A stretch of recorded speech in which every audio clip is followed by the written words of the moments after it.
Hello, people that watch our stream. Well, Neru, bleh, Nerui's streams and this campaign.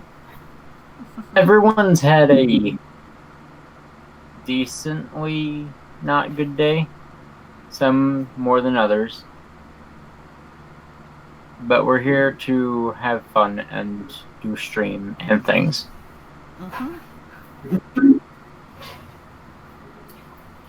Last time, the wonderful ragtag bunch of misfits here found military base belonging to the Enclave. Looked around, few hundred and some years old. Had vines growing everything. Inside, cameras were still operational and everything. And they found a bunch of terminals, obviously being Enclave tech, they were cloud terminals. And Barry needed Misty's help to hack them. Besides that, they found some weaponry and an armor room blocked off with a barrel on the other side of the door. And after careful exploring and looking through all the terminals and things, finding out about some hologram-like tech being worked on, they heard the whir and flight of a vertebrate outside.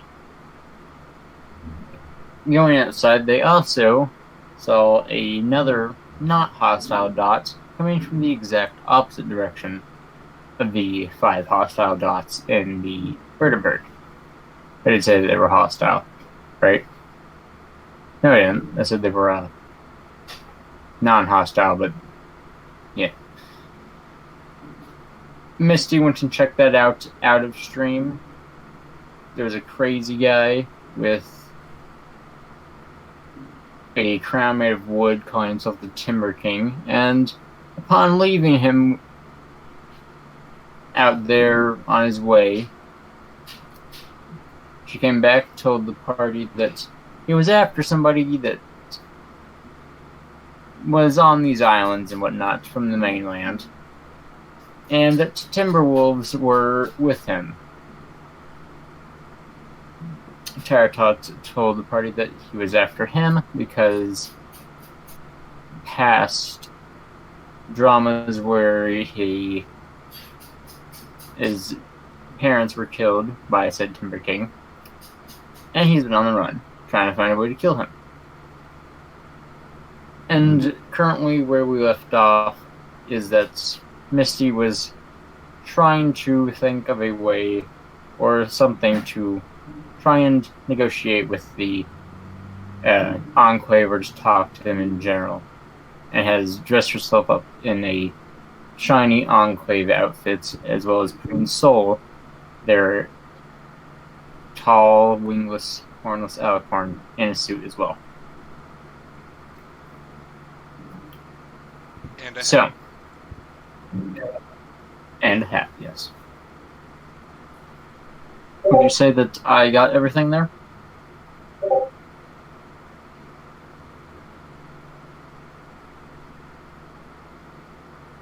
All right. For the most part.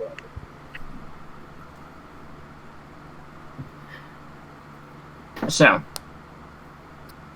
you're all out here waiting for Enclave, or are any of you hiding? Are you any of you inside?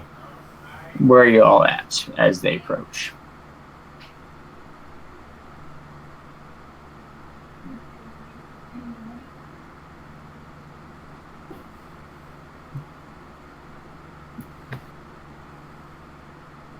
Well, if Misty's going to try the thing, she should probably be near the front-ish.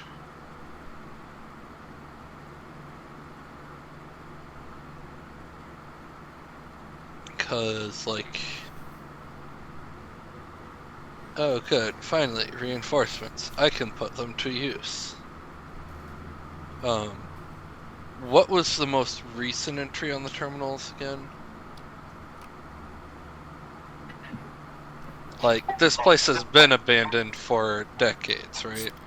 Yes, it has been abandoned for decades. With the more recent entries being around, maybe the most recent around 89 years ago. So it's been abandoned for a good while. Okay. Now, everyone else had a chance to, like, explore the place. Like, is any of the facilities working here? Like, is there anything...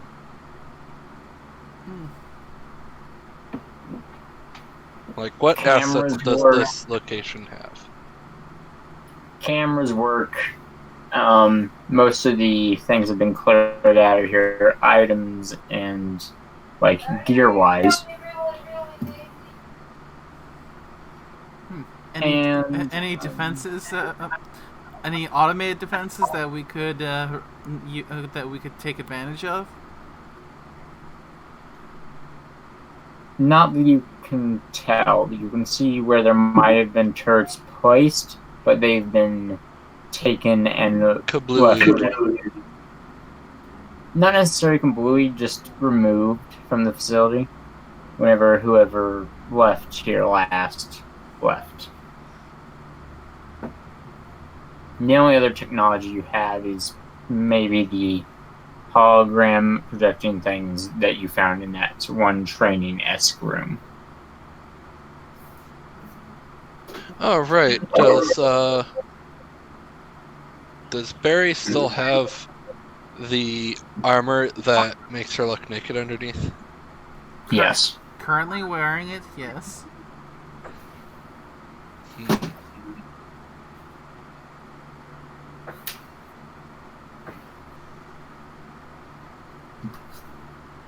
Well, there's no wing slots on it, so it's not like we can pretend that that is the project that was being worked on here.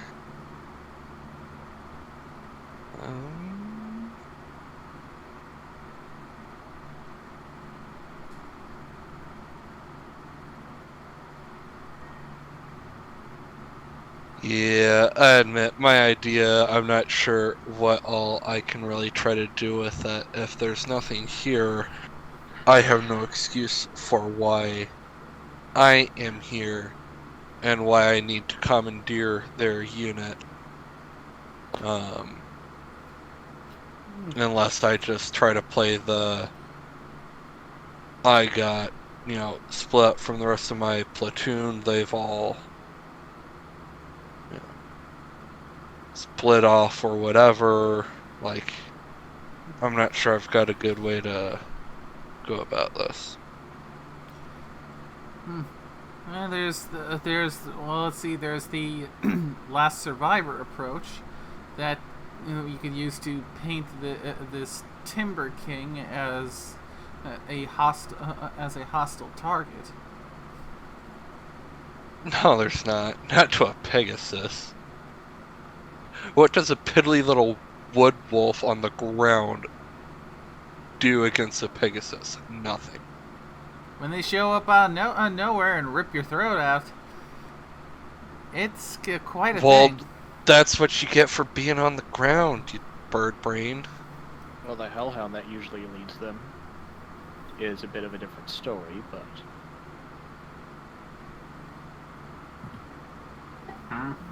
I did not know this was Hellhound. Okay. Well, when he was decided, it was originally a hellhound. I'm gonna have to look back at our notes, but alright, I am going to work on my token real quick. I did not remember that. I'll have to look back through our Discord conversation. Alright. Fine, if he's calling me a birdie, I called him a doggy. Whatever.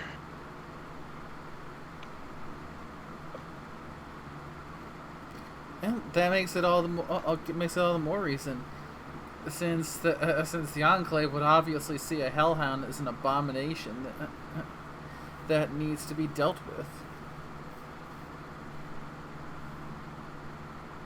No, because it can't go above the ground. What concern is it of the Enclaves? If it's already killed Enclave officers, And that's a reason But enough. I wouldn't have any Enclave tags or such.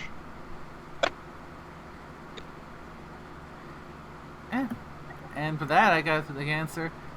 Do you want? Do you want to wait around and then have to sift through hellhound excrement in order to find the tags? We could. This is going to be Soul speaking. We could pull the "we are walking along" trope and just found the place. But then they're going to demand my outfit. I'm grasping at straws, I'm going to be honest. Hello? Can anyone hear me? Yeah. Okay, I was wondering if anyone was hearing me. No. I was just saying, Enclave has, exactly the same reason to attack anything on the ground. It's not like they don't, raid and mass slaughter people. And anything that's a threat indoors, they would kill. I mean, they can't exactly fly high in the clouds when they're in a building, like most Enclave facilities are, in buildings, Mm-hmm.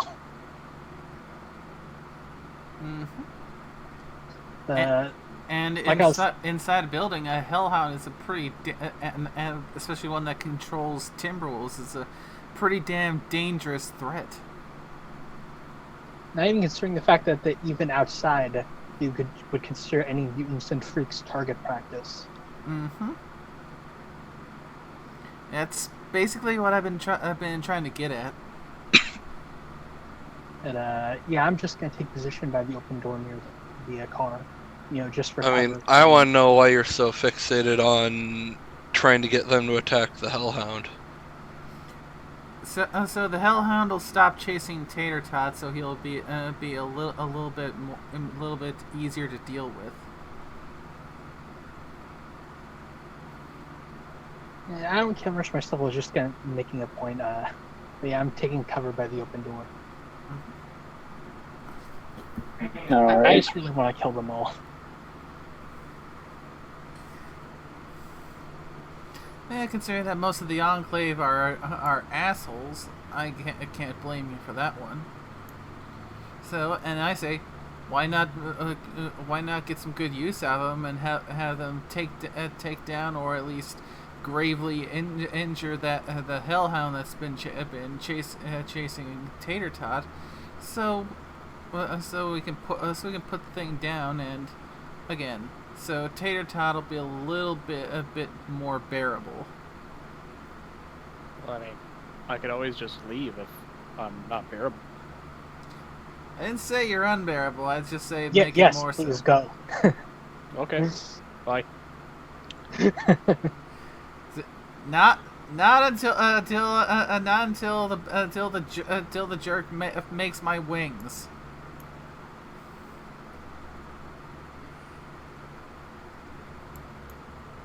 I thought Tater Tot was supposed to be the one to make your wings. Why are you calling him a jerk to try to get him to come back?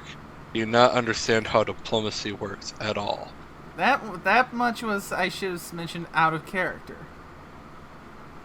Filthy Zeeb. I mean,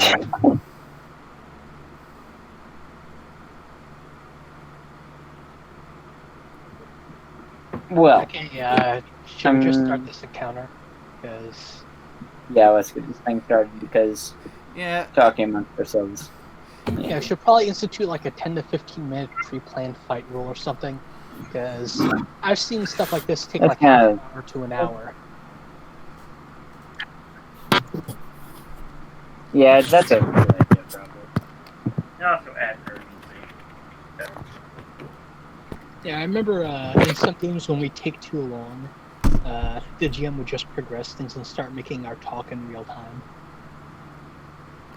But yeah, long story short, try and actually do something to help Tater Tot by getting that Hellhound off of his back.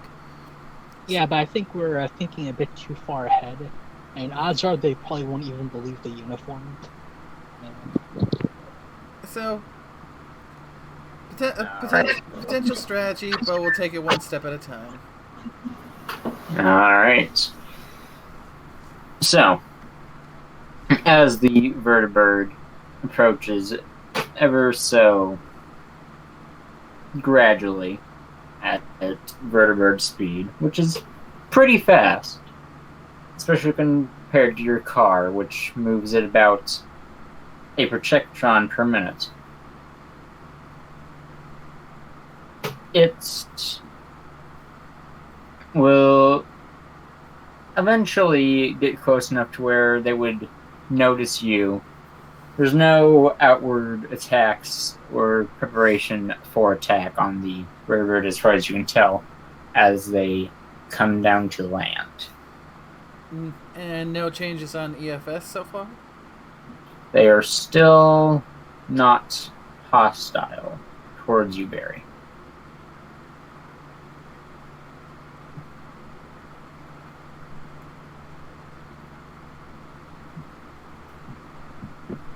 A green Pegasus, followed by two other fully power-armored ones, will step out of the vertibird.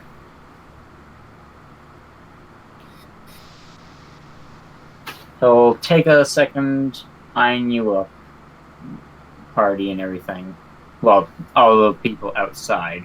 I won't assume that your tokens are where you actually are. And you know what I'd be curious about is Tater Tot.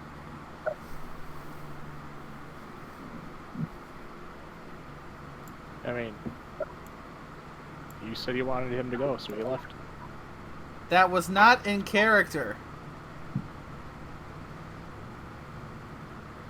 Yeah, I mean, he was the one that said that too. And I never said I wanted him to go.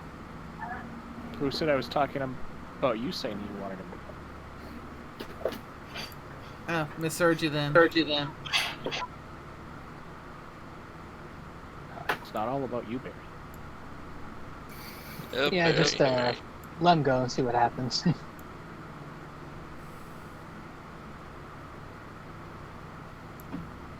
well, if he is on the walking way, I'm not sure if he actually is or not, but Yeah, sure.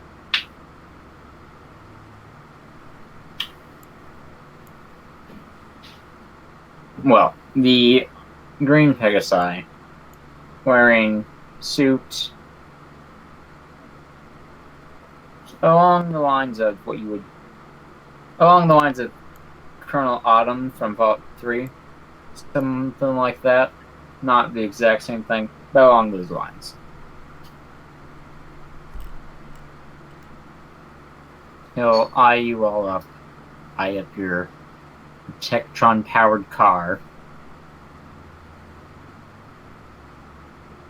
You know, I really wasn't expecting this today, but here we are. So,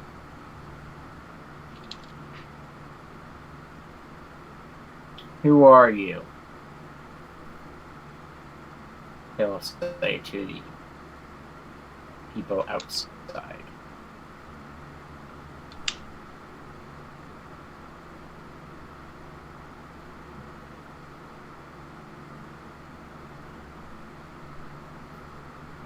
You're Terratot, they're asking you a question.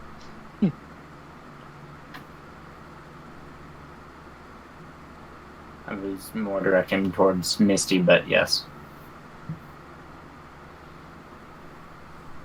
Tater Tot isn't with the group, so. Hey, you're there on the map. And you are in like a plain sight of them.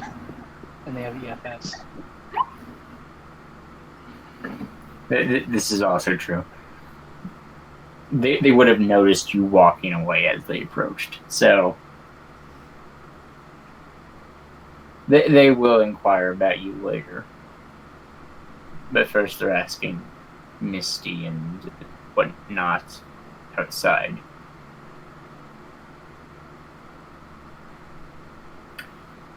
So Who are you? And how are we going to go about the random Pegasi and tall Earth Pony that have decided to show up here in one of our old bases, as well as your friends that are inside?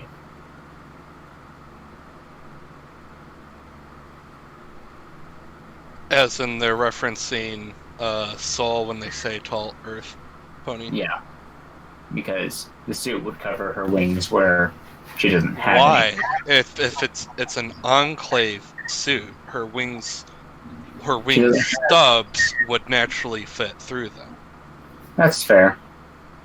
Like The that's wingless, why I still gave her the outfit, is it would be very clear. Yeah, she's lost her wings. the tall wingless pony, Pegasi. Yeah. Big difference. Big difference indeed.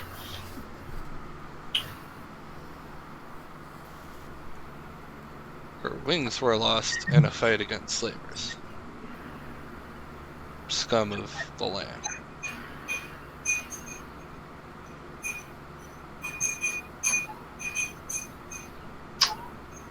That doesn't really answer the question as to why you're here, or who your friends are inside. Friends is a bit strong. Maybe temporary business partners, if that.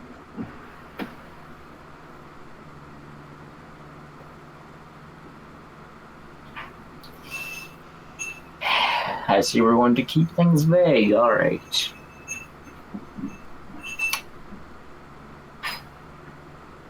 What are you doing here?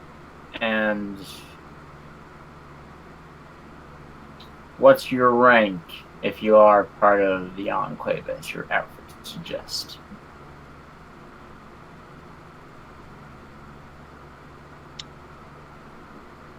Let's see. Above board, this is what I'm thinking, guys, that what Misty could do is to basically do the I'm not part of that yet, but I found the outfit, and there doesn't seem to be any recruitment things anywhere, so she came to the space to try to find out what she could on the terminals, but she hasn't found much useful, at least as far in the way of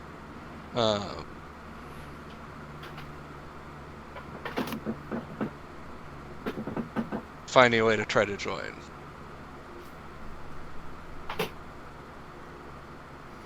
The potential recruit gambit. Well, I mean, that would probably be far more believable and wouldn't even necessarily be lying, because Misty is curious about them and stuff, but she's been 5. Like, her parents weren't gonna, you know, so.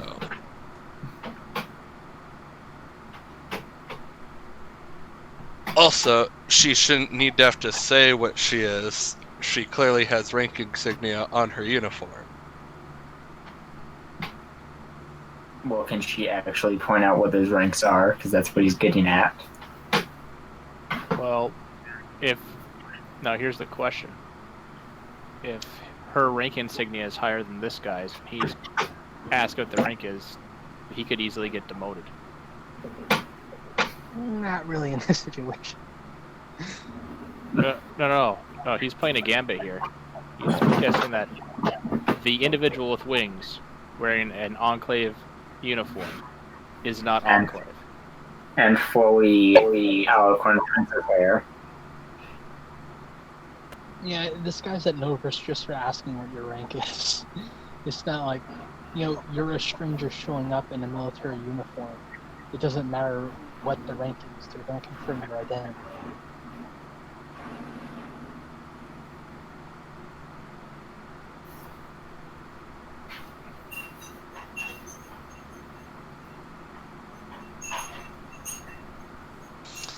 I hate decisions.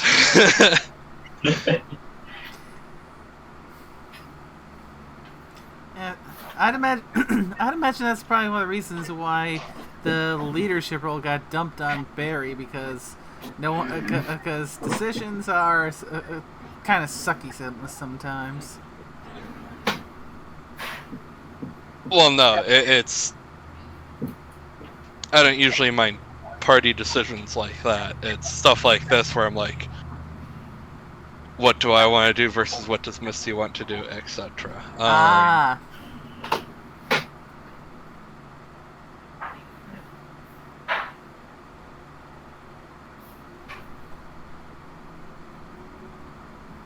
Well, I'm giving it till 8:40 because if we do to, well, 8:44 because 2 minutes isn't all that long. Can I see what sort of insignia he has? I don't have the insignia icons on hand, but based on the terminals that you've read and the insignias that would have been on them, he seems to be I don't know how to say it, a colonel. Yeah, colonel. Okay. Because I'm going based on his ranks. How high or low is that, relatively speaking? Colonels are right below generals. In other words, it would be a reasonable assumption that he should know every general the Enclave has. Because it's important to know who your bosses are. Yeah, especially since the Enclave is in a diminished state at the moment. They probably don't have many generals left, if any. Alright, yeah. Missy's gonna go with the recruitment angle, and that she has performed several things that are quite amazing for her young age, and wants to know how to go about becoming the rank that her outfit says. Because, she'd love to get there one day.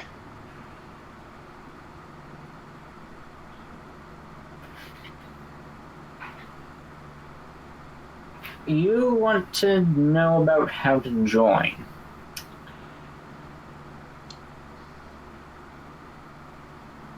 Yeah. Well, among other things, that's probably not going to happen. But I've seen weirder. Do colonels not enlist new troops? I think colonels would have the authority to do that. They can technically do that, yes.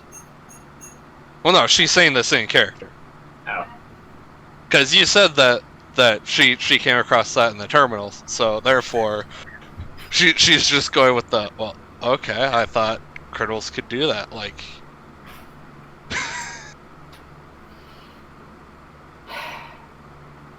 Yes. But your amazing feats you claim to have, along with the fact that I know literally nothing about you. You have a friend who's just walking away. We saw him when he approached. And... Oh, that's because there's a Timber King something or other that way who can summon Timberwolves. Apparently he wants to kill him, so... And she just kind of gives a shrug.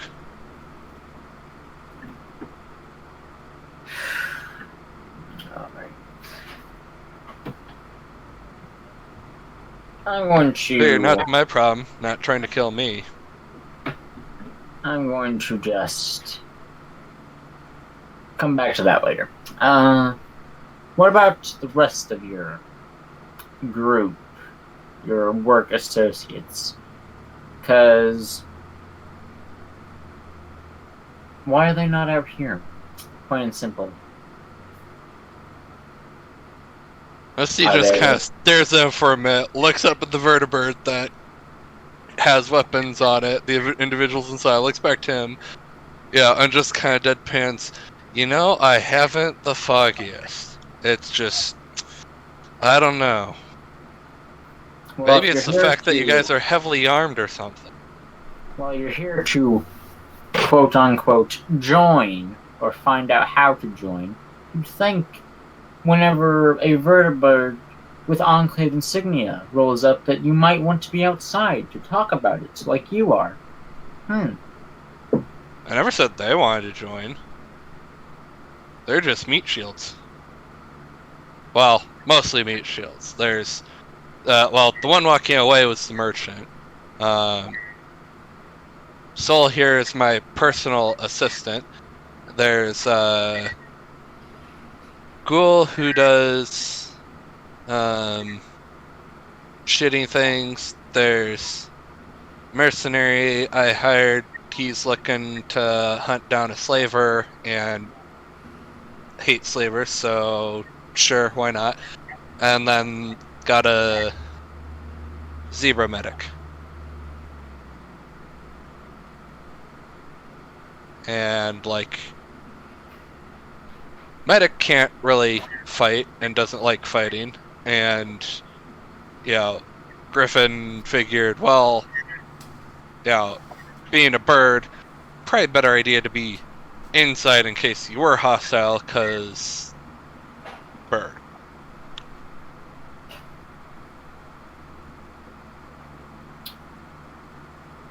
So, you have confirmed to have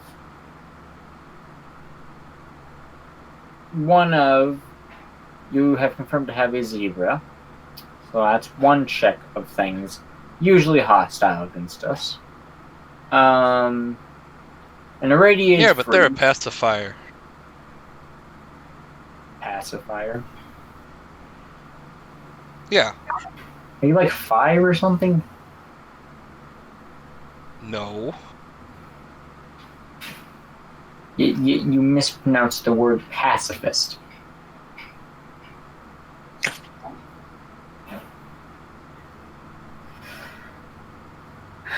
Sure, just making sure you're paying attention.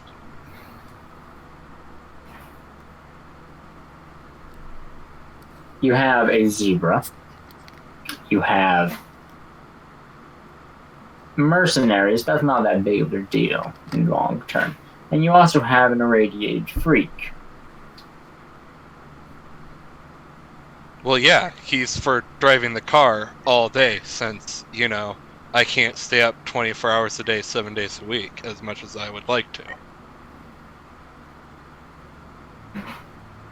What's the point in having a chauffeur if they can't, you know, take you anywhere you want to go at literally any point in the day?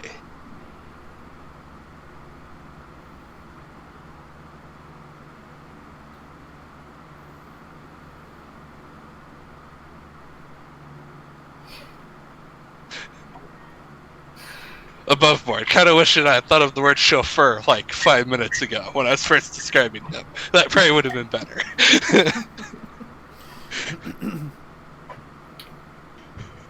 A Above chauffeur. board. Continue.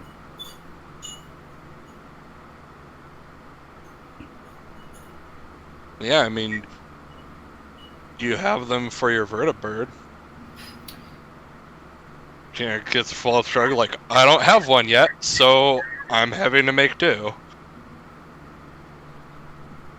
Master, you were going to say something above board. Yes, above board. Bite me, you dang turkey. Who, Missy or the other guy? The other guy. Or the griffin. Okay, I was gonna say, it's like, if Misty's done something offensive, I don't know what it is. No, Misty is fine. Yeah, Misty Okay. hasn't called him an irradiated freak. Okay, just making sure.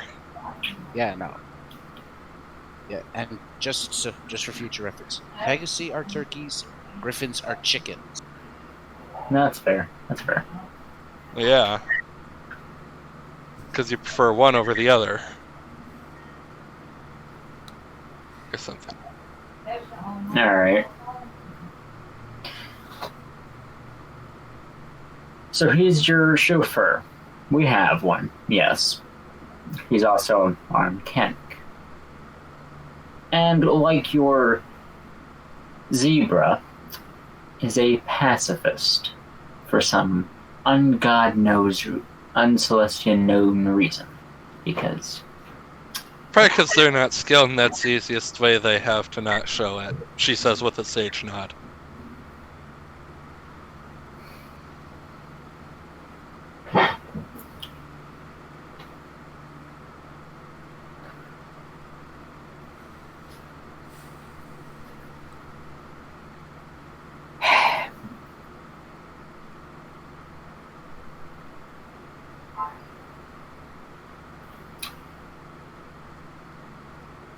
I'm still trying to get my head around the fact that I had to wake up this morning, come out here to the middle of bumfuck nowhere at a base that we don't have any connections to for the past 100 years, all because some sensor detected a bunch of ponies walking around inside. And one of them had Enclave gear on. Because, of course. Yeah, I'm trying to find out how to get recruited. Like, where else would I find information aside from an old base? You don't exactly have booths or anything in towns like, hey, join the mighty Pegasinian army,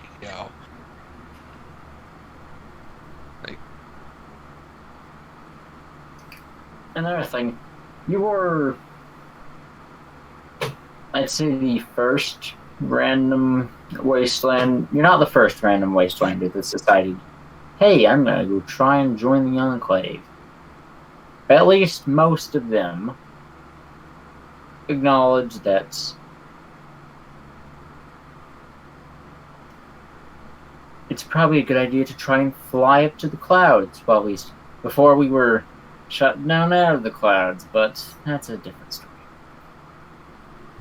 Kind of blanks, so that you could accuse me of being an intruder and shooting me or imprisoning me or shooting me in the place you've imprisoned me? Yeah, that sounds smart.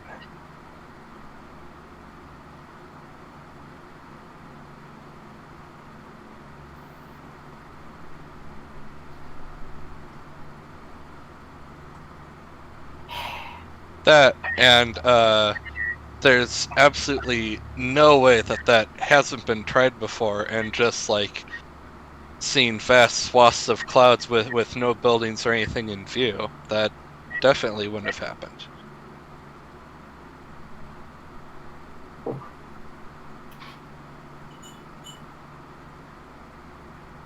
Alright, if you do join our Grand Pegasus Enclave, what about the rest of your ragtag bunch here? Because if you have a chauffeur, they can't walk on clouds. They're a ghoul. And your medic here, I don't think a bunch of Pegasi having a random zebra walking through town would be too keen on that. Not to mention, she still can't walk on clouds. I mean, she will once we find her wings. Still need to find the parts for it, though.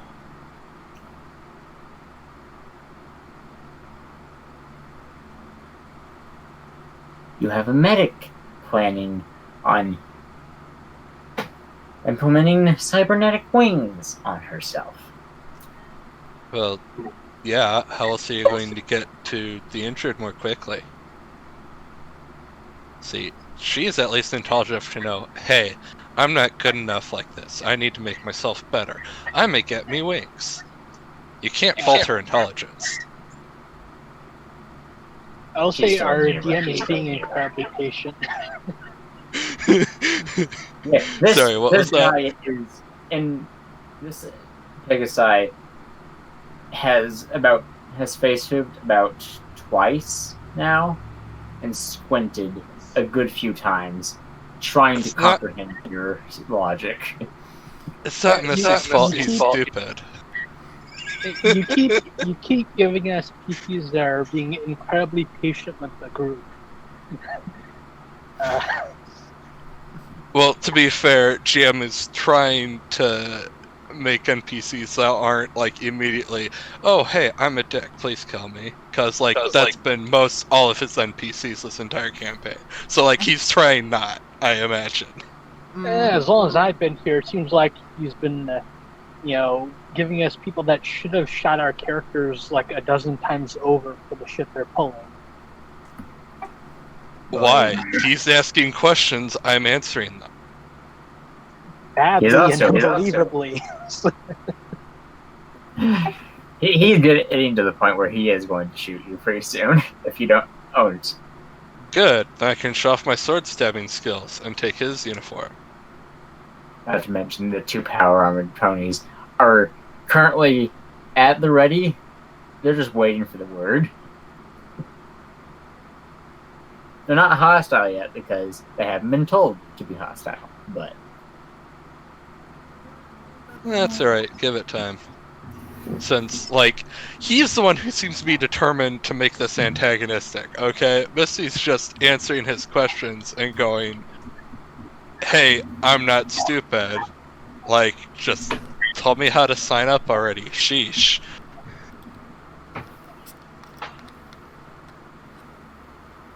Okay.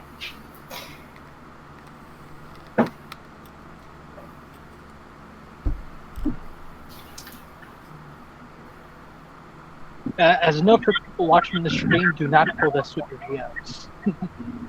Do not what? Do not pull this kind of thing with your GMs, people watching the stream. This is how you drive your GMs. If people give me sass, I'm gonna give it right back. You're asking for it. That's the number one lesson any GM should know, is if you give your players attitude, they're gonna snap it right back, because clearly, they're allowed to do so. That's true. Alright. So, you want to sign up, alright?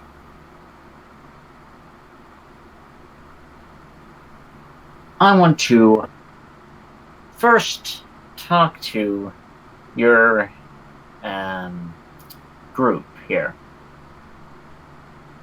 Because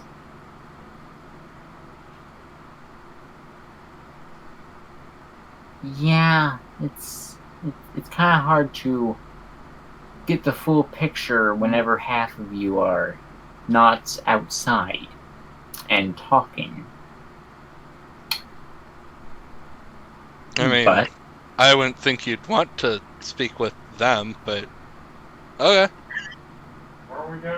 Yeah, I don't want to speak with you either, but we're going to. Seems not that.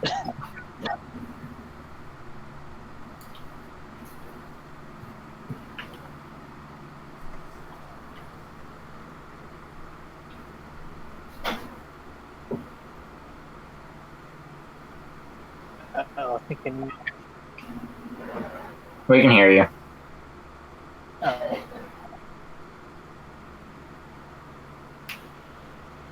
What about you, Barry?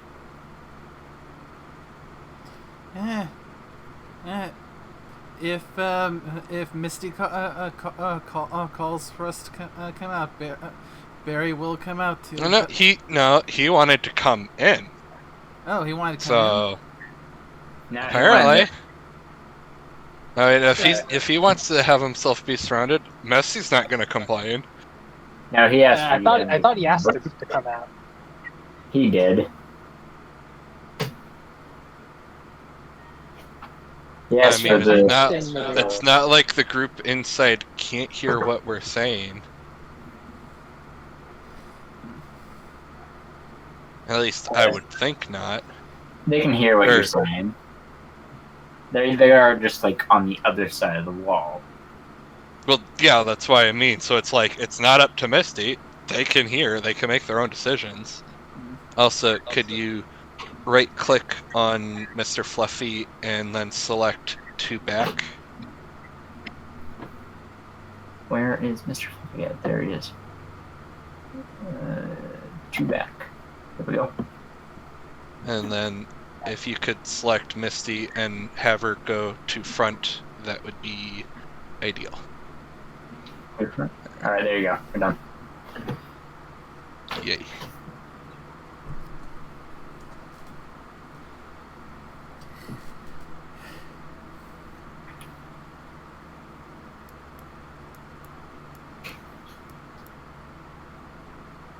Well, if your companions want to come out, we can talk about your recruitment. Alright. I can see everything fine from just here. Thank you very much. Yep.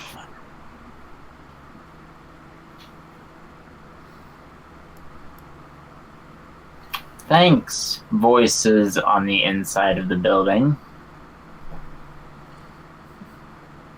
Alright.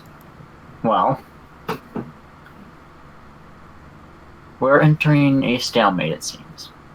I'm not going in there because the second I go in there, I don't trust your group all that much. Not gonna lie. And I don't want to end up having possible lead or losers fired at the back of my head as I walk through the door. So, instead, I'm going to have my two wonderful friends here go in and make you come outside. That way we can chat.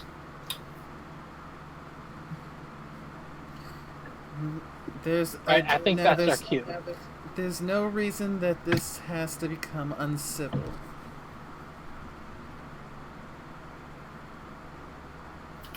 One of them comes out. Hey. See, intimidation always works. What are you talking about? Barry had already come outside before he did that.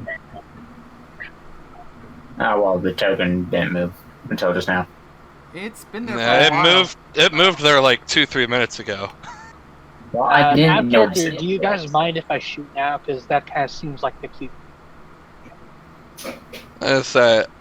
Misty was waiting for one of the ones in the vertibird to leave. So,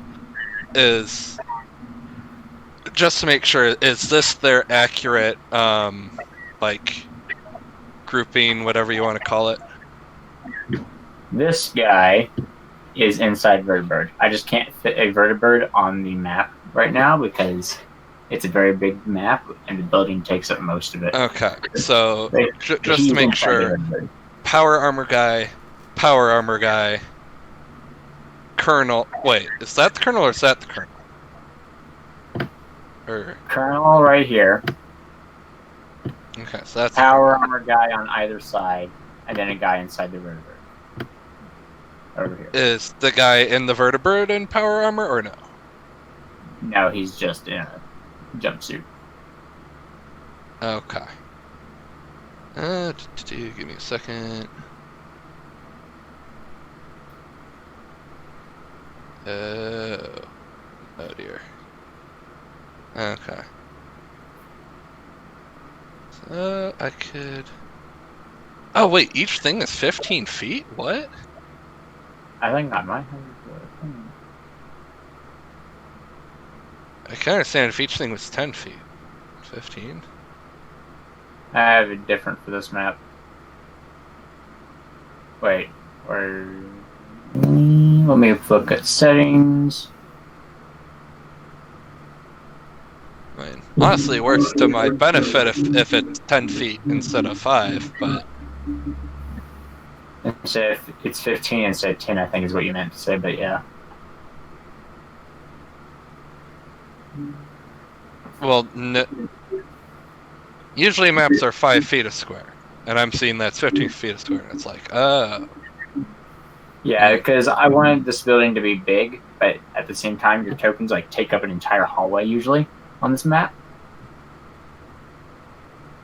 Yeah. So it's not 15, it's 10, but it's still bigger than 5. Because, yeah. And I just had the wrong number there. Okay. There you go. Alright. Okay, perfect. Because it sounds like a couple of us want to try to make a surprise round action. Do we have any way of trying to coordinate in an actual surprise round, or is it going to be we roll to see which of the two of us acts first, and then we all roll for initiative?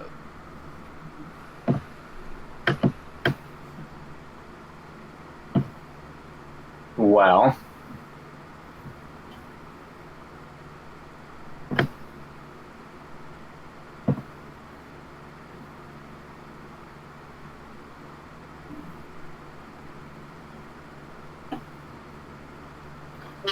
who do you think would like act first as like an attack thing for a surprise round? Who would be most trigger finger happy out of the group? Well, Gene is at the moment they said, gonna bring in their friends and force people out.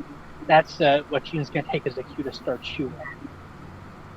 Yeah, like, I think that was the cue that, like, most of us were going to, like, okay, yep, here we go. And mash. And Barry is now trying to run damage control. Masher Don't just run quietly. damage control, run damage. Yeah. You should be running damage, not damage control. What's wrong? Can we let Master finish speaking? No. Yeah, go ahead. I have a words. He's just quietly got a pulse grenade ready to yeet. The only problem with that is it will also affect the protectrons, but What's well. the AoE? 15. It's like... So yeah, even at the old scale on the map, they were in the range. Yeah. On the tail end, so the outer edges wouldn't have gotten full blast, but still. And one of us would have to pull the car. Wait. When... Okay, would that be best used on the power armor or the vertibird? The vertibird is currently not flying. It's parked on the ground. Somewhere in this vicinity? It's where the token of the other guy is. So yeah, it's like right up here. Okay, because I was planning to try and eat the thing. Yeah, About that there. might just take out our robots. Well, yeah, but they're gonna be much further away, so they would only take like half damage or so. So there's a decent chance that they would survive the blast. Like the rods, it's like 10 plus 5.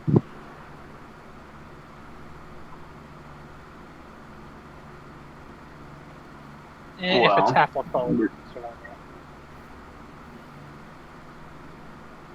that. Well, as far as who's attacking first, I guess since Tattertot has decided I'm a walk away, I guess roll a 1d4 to see who. Tips on number 3. We could roll agility to see who gets first. Yeah, that's a good idea. Yeah, sure. Everyone who's attacking and whatnot, roll agility. So that's 7 for Misty. And then I'm going to go ahead and bring up the turn order for after that happens.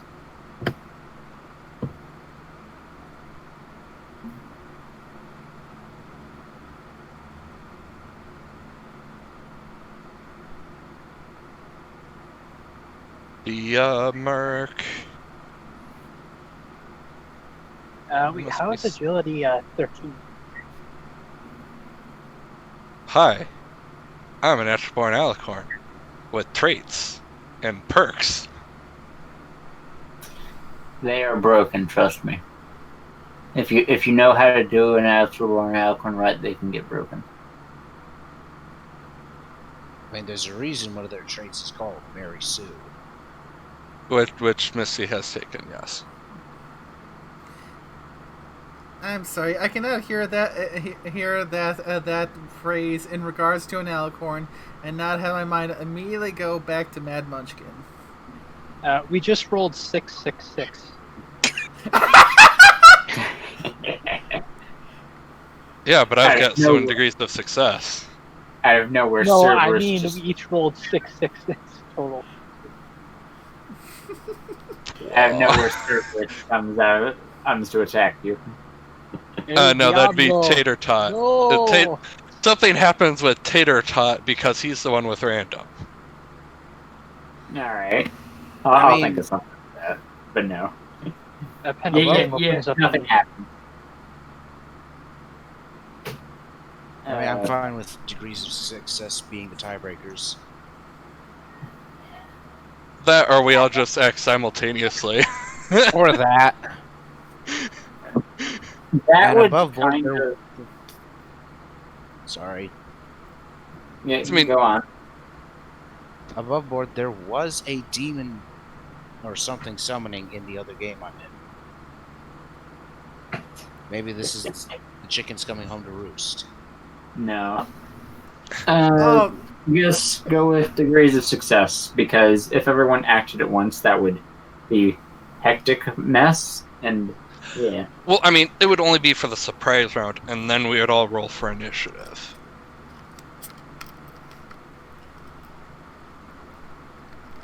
I meant it would be like a hectic mess for me trying to do math and things.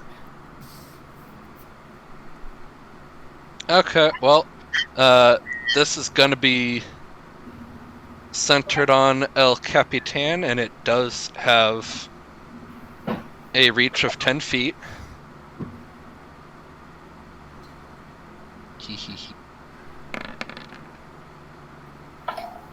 Oh, almost a crit.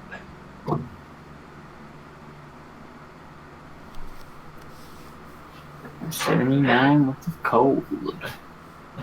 Oh, and also, it also has another side effect. Give me a second. Biological targets hit by the spell are slowed down by the extreme cold. All actions cost an additional plus 10 AP to perform for 5 turns. And is that a cone or a radius around him? What is that? It would be a radius because it's AoE. So it's like an So- explosion of cold. Alright. So an average winter day. I mean, if 79 cold damage is an average winter's day, I guess. Well, just for help of viewing, that's what I was hit by it. 79 to all of them? Yep. Though, if they're Pegasi, it wouldn't surprise me if some of them have some cold resistance.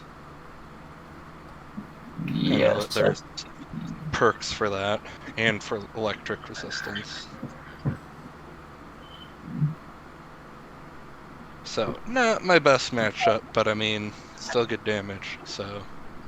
One of them has electric, the other one does have cold.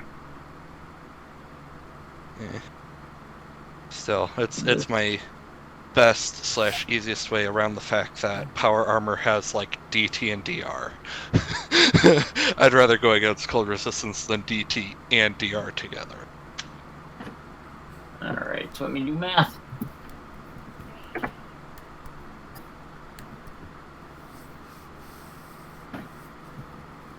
That's fun.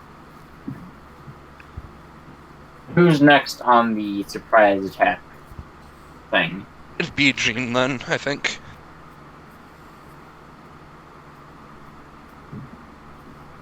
Yep. Because Jean I'm gonna, succeeded by 2. Yeah, I'm gonna plug a.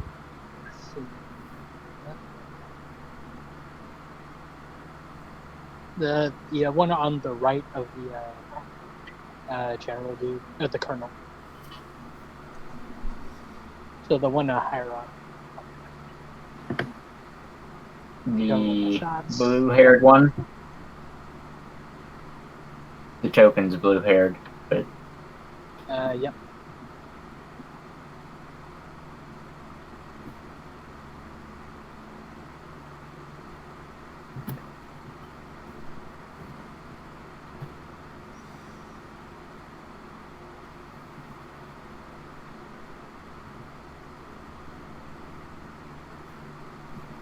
Do we have a round or an action?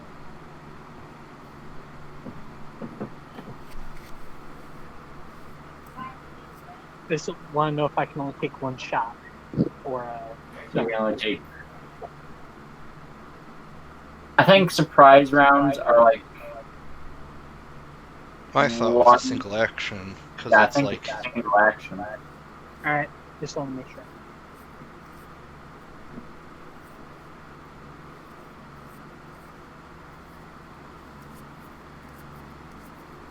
Alright, 77 damage. Anti-matrix.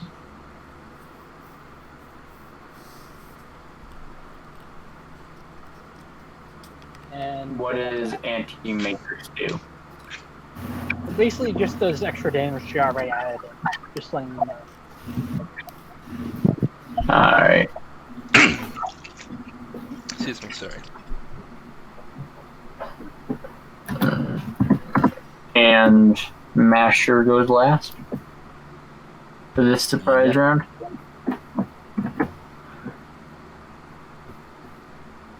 Well, what is your thing?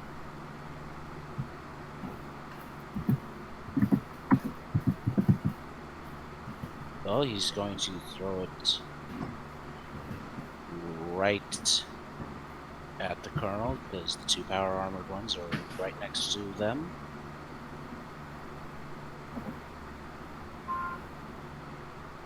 Wait, is that gonna permanently disable the power armor, or just like until we repair the power armor? Okay, I've got the rule. Okay. Anti-matrix damage.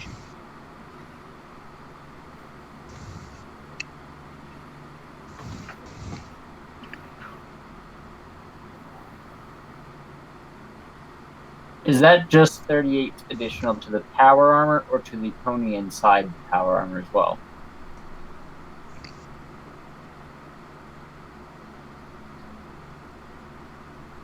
I think it's just to the power armor, but Yeah. you know, if the I power thought it armor was people in locks power up, armor. if the power Yeah, I thought armor it was locks inside. I'm- No, that's a good point. I will bow to the GM's Because- discretion on this. I just figure if nothing else, it will lock up the armor, making them easier to shoot.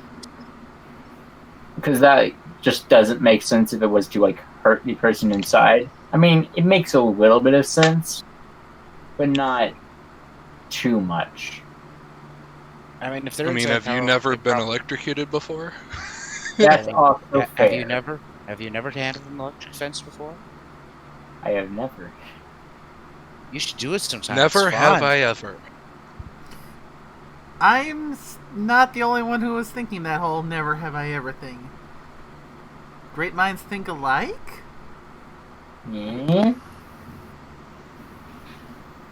I won't do that much damage, but I will, like, do a little bit. Let me. Because, I don't Yeah, know. then I always felt like it dealt more damage to the people in the power armor because that's kind of the point. You don't really. It damages doesn't the power. damage- It damages the power armor, which causes a reaction inside the armor, which in turn damages the one wearing it. Yeah, I mean, it's not like the power armor has HP and has the condition, but you still have anti-matrix damage where shut it down like. Okay, I've got the page open in the book. Should the amount of damage the target has taken, including anti-matrix damage, exceed the target's health, the spell matrix shuts down and will not restart unless it is rebooted. So unless Yeah, probably not quite enough there.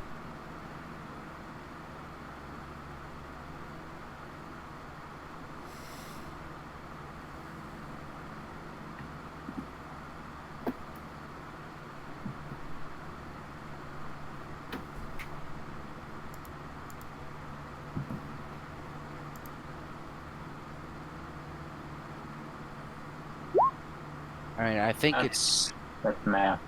I don't know why I put that there. I think it's safe to say that the robots are kind of screwed. Yeah. But, you know, they were just EMP'd.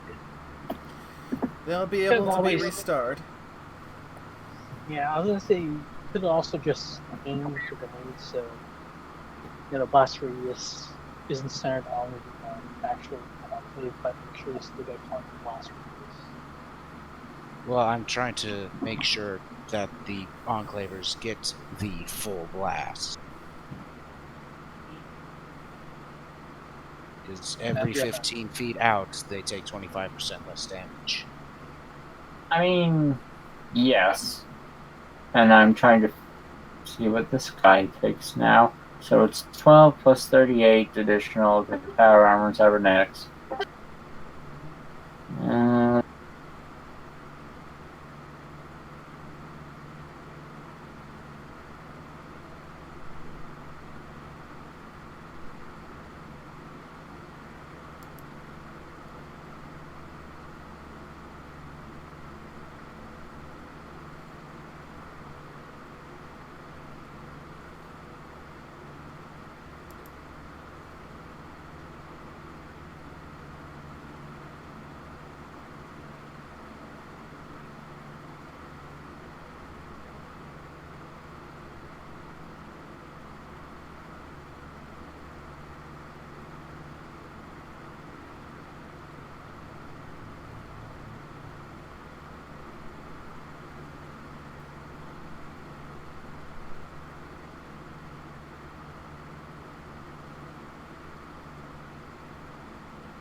Alright, I've done math for everything except for the robots. While I do the robots, you all do initiative.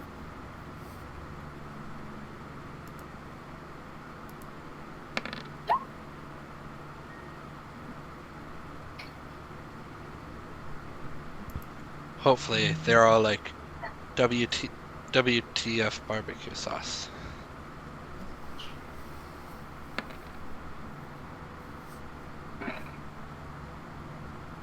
I mean, I could go. Oh, I hit int, not in it. Okay, oops. That's like, why aren't you going on the tracker, you dumb? Oh. Gosh dang it. Alright. How many robots did that hit? Did that hit both of the front two robots? The spread might have, yeah. It hit all of them. They're all, I would say, out.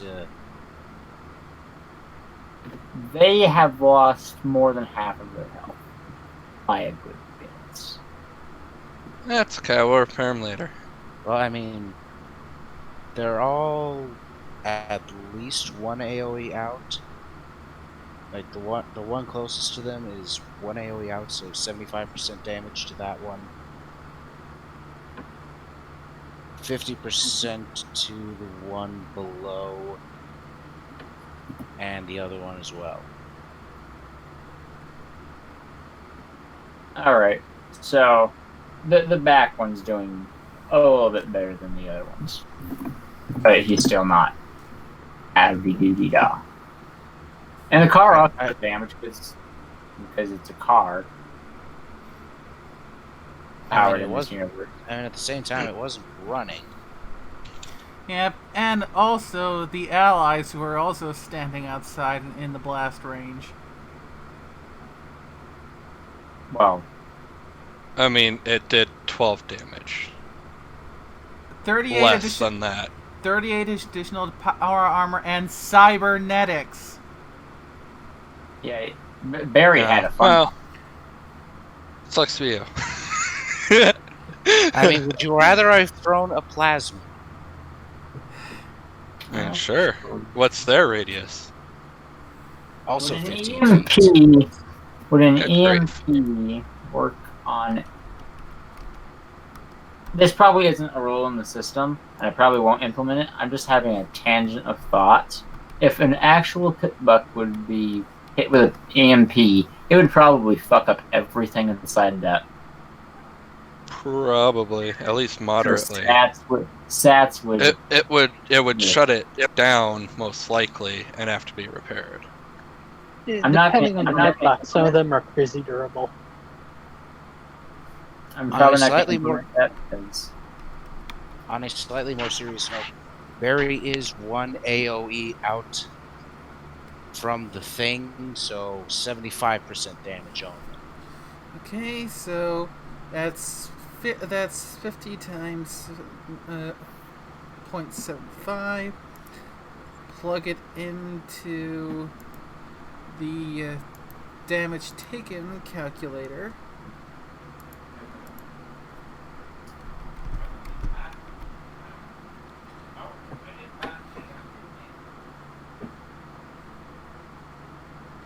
Okay, so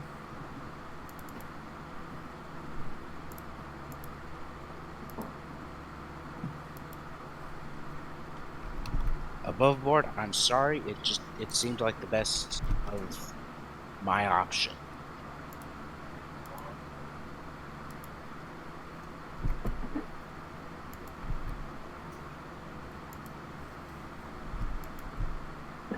slash roll 1d10. thank goodness for DT and DR. Add turn.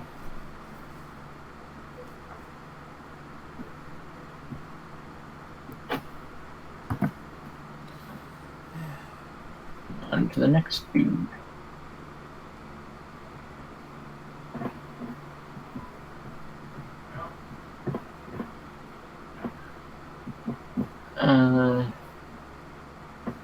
Where did I put his initiative at? There it is. It's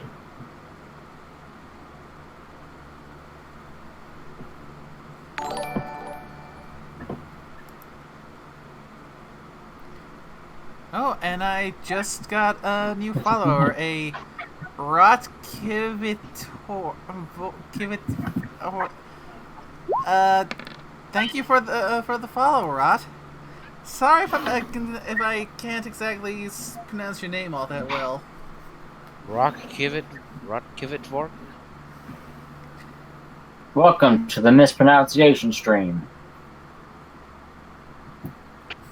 I'll just go with Carl's pronunciation. Well, that was your first mistake.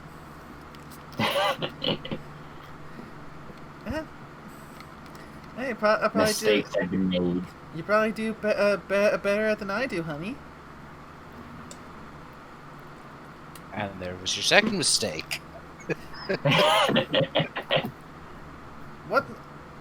And what would that second mistake be? Assuming I do anything better. Bringing in things from another campaign. What can I say? The walls between dimensions are weakening.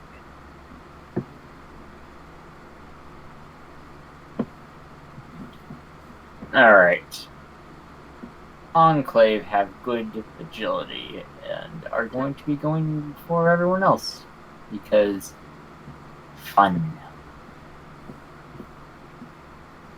This other guy does not have nearly as good agility compared to the rest of his colleagues.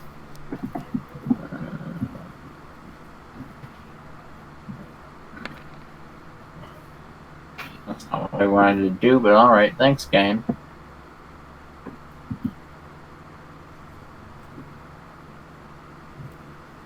You just got pretty lucky.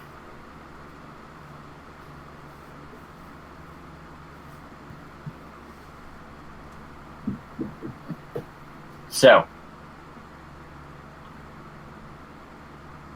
obviously, they have turned hostile, all except for the one in the very back, because he is pacifist.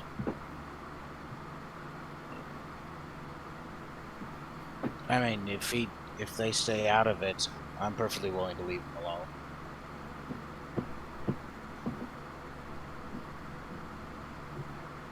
Alright. I don't know what just happened there on Discord, but hey. The first power armored pony is going to pull their weapon off their back. A incinerator. Wouldn't it be on a bow sound or something? Yes, technically. It's attached to the power armor in bow style, like form. Details.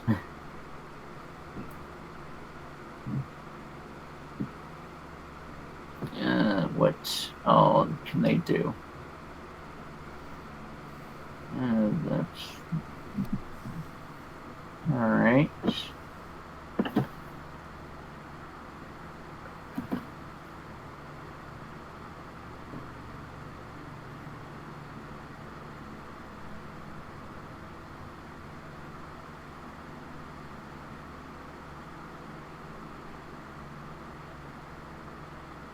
Alright, so he is going to do two things.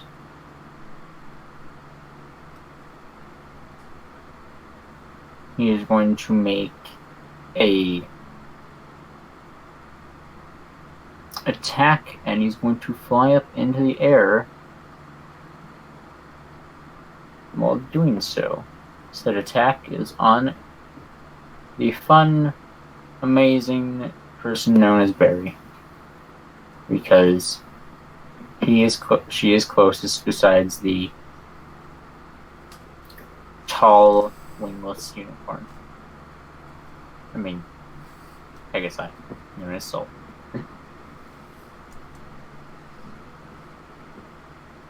Alright, let's see what this damage is.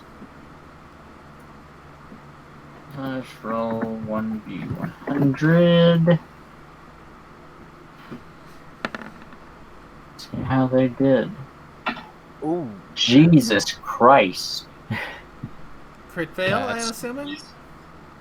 oh, very much so. Where is their crit fail? Oh, I'm sorry. Did Misty's cold spell freeze over their gun? I'm so sorry about that. It's a flame weapon. That shouldn't make sense, but it does. And did that pulse grenade short circuit something? Causing the fuel tank to explode? Okay, that might be slightly excessive, but you never know. It's that bad a roll. GM discretion, though. Roll. I mean, All it right. isn't in that 100, so maybe the fuel tank didn't explode, but something short circuited.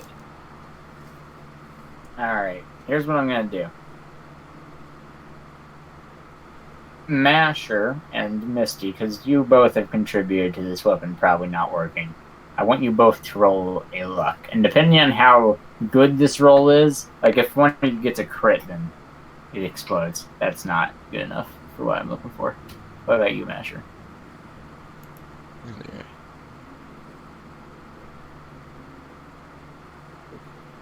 It doesn't like stop working or anything or any of that, but it does just not want to work for a tad bit, and I'm not gonna let them use its next combat turn.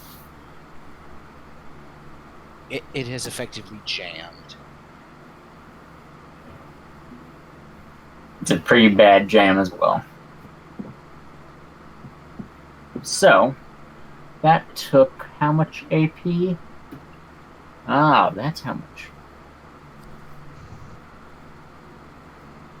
So, they're going to fly up in the air. And how much does it cost AP-wise to sprint?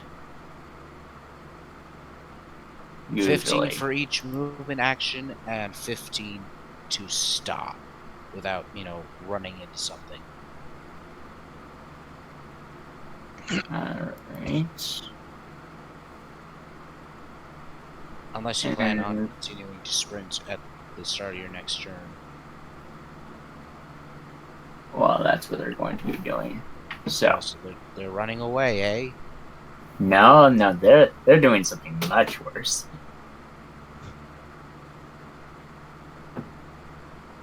It's not extremely grand or anything, but they're going to fly up into the air a little bit and do a aerial sprint past Barry and Misty, doing 1d3 damage with armor-piercing light as they pass, thanks to perks.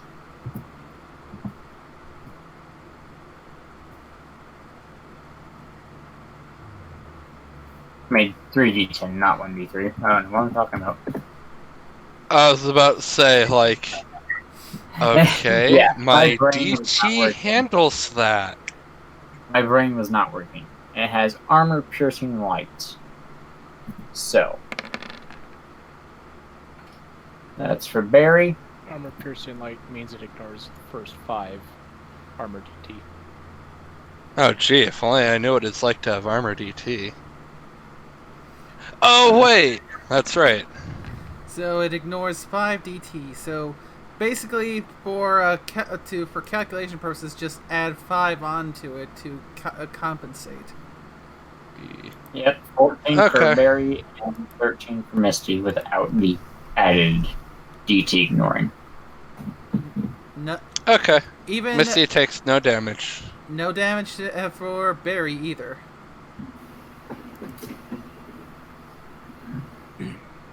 Or wait, let me double check. Yeah, because I added 5 damage onto that to account for the. No, I'm wrong. I take 5 damage. Oh, they still have AP, so let's see what else they can do. Because they just love their things.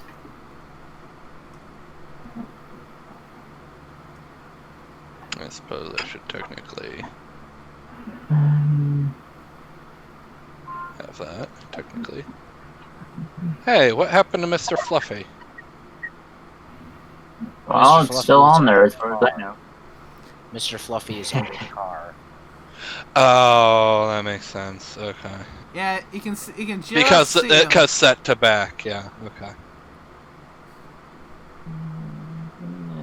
I'll move to right there so I can still see the cloud, but I'm still clearly in that space.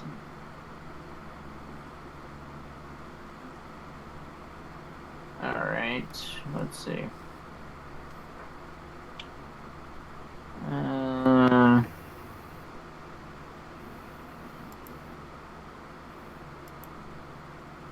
Well, beyond unjamming their weapon, they can't do much else.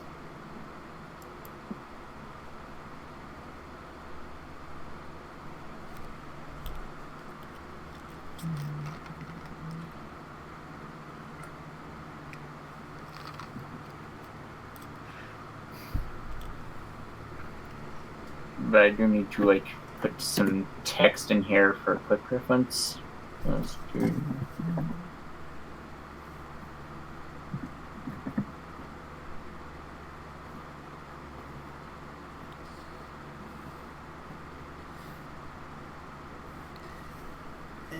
Alright. So. And while you're figuring that out, I'm going to make a quick restroom break.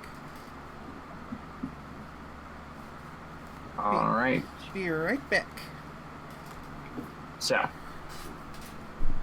they're going to unjam their weapon, and for a heavy gun, what like the incinerator is, that is usually... Let me grab my books. It's usually 15 for like smaller weapons, so I'm wanting to say it's 30. I will make sure to mention you were having all of their actions take an extra 10 AP, right? Yes. So they're actually Okay. a lot lower on AP than I thought they were. That's more like that. They still That's have why, like, some. They still have some, but it's not nearly as much as I thought it was. okay. I'm gonna edit the macros that way it more clearly represents. Be right back, Pat. It's minus 38. Well, it's 30 AP to unjam a weapon. Doesn't matter how big, how small. Oh, I see. I mean, to be fairness, the bigger the weapon, the bigger a whack you can give it.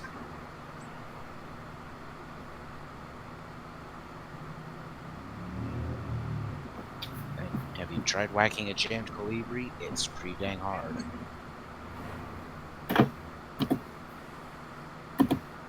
Well, he can't do anything else this turn, so he's going to just hover here as I go on to the next person. And everyone else went to the bathroom, basically, so... bathroom break until 9:42. 3 minutes. Yeah. I genuinely wasn't expecting the random tire tot walking away technique. But hey, it works. I mean, he wanted to get away from things killing or trying to kill him, and the party was act like they didn't want him around, so he left. That was mostly out of game talk, but alright. Yeah, it was mostly just joking around, but whatever.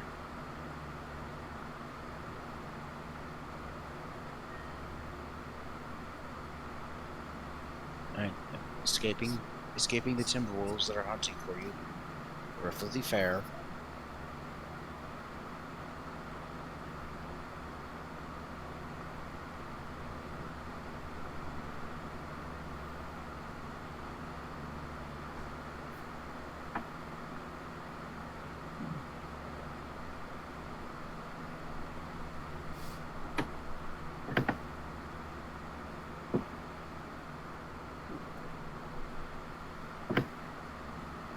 I'm just gonna copy this. And put it over here for quick grabbing. Okay, Whenever this comes back into play, 'cause we're currently on break until 9:43, I believe I said.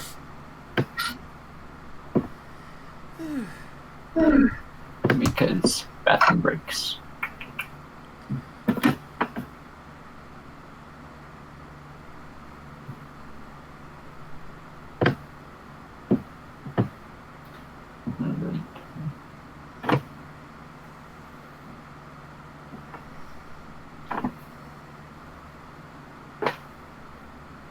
Let's see, what do I want this guy to be doing? That way I have it ready.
Alright.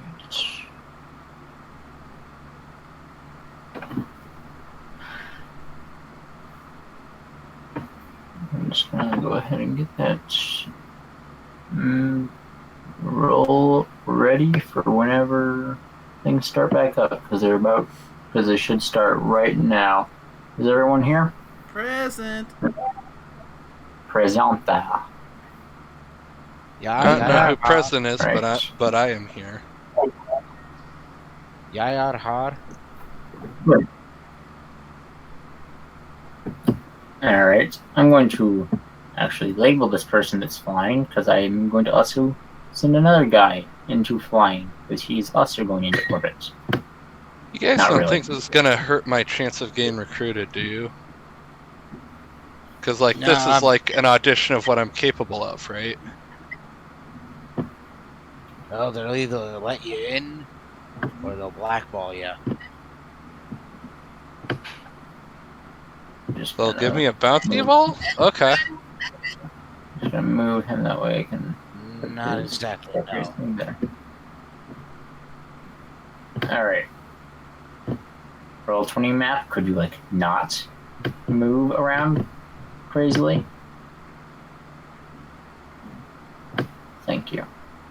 Oh my god, it's going to do this.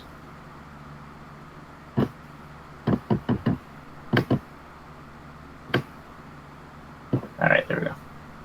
So, the other power armored Pegasi to his other side will take into flight and aim his weapon at the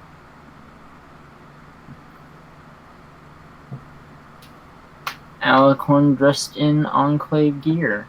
He doesn't They know don't it's know an I'm an Alicorn. alicorn. Okay, I was about to Yes, say. they don't know that. They don't know that, but he's going to aim his weapon at you. An arc welder. I was about to say which Alicorn dressed in So that was... Enclave gear. It's both of them. Okay. So that costs 25 AP to move. Mwahaha. Yes. Honestly, that's probably going to be the one thing that helps save us the most damage, is the fact that they can do a lot fewer actions. Alright, I gotta look at perk, because I gotta see if you count as an abomination. No. You're an Alicorn. If I were dipped, maybe, but I'm a natural born, so no. Alright. I imagine I would count twice for, like, the Griffin perks for, like, hating unicorns, hating Pegasi, etc. I bet I would count for both of those or whatnot. Well, But you not just- abominations. I'm a Yes. natural born, not adept. Well, I fear for Soul whenever he gets around to shooting at her. I Alright. guess I don't get those, do they? Oh no, he has the abomination hunter thing. Perk, Oh. but he can't get the Griffin ones for like hating everything. I don't think. Okay, I was gonna say, it's like, I thought that was a Griffin thing for hating everything. Enclave 2. Enclave hating everything that's not a Pegasus. I think he has the racist thing. No, that's a different guy. Okay. I know there's a thing that one of these guys has for like being racist against everything gives him more damage. Sounds like the Colonel. He's already shown himself to be a racist bastard. Slash roll 23 plus 2d10. That's the thing I need to type, not just 23 I plus mean, plus. he's gotta roll to hit. That's true as well. I forget about that. 30 if he hits. And I don't think he hits. And... Dang it, I just had that car whacked. Let's No, I mean, look. we're above it, so, like, chill. No, Yeah, but he he just missed barely his doesn't hit. hit. Well, not barely, but he doesn't hit. If it was like around 15 and lower, he might have hit. Because they are Enclave, they're professionally trained people. Okay. But no, I will. that first attack. And it cost him 10 more AP? Or is it double AP? It's an extra 10 AP per action. So it Alright, doesn't matter so- if it normally costs 15 or 40.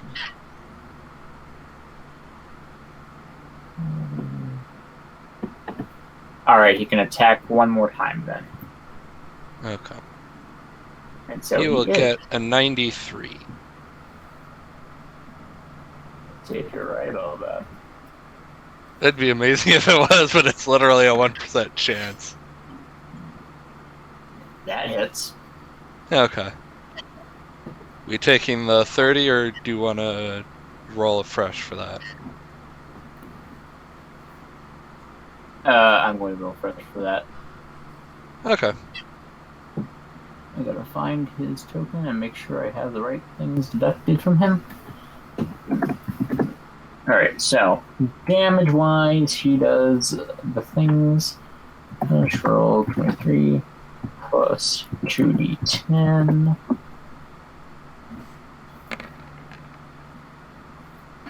$31. Minus 31 minus 8 is 23.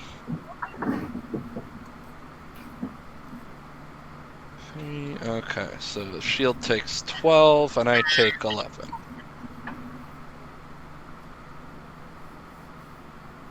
He fires in a burst, according to this. What would that be?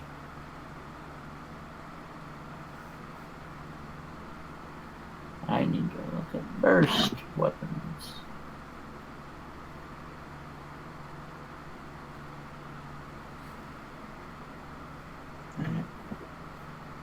Triple check the spell.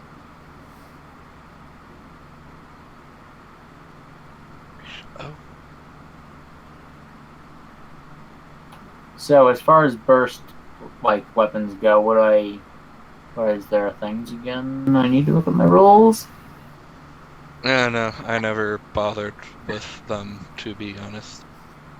Oh yeah, right. I can't look at my rolls because my computer decided to delete the Waste Run Survival Guide, and that's the one book I haven't re-downloaded. I believe it's 3 round shots. Every time you attack, it's 3 attack rolls.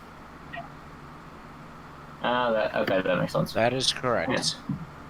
And a lightning AoE of 1, or a lightning cone of AoE of 1 would encompass the Protectron in front of him. So if I mean, wait, it has a cone AoE of 1, and he's facing towards you. Then it would go up into the sky into nothing. Alright then. Yeah. Or possibly towards his buddy. Well, The buddy's just 20 feet away, it's not gonna hit him. Not that far off. Alright. So you rolled a hit and to attack 3 times for these things, right? Yep. Sorry to not be of much help, but like, I don't know. That's Yeah, what I so heard. your attack. Yeah, 3 attack rolls, 1 for each shot. Then I'm just going to encompass these first 2 in his first attack, because that just makes more sense. And we can do this other thing later. 100, and come on, roll the dice. Thank you. That's a not good thing. That is a crit fail, so fun. Yeah, well, sucks to suck. His weapon is jammed.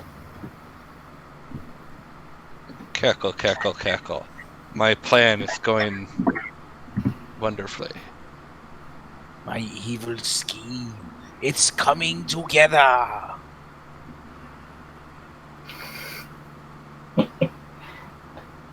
Alright, so that would be that, leaving him at that, which means do the thing. He is also going to dart past you in a straight line because he has the same perch as the other one. He has 25 AP left? He has 25 AP left. Just enough to do it.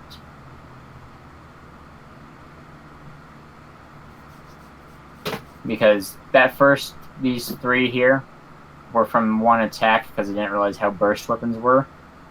So he doesn't get a Alright. Yeah. That works. And so that's 3d10 against you and the Protectron on this half of the vehicle.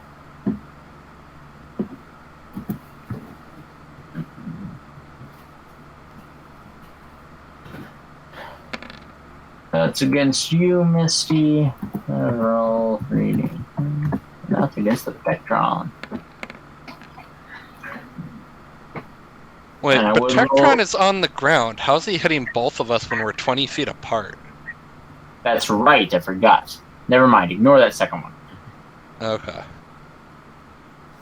I forgot I had things set differently on this map than usual. So Misty takes another 5 damage, and... Okay. Alright, Gene, what are you doing? Now that we've got to the party, finally.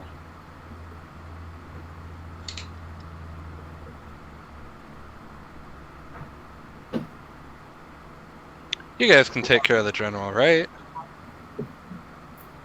Or colonel, sorry. I don't know why I thought general. I was I'm about to say, taking care you of the want paladin.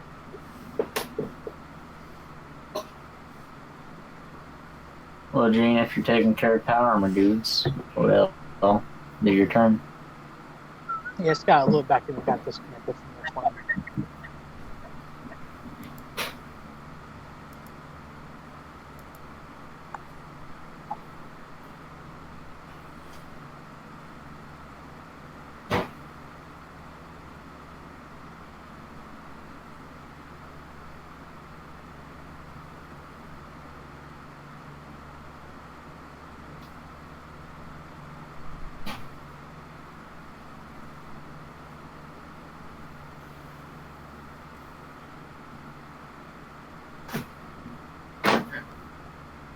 I'm gonna have to fly out because they're in the air and away from the plane I'm shooting.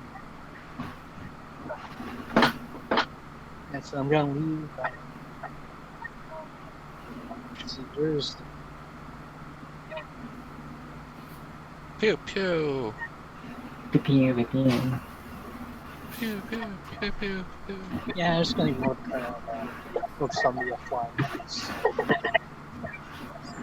Well, okay, let me say this. Above board, I'm requesting you take out the colonel, because I can be more effective against the power armor. I have anti-matrix slugs load, like I've said multiple times. I'm not gonna do as much damage. Oh, okay. No, I missed that. I thought that was Masher talking about his grenade. I haven't said a thing in a while. I'm gonna shoot blue hair.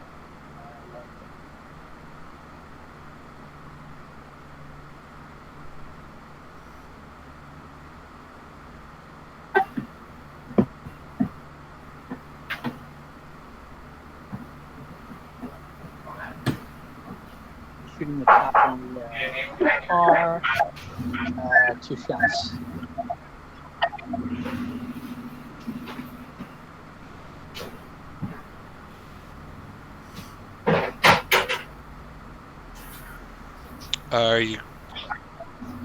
You need to roll to hit.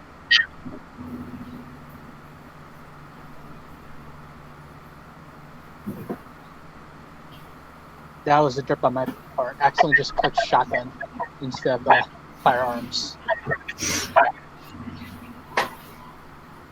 I think we're all just thinking attack and not hit.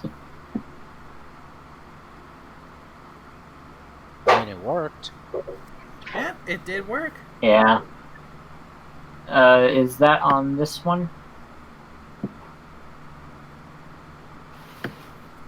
Yeah, blue hair one. Here. Alright. 65 and 71.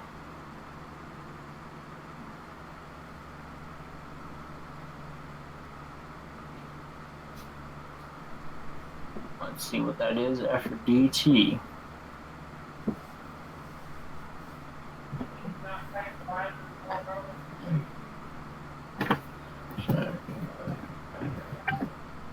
Is anti-matrix stuff affected by DT? The actual bullet part is, but not the matrix.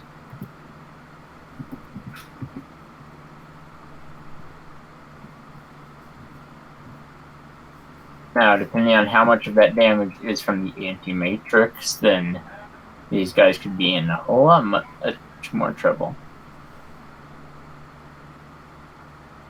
Given the base, shotgun thing, damage distance or damage threshold? Because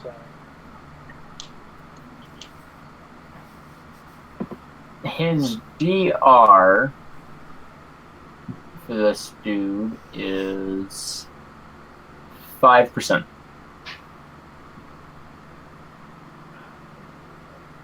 it's probably not going to matter much at this point.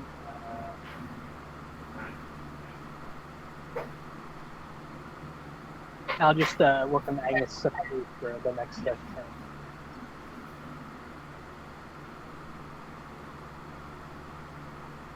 Yeah, he's dead. Or rather, his armor shut down. Well, yeah, his armor shut down, but where he's over a pit, as you can see, he's over this side of a cliff. He's falling to his doom. Oh, yeah. No, my armor! Just add the goopy falling sound. No, I could still save them, technically. It's like my turn next.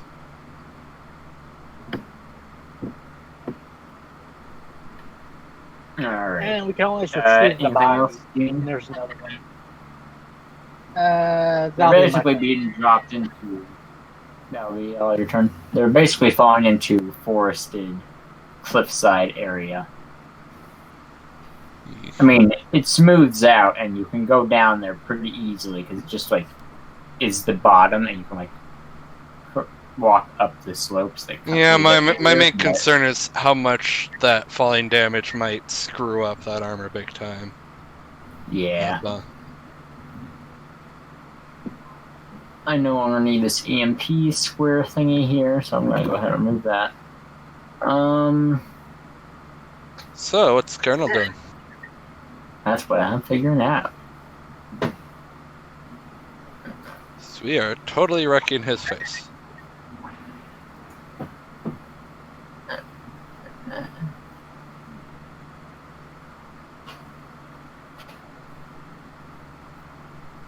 Alright. You get it.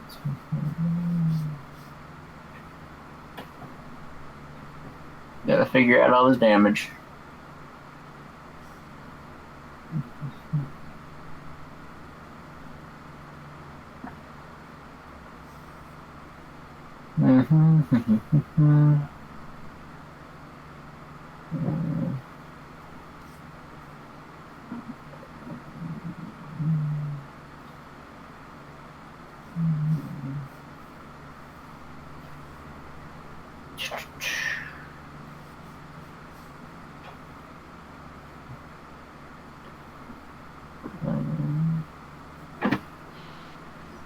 Alright, I'm trying to read through all this stuff and figure out why he damages. Alright, so he is going to whip out his weapon of choice. Oh my. For this current encounter. A gauze pistol. I don't know, is he gonna wrap bandages around us? Sorry, I'll shut up now. Maybe.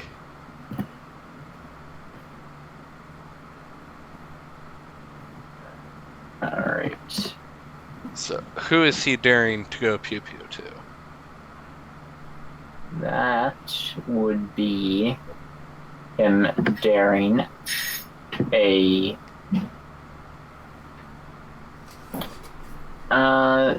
Barry, do you have a helmet? Yes, I do. Is there any unarmored part of your body? No, there is not. How about you, Misty? Any unarmored part of you? She's literally wearing a general's outfit. What armor do you think she has? Alright, that's fair.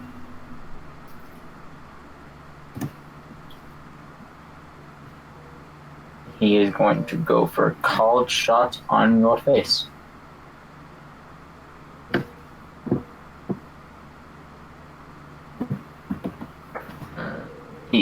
Sorry.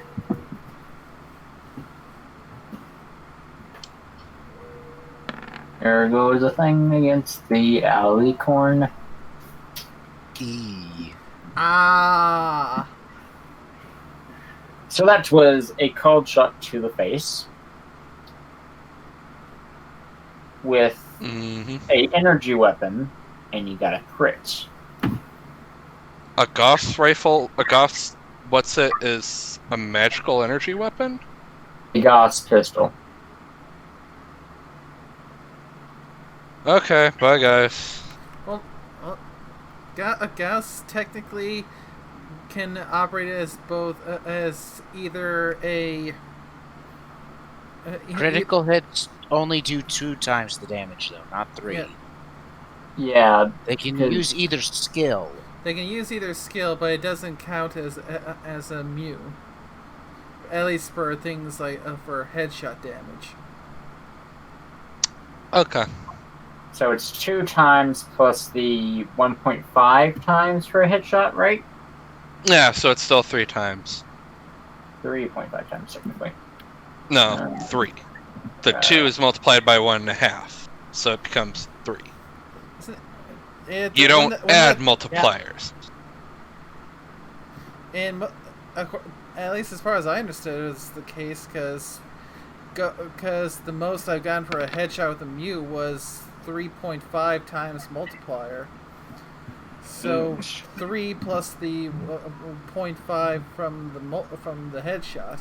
So that would be 2.5 times you'd be taking. Well, 2.5. That 144 is 3 times. So Well, no, it's times 3, because you have the times 2 from the crit, and then multiplied by 1.5 by the called headshot. So it's times 3. The 144 is correct. That doesn't sound right to me.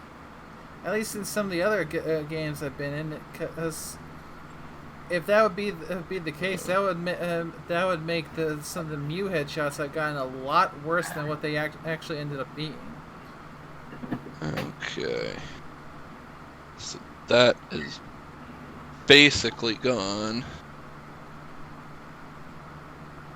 There is a very, very visible shimmer that kind of ripples across her body at that shot.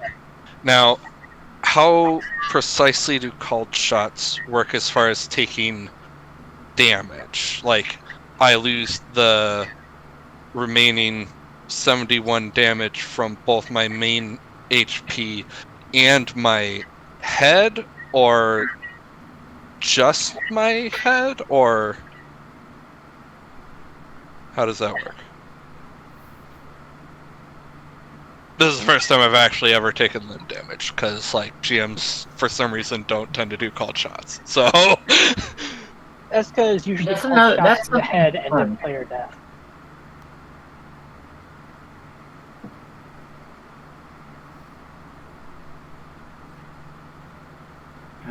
last time I don't think I've ever been called shot had on me either. So let me look at rules for this. Okay. Yeah. Successful called shots will do crippling damage to the targeted. Okay, well, no, that's regular. So Well, yeah, but I mean, like, I'm thinking I'd subtract it from both my main health pool as well as my head health pool on the sheet. I just want to make sure I'm doing it right. I think you I mean, subtract I the don't. full amount from the main health pool, and half that from specifically the head. No, because you'd What I'm- usually kill someone before you could cripple a limb then. Limbs usually have less HP, and Mm-hmm. yeah, it's supposed to be half, I believe. Yeah, half.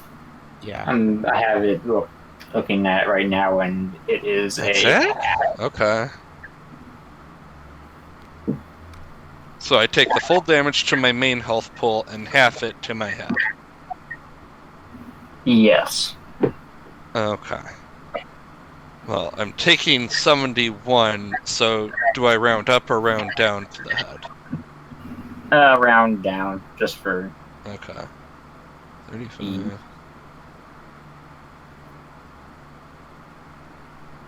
Okay, Misty is still actually okay. Well, okay, might be stretching it, but Well, I mean, her iron skin is basically gone now, but and she'll be recasting that on her return, but it soaked a good 76 points of damage for her, so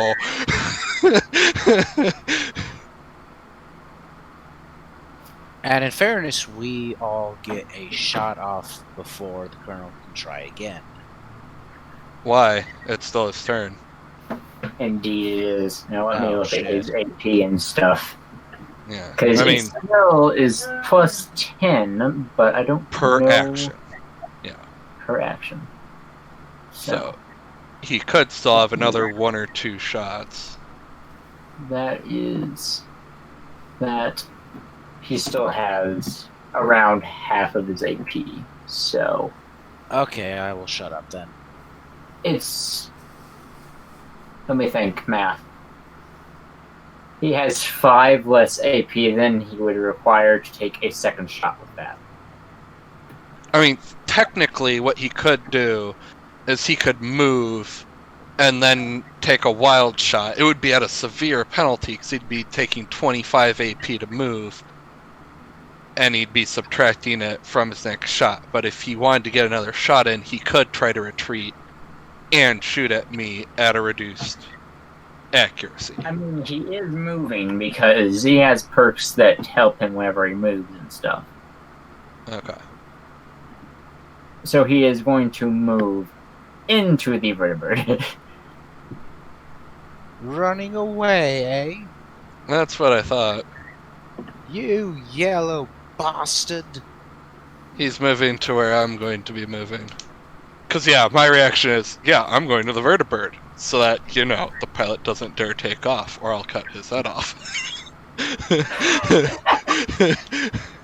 You know, just regular diplomat stuff in Fallout. He's going to run in, yell at his pilots and repairmen, "Get in the fucking air now!" He's also going to, like, point to his other power armored guy that's outside and point to you and just sort of gesture, "Focus on that one." Wait, focus on who? I just got back. No, the enemy is saying focus on Misty. Because they would focus on Jean as well if they could, but they can't because one of them is falling to their doom. I figured So they're that's why they picking- would want to focus on Jean.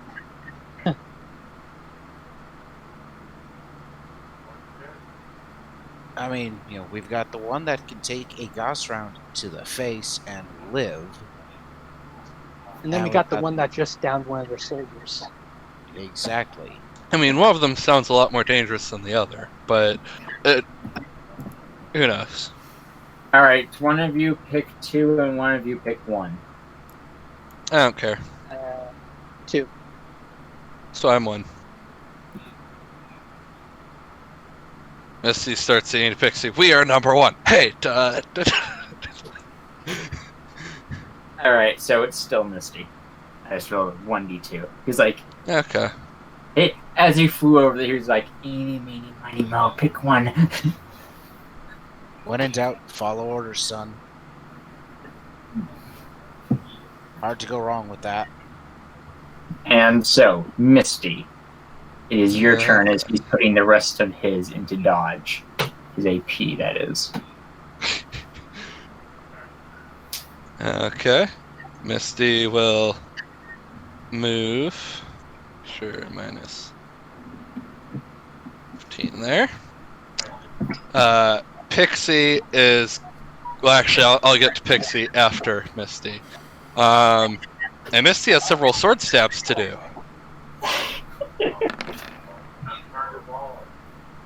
So I'm pretty sure that hits. Pretty sure that hits. And pretty sure that hits.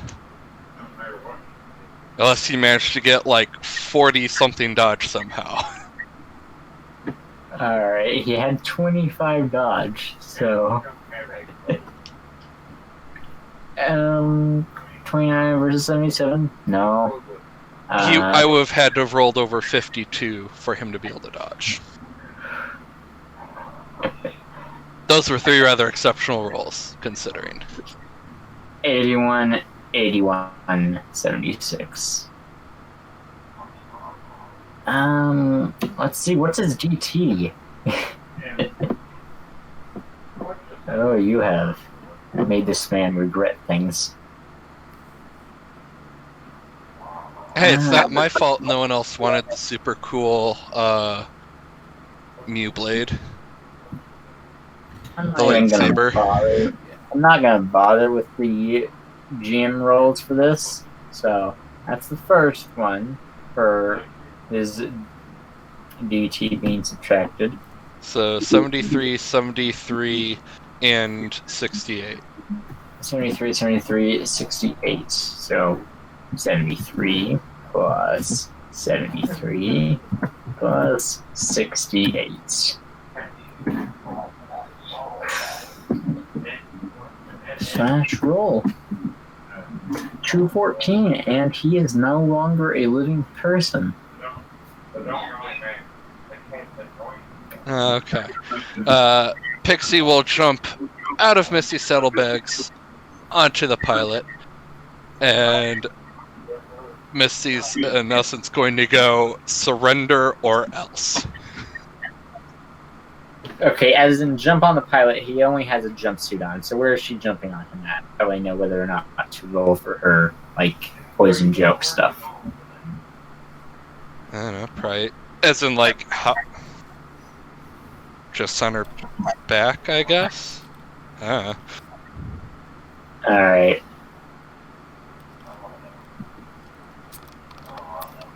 Well, then I don't have to roll anything for that. So. Just a general pounce with a intent to scratch. Well, for one, the pilot repair pony is horrified as you just darted over here and viciously stabbed into their leader.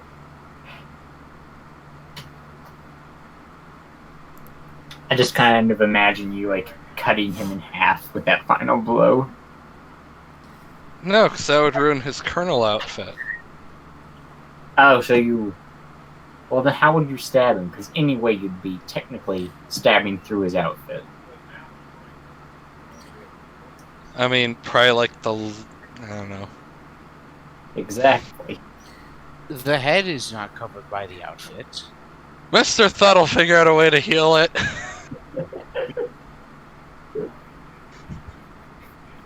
Alright. Somehow. He's really good at fixing things. Well, for one, the pilot is going to, with this technically started and slowly rising vertebird, look at you like, I don't know. Please don't kill me.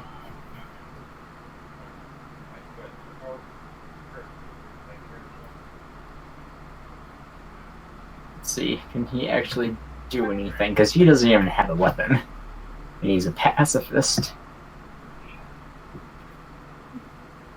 Yeah, well, see, that's going to work to his advantage. If he can't take any aggressive action against me, I have no reason to kill him.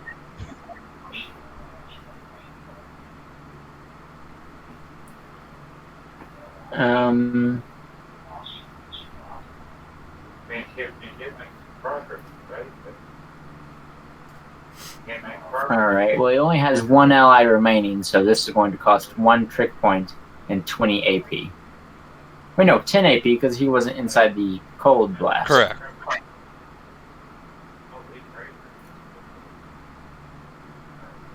Alright, so.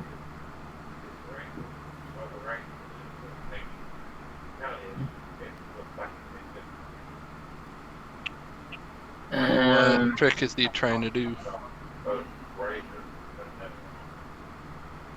He is performing a cheer for his remaining dude and giving him 5 extra DR for the next attack that hits him.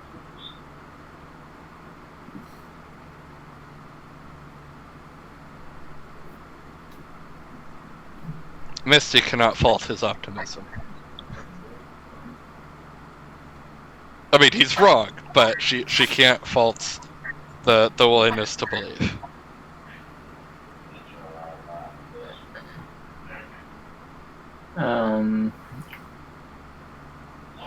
What else can he do?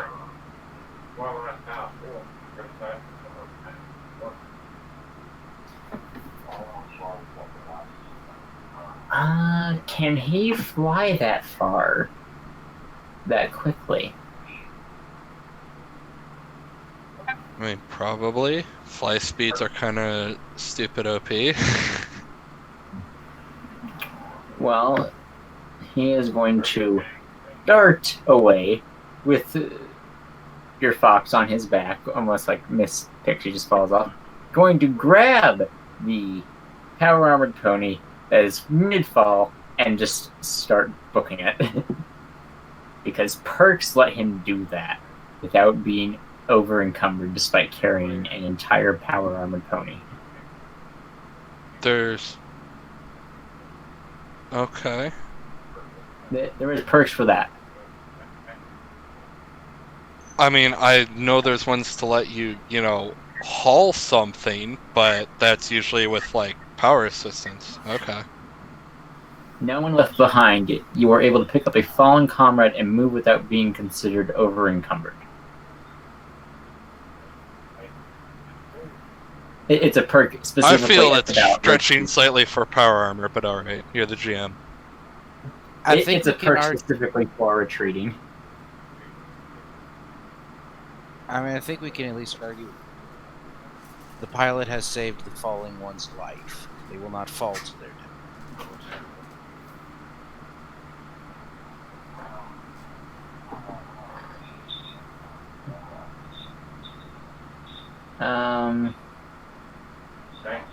So who's flying the vertibird?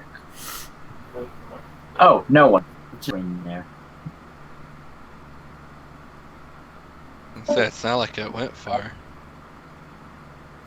Sounds like it didn't even get a chance to get off the ground. I mean, it's just... It didn't get there at all.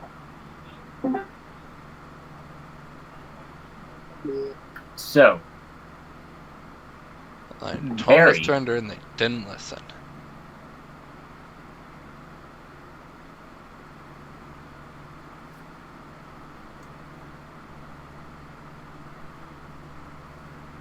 Yeah, Barry's not a fighter, so she's going to go and tend to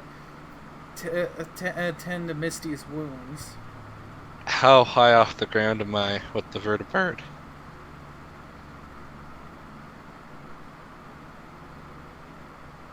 The 2 is listed from earlier. I don't know how high up the vertibird got. Hello?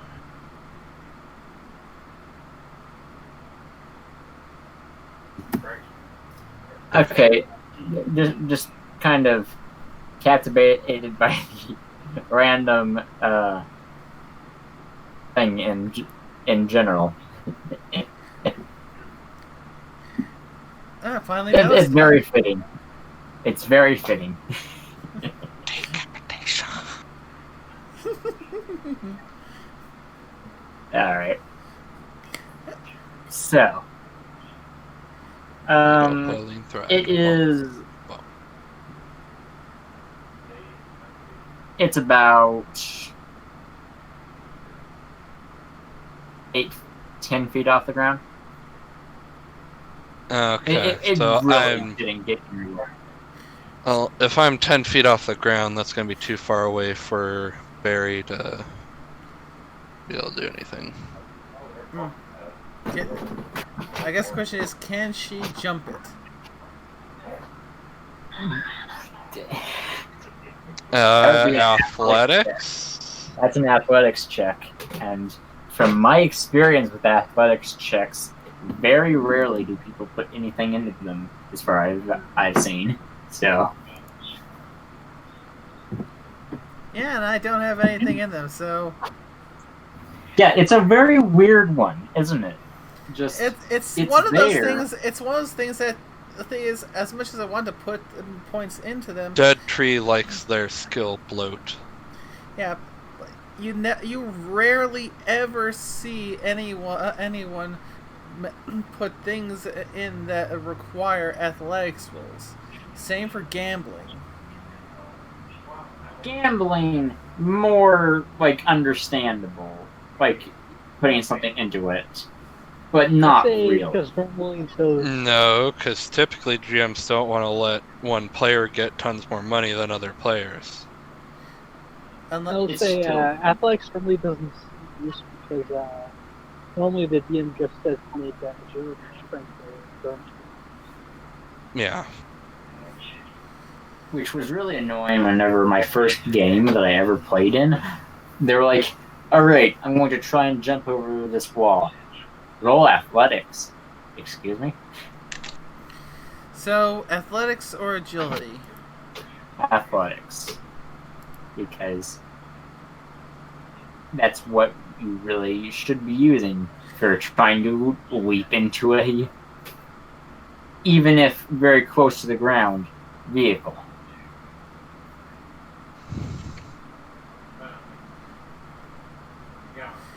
Oh, this is going to be fun. Uh-huh.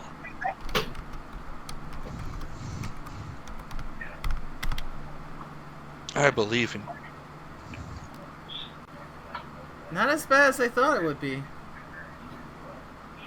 Because I believed in you.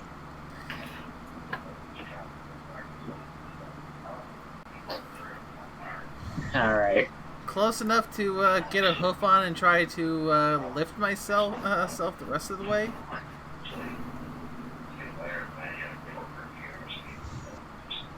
Roll luck for that.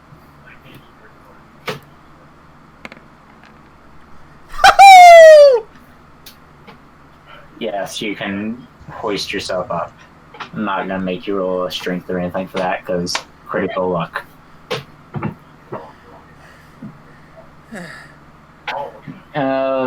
What else is your turn? So if we'll count that as being the next is just going to be the rest is just going to be applying a super restoration potion to Misty. I don't need a super restoration potion. I'm only down 100 hit points. Alright. Still, a healing potion then. Because he still took damage, he still took damage to the head, so gonna go and give you a healing potion.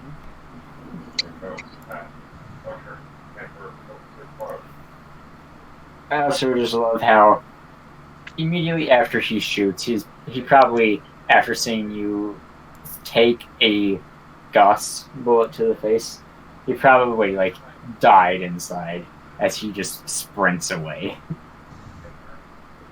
Followed shortly by dying outside. I mean, there it goes. That's what he gets for insubordination. Ignore the. I demote you, Cha. Ignore the second one. Roll 20 was just taking its sweet time. So yeah, you get healed for 99, Misty. Okay, she's at full.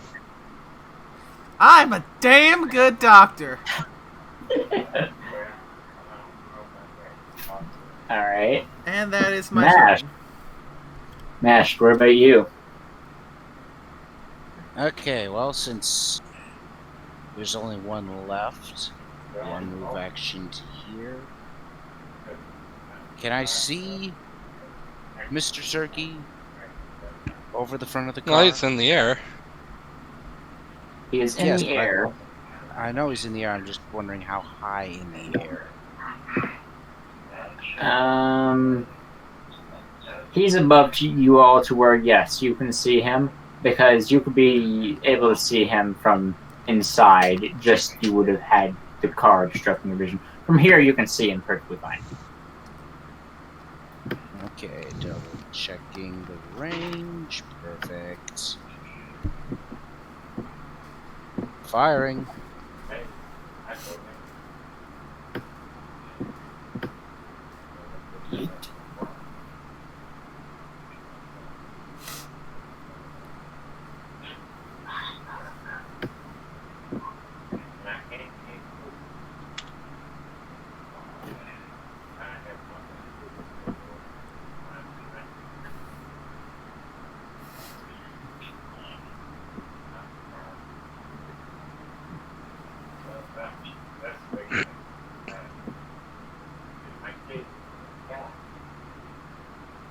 Okay, so the first bullet hit, both on the third roll, and the second to last hit. So 32, 27, 29, 30, or 24. Correct. And that's just the first burst. Alright, let me see. 32. Here's hoping you can get past the DT. Well, he has 2 less for whatever it's worth. These are the high-powered rounds. So 32, 30... Alright, no, 32, 27, 29. And 24. Alright. And they all ignore 2DT. Let's see what his DT is. Alright. That last one, not even gonna bother with it.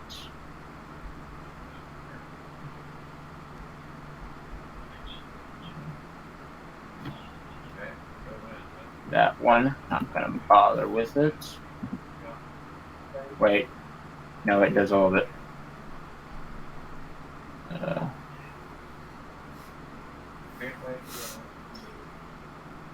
Trying to do math, sorry.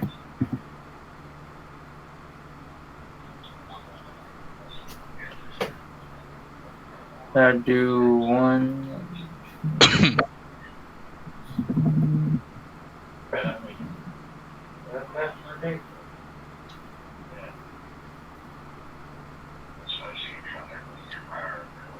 He is not dead by any means.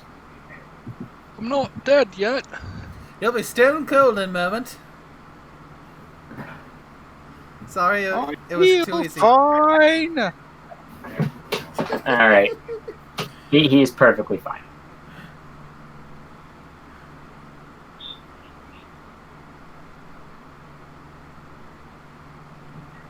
Yeah, this is why I need to get a proper rifle. Your bullets dinged off of his armor, and he ever so slightly had some damage done.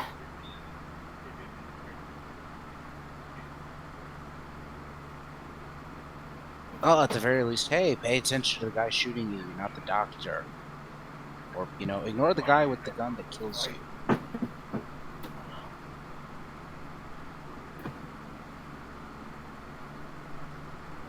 Alright. Alright.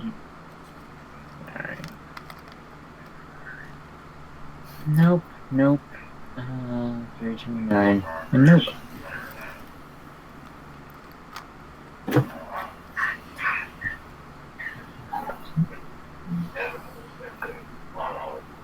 Alright.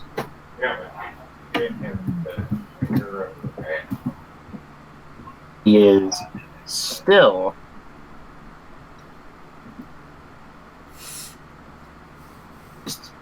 like, seriously?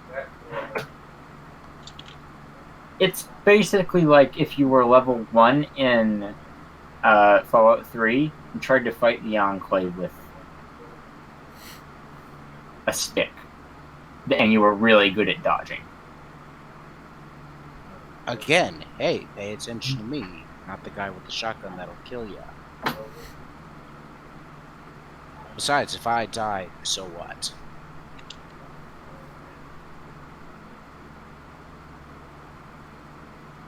So, anything else on your turn?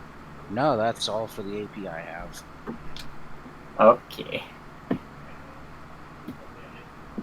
Let's see. This one is that guy. Alright, that's good to know. Move his bracket of text over there. Grab the other dude's bracket of text because he has things that affect him.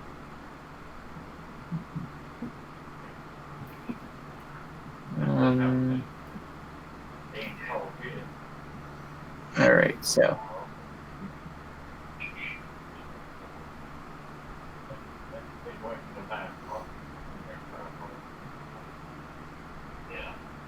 Plus 10 to hit because he was told to. Plus 10 to hit Misty if he shoots at her because he was told to focus on her.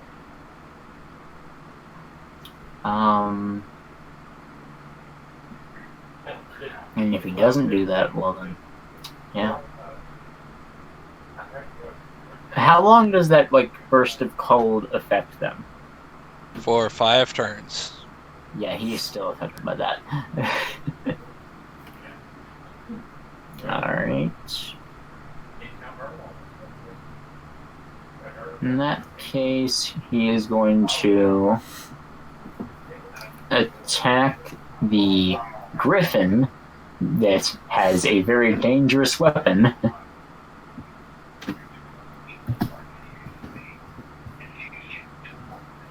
And ignore orders because, yeah, if it can survive a Gauss pistol, I don't want to fight it.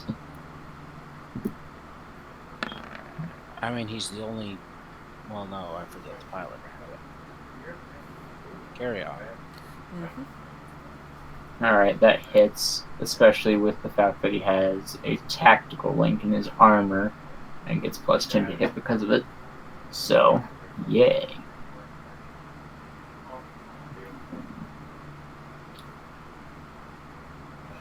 And let's roll some damage and stuffs. Slash roll 23 plus.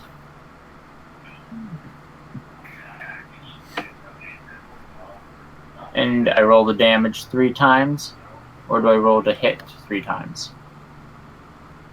For burst. Roll to hit, Roll right? to hit, it's 3 rolls to hit, 3 shots.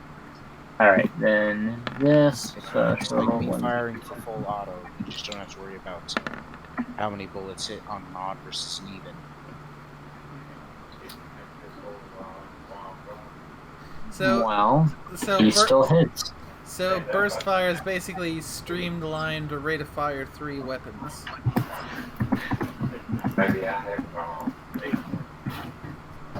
Basically.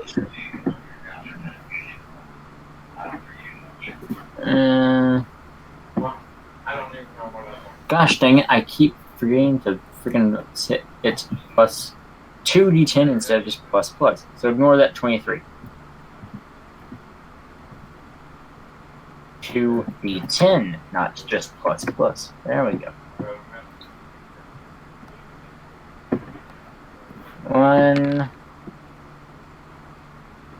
2, and 3. So 27, 31, and 43 on the Griffin.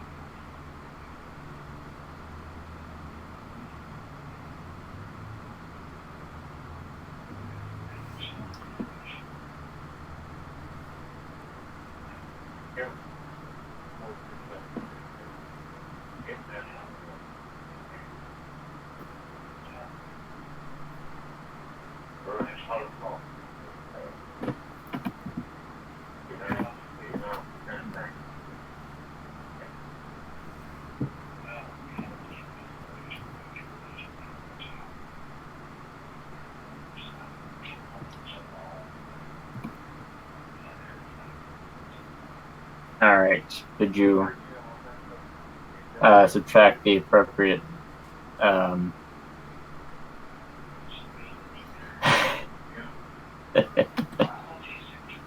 did you subtract the damage and things possible to be done?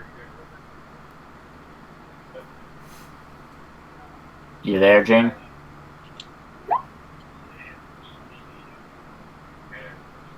$67 total. Nice.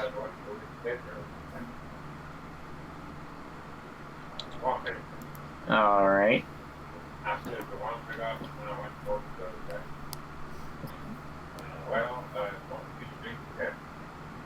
And to finish off, he is going to dart past you and sort of loop around, following his pilot's companion that just decided, fuck it, I'm leaving. They are not escaping with my power armor, damn it. And because he does that, special roll 3d10 from his whiplash perch. How far does that range go? He bolts directly past you, and he is doing so, flying over the car and bolting directly past him. And then making it up. Okay. He sprinted. I need to get the thing out. If you're sprinting, don't you have to go in a straight line? He sprinted in a straight line. That was the thing, and then he just left normally after that. I mean,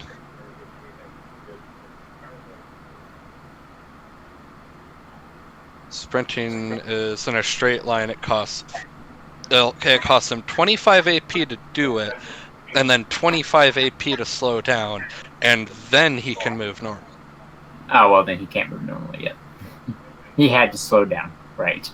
So he's like way up over here somewhere. Well, then he's not going to take the AP to slow down. He's just going to book it. Flying over the building and everything if he has to. So he is out here. He isn't taking the time to slow down. What is his He rank thinks slash exactly. fly speed? His flight speed. He has flight rank. Where is the thing at? He has flight rank 3. Okay. And what's his flight speed?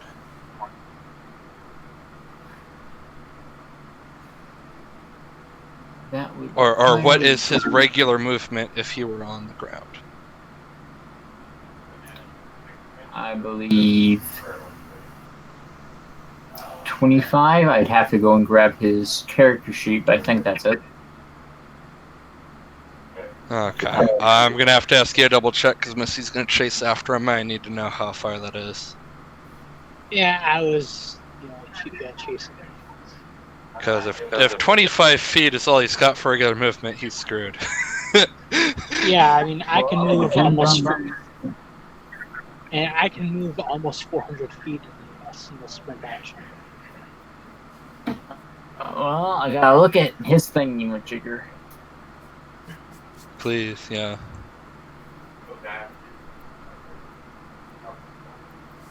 Let's Like- let Google Sheets load. Because I did have it on his token, because I thought I was being smart and just copied it from the Google Sheet onto the token. But no, that doesn't work. It looks like it works until you save the token and everything. Then it's just gone, and you can't delete the space that it takes up. So, it's just gotta love that.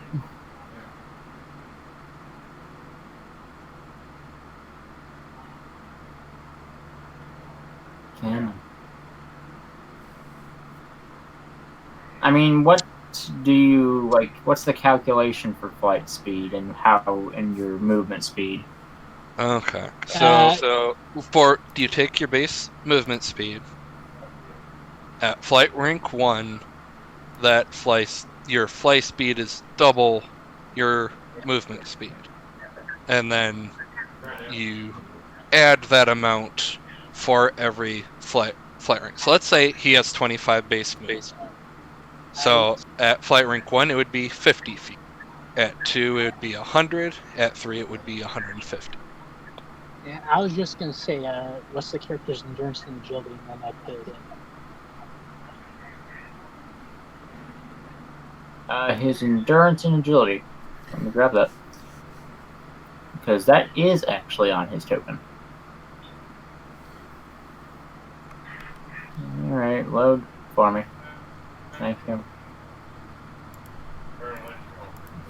Endurance of 5 and agility of 8.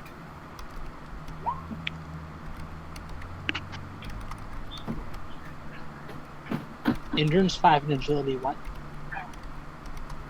8.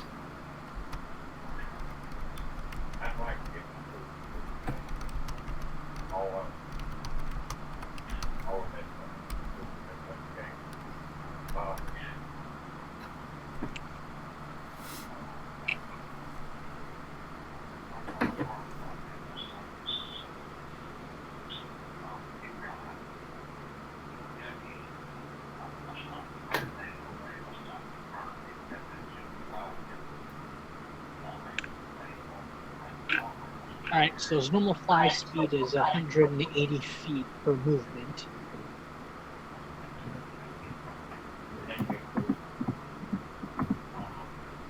And sprinting is 334 feet. Yeah,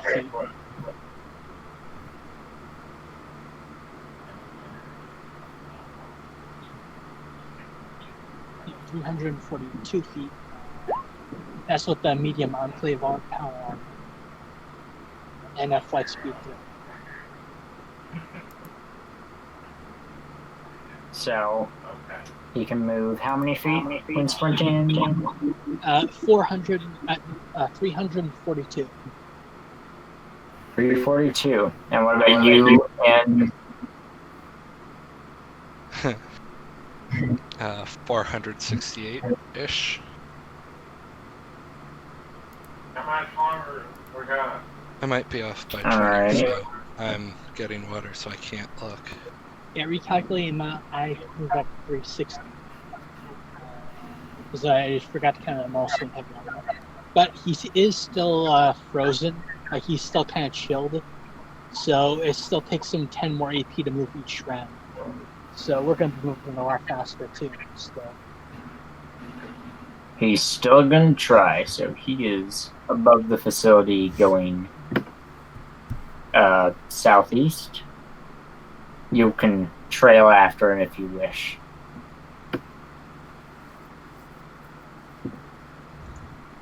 I have a feeling that you will be, so I'm not gonna move his token all that far. Well, technically he's still within 400 feet of me.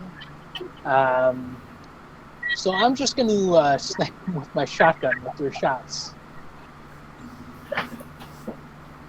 That's true. Shotguns shouldn't really be possible to do that, but alright. Isn't there a thing that says it's impossible for shotguns past the range? There is. Oh, you're a Griffin. Yeah, I'm a Griffin. I have the perk. Yeah, okay. That explains it. Okay. It's like shooting skeet. Pull!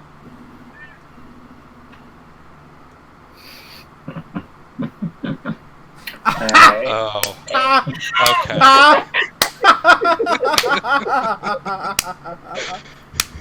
It really is like skating shooting. He just falls out of the air.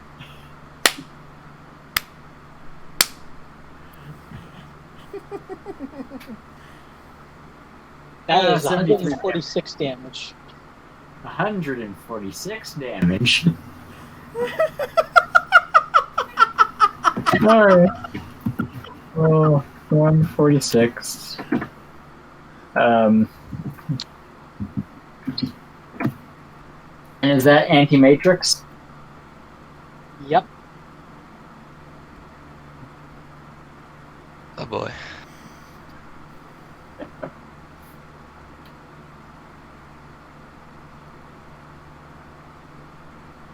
The way I'm doing anti-matrix is I'm ignoring a little bit of their DT because I think that some of the like damage of it is from the anti-matrix. So he has less DT than he normally does.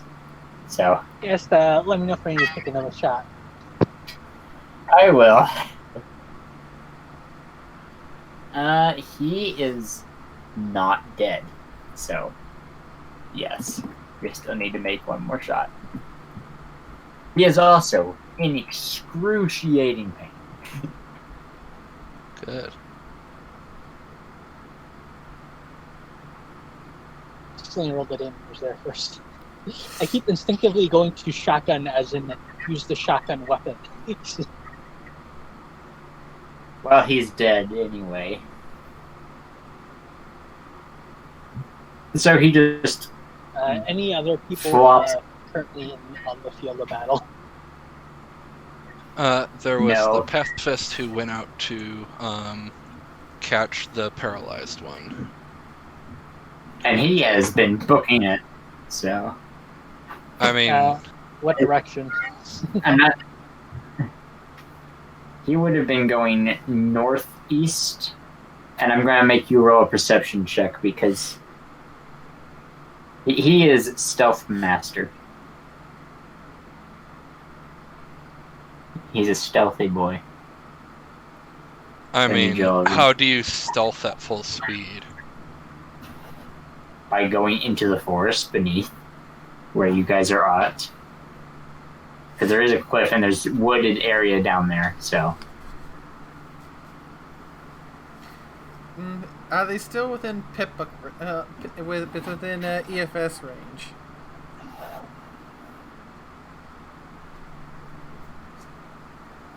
I Let think me. so. I'd say so. Though I'd say they're also probably like on the very edge of it, if I had to guess. I'll have to look at his token real quick. I don't have his token on this map anymore. I did succeed on my perception check.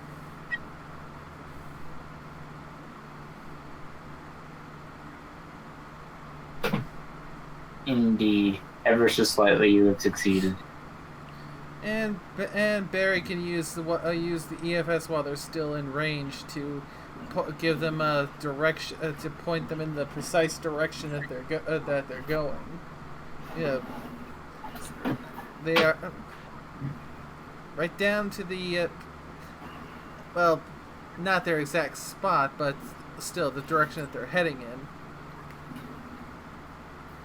Alright.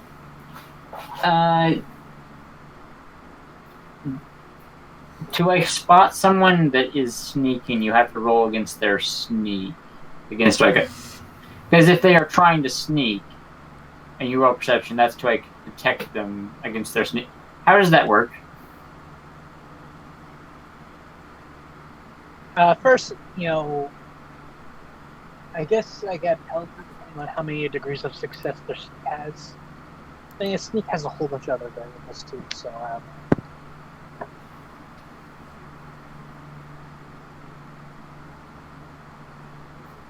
Well, let's see how that went. Also, my Xbox that has been turned on this entire time has decided to finally turn off.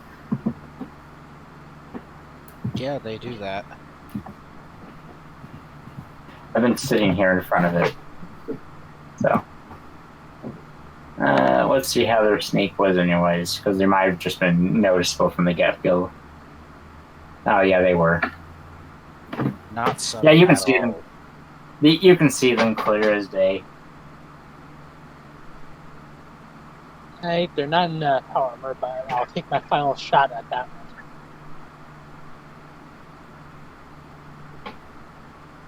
Trying to shoot a pacifist. And that's good, because I can't do that. Misty would not be able to shoot a pacifist. I am going to. If you kill this person, I might reduce karma for it because they are a pacifist person. They are trying to run away. They are you're- part of the Enclave. so... You can be a raider in the raider server group and still claim you're a pacifist, but you're still part of the Enclave. Okay, it's kind of like if you saw someone. Yeah, but raiders are inherently that has evil. avidly. If Raiders someone- aren't a nation; they're a lifestyle. That's true as well. So the thing you also got to take into account is, does the party know this individual's a pacifist, or just that they're a little bitch? That's the question. No, I The believe we all colonel would have. mentioned it. Yeah, I believe we all would have Yeah. heard the colonel mention that pony is a pacifist. Heard. And they're but also running didn't see away. which one, so. Not that you don't care either way, because, Enclave. all right. Still Yeah. part of the military that tried to scourge the surface of, the Equestria. All right. Yeah, I'm a Nazi, but I'm a non-violent Nazi. Rat-tat-tat-tat-tat-tat-tat. Even if this, yeah, all right. Fire at will. Which one is Alright. Will? They're all will. How am I supposed to fire at all of them? 50. That's with the reduced damage. From since it's not anti-matrix, You I reduce. took out the damage. All right. Let's see. What is his DT? That is where in here?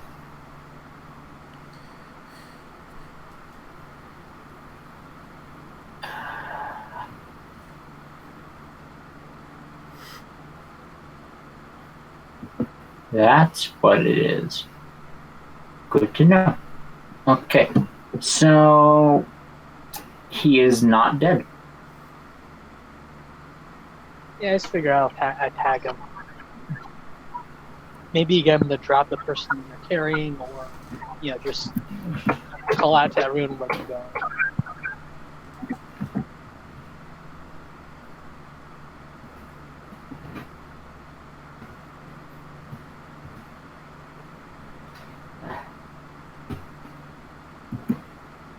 All right.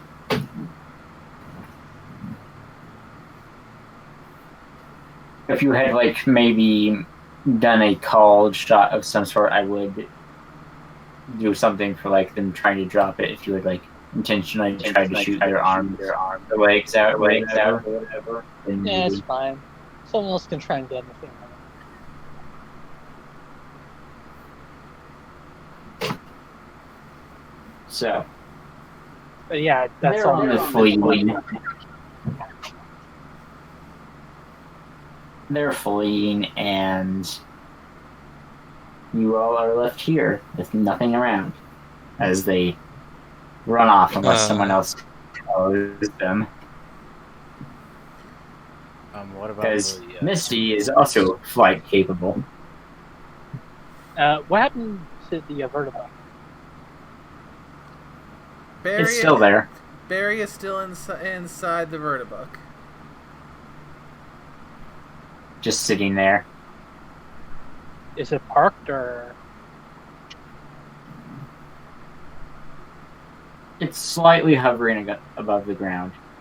I'd say by now it would have auto parked because that is a thing that those can do. technically, if you just let it sit there, it will eventually go down to the ground. According to GTA logic, if you just hop out of your plane, it just parks itself. Yeah, it's amazing technology, isn't it? And you're sure only repair and mechanics would equal pilot knowledge?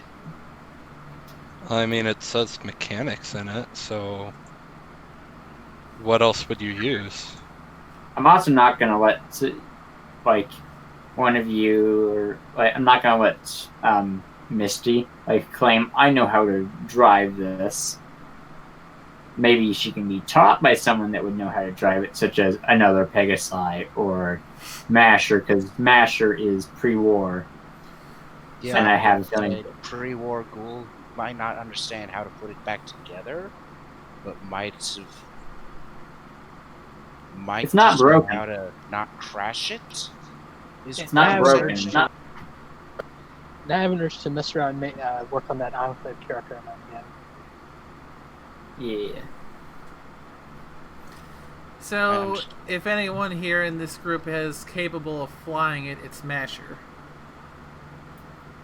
So with that logic, could I use academics and lore instead? Yeah, I would say that's probably good. Alright, let's see what he remembers. No debuffs, no bonuses, just straight skill check. No debuffs or bonuses. Straight skill check. So, sorry to backtrack slightly. The one that fled to the south is dead, and then the pacifist got out with the other one. Going north, yes.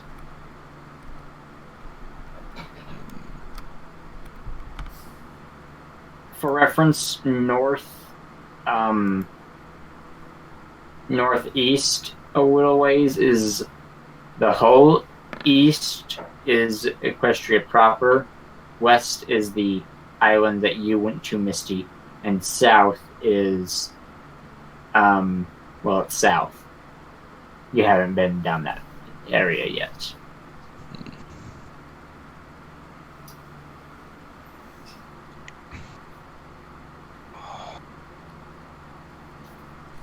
Oh, well, a rare good roll on Akin lore. I was wondering what that would be. A roll for.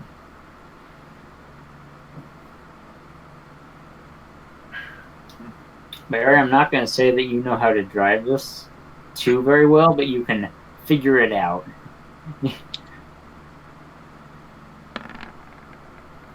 Nope, she hasn't even really heard of him before. No, I wasn't gonna argue she could do anything. That was just to see if Missy knew what it was. I just want to imagine. I just imagine that Barry pops up to the compartment and gets out manual written to help drive. And then, so you're basically saying Barry's going to pull a Sunrise, like what Sunrise did with that Earth Mover. yeah. She's smart enough to look for the manual and find it. Meanwhile, I'm like, Arguably, that would be wisdom, but there is no wisdom stat in FOE. True, but she is a shaman. She is wise in the ways of the spirits and has heard the stories from many a spirit who have complained about the intricacies and just how much of a pain some of these vertibux can be. I just imagine that one of them is just there pointing aggressively at the glove compartment. Well, I mean, if it's feeling generous. damn it, I trained on the VB1. I'm not used to the controls on the VB2. They're exactly the same. This is the VB5. Yes, that's the problem.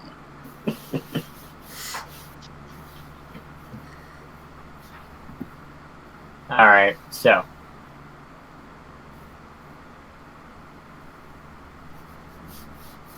Ignore the background noise. I think someone's playing.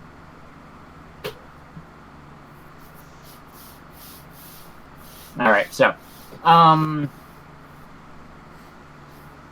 as far as things that you're doing, what are you doing? Well, Misty's gonna go back after Mr. Thought, because everything's okay now. That's a lie. Just Those going. timber wolves are still out there. Well, yes, but we've got a vertebrate now, so like And by the we thought maybe you might want to, be interested in that and by the for time the moving of stuff. and by the time Tater Tot gets back, Barry will have gone through the manual and have figured out how to fly the thing. Well, I've done the math. He'd be about half a mile away right now. I mean, that's okay. I can get there in like maybe a minute, if that. I'm half back a mile with it. away. Not much. We're trying to figure out how to fly a vertebrate. And Misty's also trying to go and find Tater-Tot, who is like a half a mile away. So are we ditching the car now? What if we park the vertebuck on top of the car?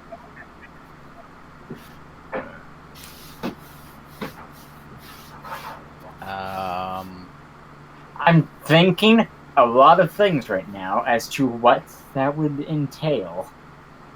Well, out of character, logic-wise, the vertebrate, while it would be useful for getting point A to point B, would likely get a shot at just about anywhere we took it. One, Not we would just have that, the right call signs to the Enclave, and two, Well, places wait. Not to mention, I don't think a vertibird will fit on top of the car. I have a chaotic evil idea. Oh dear. What if we sell the vertibird to the slavers? This is above board. This is not Misty, by the way. This is just... Well, what I was getting at is vertibirds use multiple spark batteries. We could just harvest those and a lot of useful parts out of it to make the car run on its own power indefinitely. So that we're not stuck at slow-ass speeds, but we're also not likely to get shot at on site. Ooh.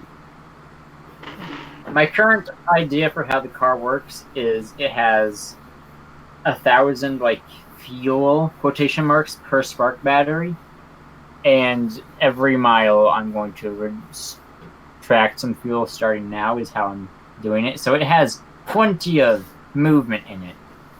Well, that's fine. just Spark depends. batteries recharge themselves. Oh, well, then never mind. It just means that we have to park to recharge, and more likely than not, the vertibuck has a much higher power requirement than the car, so if there's spares, we can always set up to hot swap. Alright. But as far as you, walking away, you went southwest? Opposite where direction they of were? the Timberwolves. Even if I had to So mountain goat things. they were coming from the southeast, so you would have went northwest back towards the hole and everything. Oh yeah, once he gets in the hole, they can't reach him, because he's in the hole. Blah.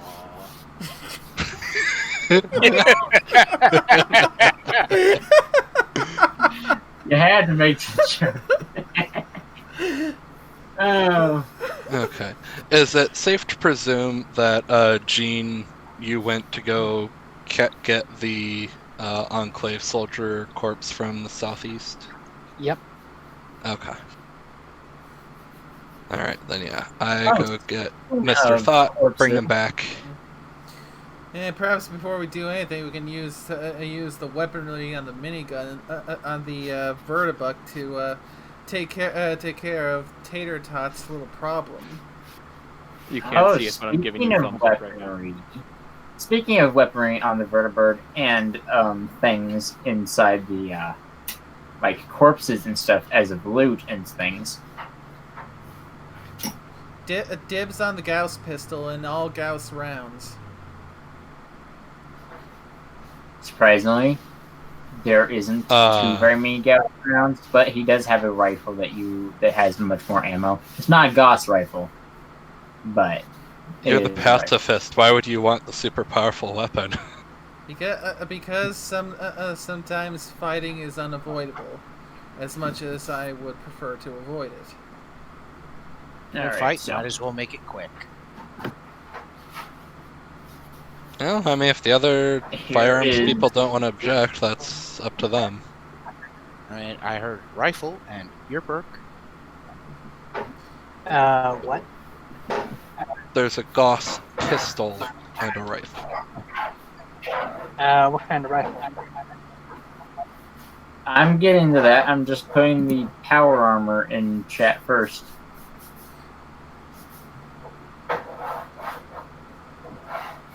And I assume that you would have been, like, grabbing the weapon off of the guy as well? On the roof that heads southeast? Yeah, why wouldn't you? Well, you might just leave it. I've left things like that before, like in Fallout games. You take them and you sell them. That's how you get caps. Which is how you keep in ammo. Yeah. Alright, so as for like main things, I'm only gonna put the like big major things that they have in like chat. I'll give you the rest of the loot weight or like health potions and things that they might have. Yep, and don't forget, the reason we came to this base was to get the loot and gear that we could trade to those Steel Ranger-esque guys. What was their name again? Fractured Steel. Fractured Steel. Yeah. You know, Yes, there's I have a better idea. A much better idea. We're going to take some of the power sources, even if I have to scrap those Polytrons and take their spark batteries. Hook them up to my Gatling laser, which we'll put on the weapon mount, and then we can take the armor off the Vertibuck, fortify the truck, and then we'll have a light tank.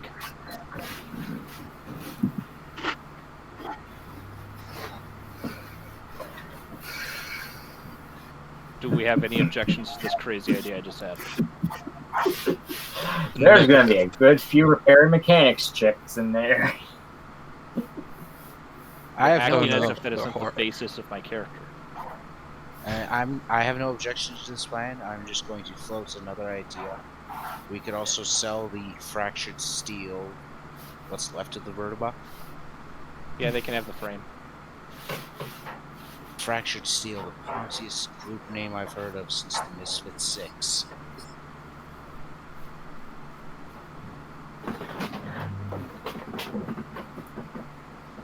I just love the concept of, we were sent here to kind of get some gear and stuff for them, possibly trade it. Here, have a Vertibuck. Not only a Vertibuck, but the frame of a Vertibuck. The rest is our finder's fee. There's no engines, there's no spark battery, there's no weapons on it, just the Vertibuck. Oh, if we put the spark battery from the Vertibuck inside the cart, we can just drive around without the protectrons. Yeah, we already mentioned that. That was like the very first thing we Welcome mentioned. to 10 minutes ago. Not to be snarky, but yeah. That was like 2 minutes ago.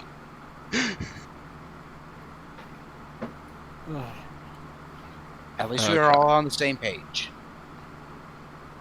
Yes. Okay.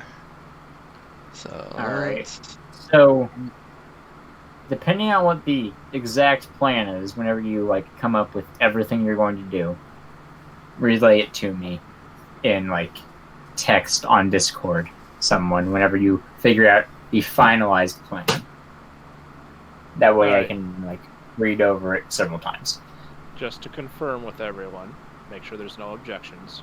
Once Tater Tot is brought back, strip armor and spark batteries, etc. out of the Vertibuck. Place them on the car, so that the car is self-powered and armored better than it is. If it has any heavy weapons, we'll mount. Well, there's one weapon mount on the car. We'll mount the best one there. And if it's an energy weapon, we'll use spark batteries to power it. Yeah. Making Although it a fixed weapon. I do propose that before we strip the vertibug, that we use it to take care of that little problem that's been chasing down Tater Tot. Oh, I like that idea too. But, Okay, but as long as we have someone that can fly. Barry has managed to figure out how to fly it. She just needs some point to man the guns. Yo, Exactly. Mama. just one question. Do you want me to put on Ride of the Valkyries or Fortunate Son? No. Wait, What's that? what's the weapon on the vertibug that you're manning? I'm figuring that out. Give me a second. Didn't you say it was a minigun? There is a minigun and a energy one. I'm just trying to figure out exactly which one I want it to be. Because I had a few ideas in mind, and I'm trying to figure out exactly which one to pick. Like a regular minigun or the Gatling laser? Oh, it's a normal minigun, and then there is a energy one on the other side, and I'm trying to pick which one. Yeah, I was asking if the energy one was the energy equivalent. The Gatling caster is the name of it. That's what it was.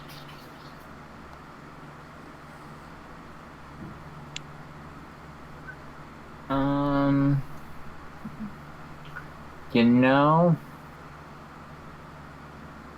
yeah, it's a Gatling caster. Sure. Okay, so with it being a Gatling weapon either way, Fortunate Son. Yeah, I feel like we should play a long tall saddle.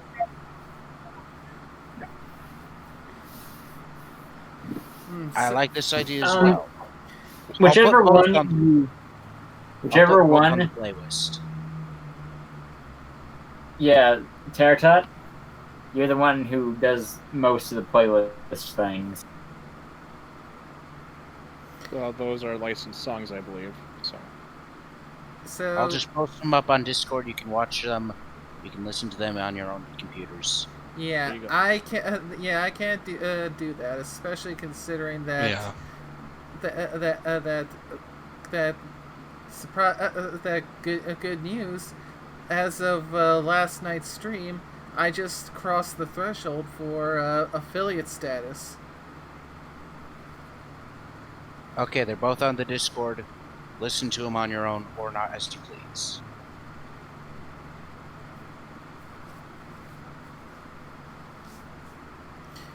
So, Barry piloting with Masher on the minigun and Tater Tot on the Gatling caster.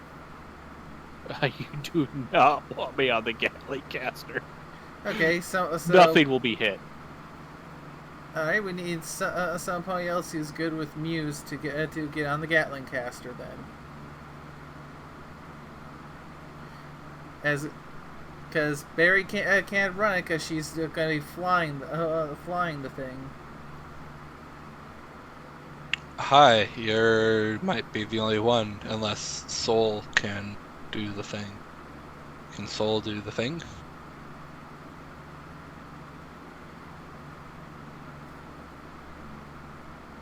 Using the Gatling caster would accrue a negative 40 to your skill because of the rate of fire. Good grief. So I'd be rolling for critical success only, which would mean I need a 6 to hit. Not even suppressing fire then? It's a rate of fire 8. The penalties are immense. Oof. If I were to take the time to put it on my battle saddle, I would be rolling against a 50.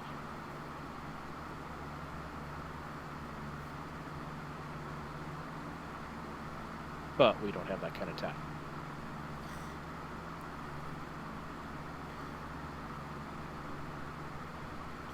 Okay then. Oh, I have a brilliant idea. Have one of the Ponytrons do it.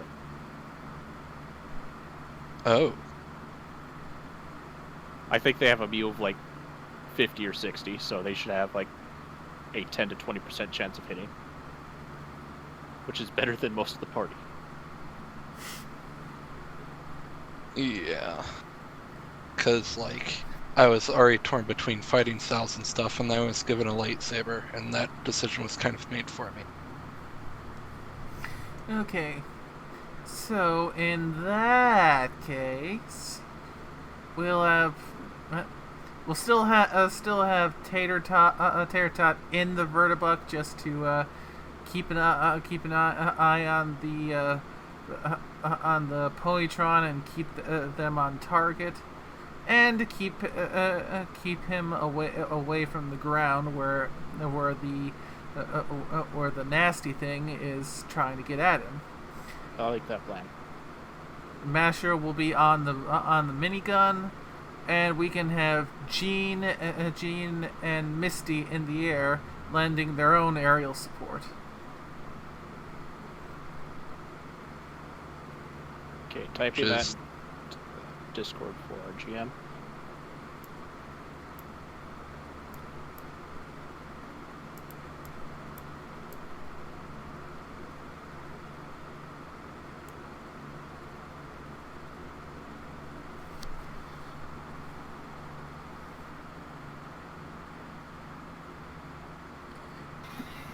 Thanks for finally adding Ride of the Valkyries. I was wondering when that was going to get added.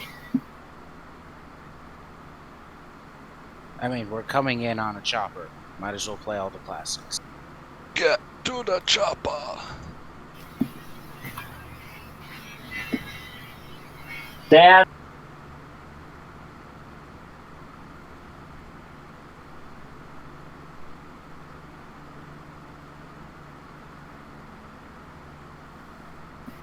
Alright, so.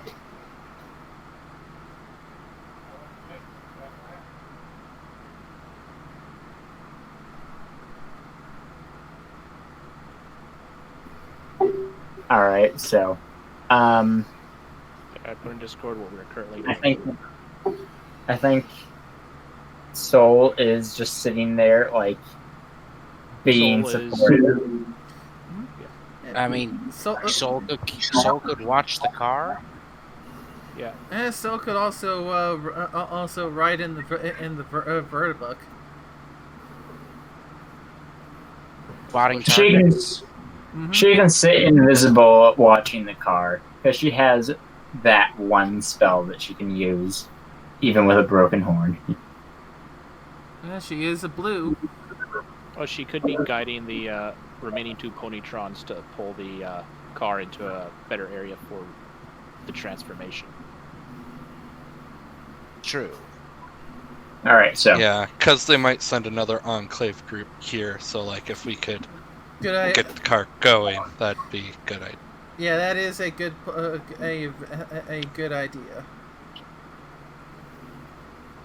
Alright, as for your putting a Ponytron on the Gatling caster, that's going to require 2 repair mechanics checks to, like, make it instead use that weapon compared to what it's already hooked up to using inside of its machinery. Using it like a normal weapon would use it. I thought it was, like, built into the It has a weapon built into body it, of but it. it can use other weapons.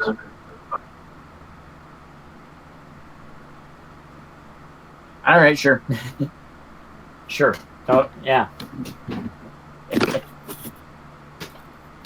Well, in that case, let me get that token and put it in.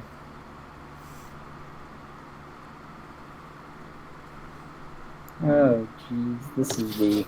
And probably also best to bring Tater Tot back since yeah, he ought to be there when the thing that's been tailing him is going to be dealt with. I was not expecting this, but I am not complaining. You're the one that put a Vertibrook in our reach. You only have yourself to blame. Yeah, but he wasn't expecting the zebra with only 18 Akin lore to actually get. Hold on, let me double check something. Where is that vertebuck at? I know I have the token somewhere. But yeah, he wasn't expecting the Zeb with 18 Akin lore to get a passing roll to figure out how to fly the thing.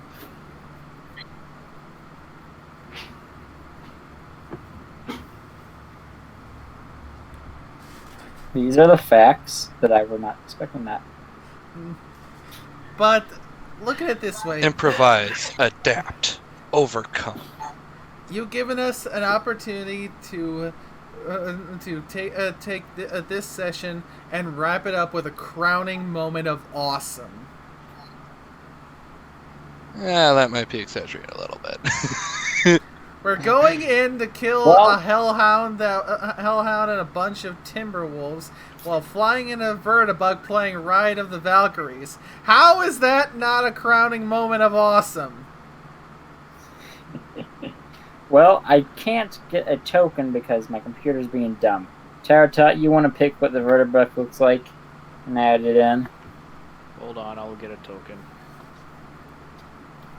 Sorry, it's just that things are being dumb. Oh my god. Purely for convenience sake and not having to like make an entire another map and everything, I'm just gonna reuse the minefield map and whatnot for this epic battle.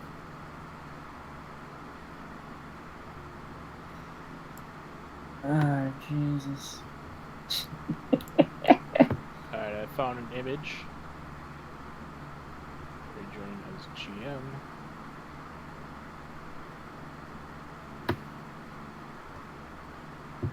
And the Go ahead and individual put that it. made this piece of art, I'm pretty sure they're not watching, but if they are, thank you. Go ahead and put it on the minefield map that we used. I have to upload it first. Well, obviously, but whenever you get it, just go ahead and put it on there.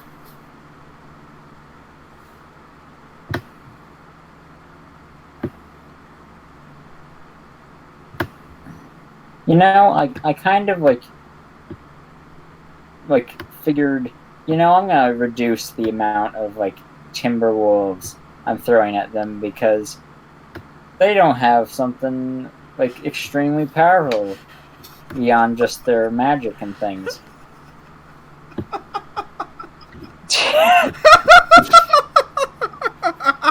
I have changed my mind ever so slightly.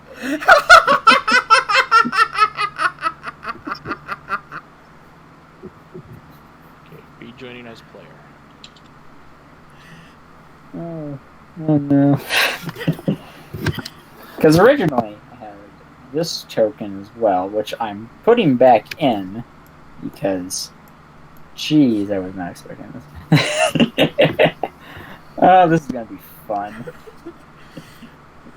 Okay, well, while we're doing this, I'm going to ask more questions. Since the minigun is mounted to the actual vertibot, It would still use the firearms skill. I'm thinking more like, would it still be like standard rate of fire penalties? Because it is mounted to something solid. What do you get when you mount those? Because I know there's an actual thing for that. If you have something mounted, I believe it would remove the strength requirements for it. It does, yeah, removes the strength requirements. At GM discretion, tripods and weapons on pintle mounts, which... Okay, This would be on a pintle mount. Okay, so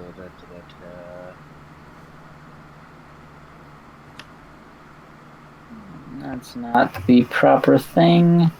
It's not the proper token. Let's see, where is it? Okay, it would just negate the strength requirement.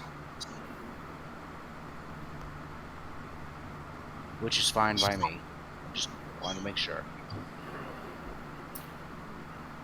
I've still got 240 chances to hit something. Alright. this is a great way to end off this session whenever we do this. Delete this Timberjack token that I was forced to use because I thought I was looking for a pony.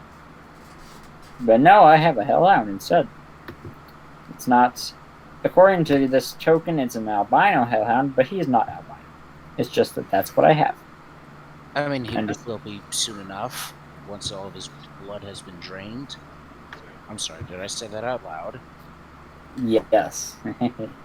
Well, here's another important question. EXPs. We might maybe get close to a level up-ish.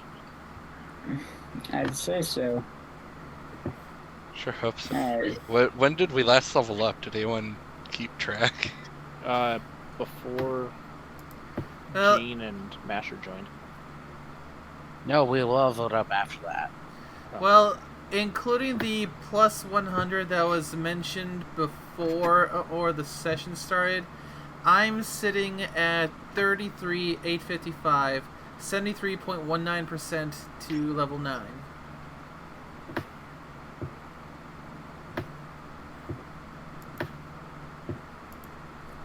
I'm just placing everybody in like where I think that they would be on the vertibird before I like move you all over here.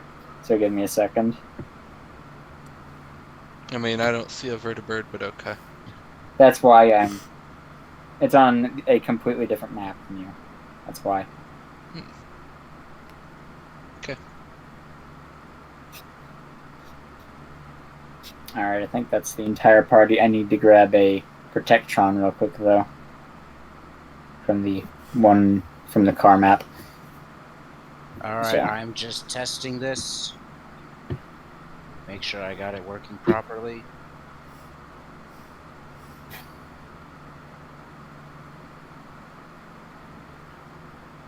Aw, they're so cute. Missy would adopt one, but I think Pixie would get jealous.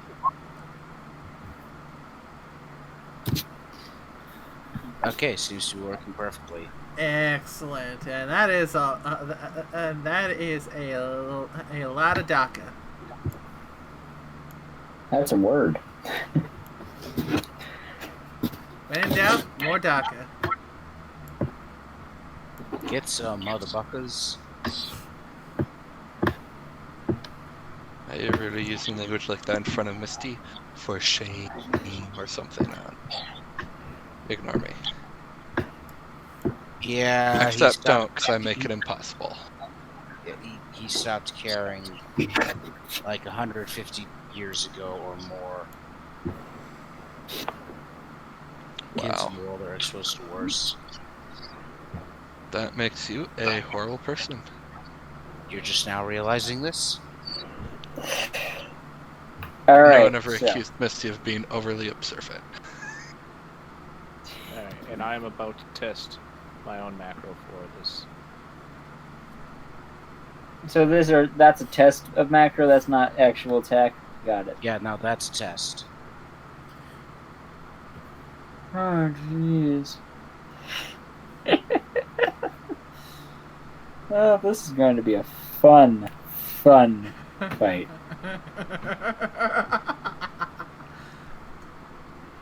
I don't expect any of these Timberwolves to have a chance. But hey.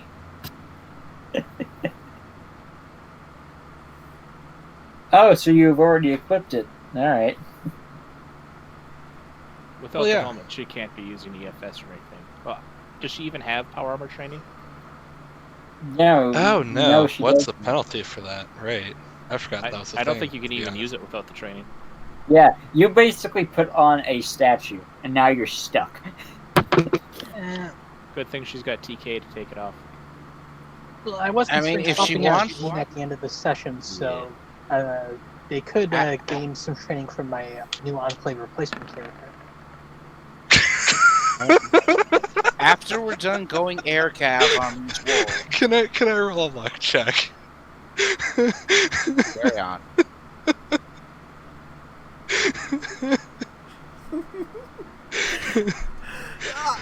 I think everything is conspiring to this just being truly a crowning moment of awesome.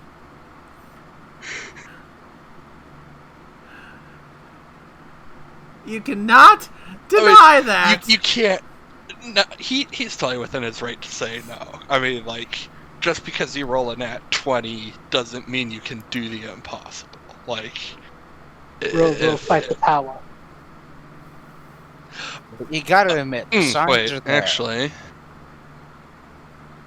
I don't know. Let me.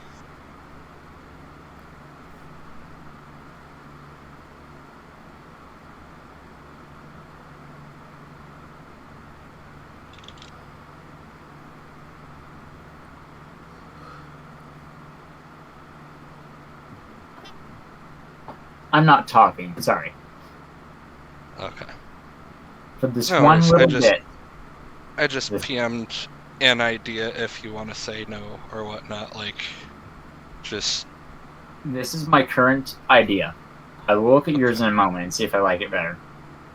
For this one remaining bit of session, you can use it, and I'm going to assume that you are moving it, helping yourself move with TK and everything.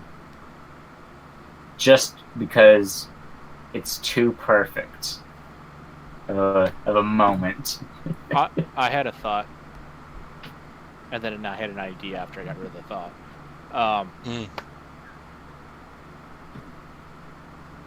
We can double check the Enclave base, see if there was any training materials left in the servers or a book on it.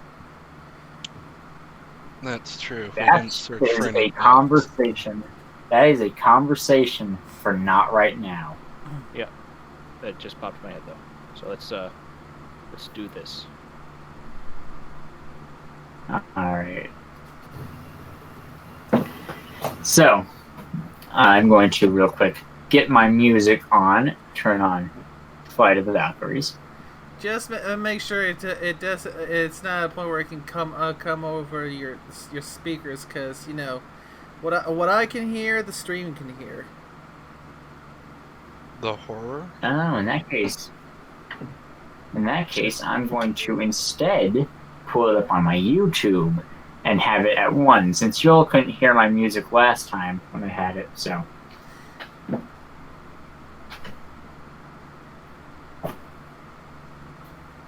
Now,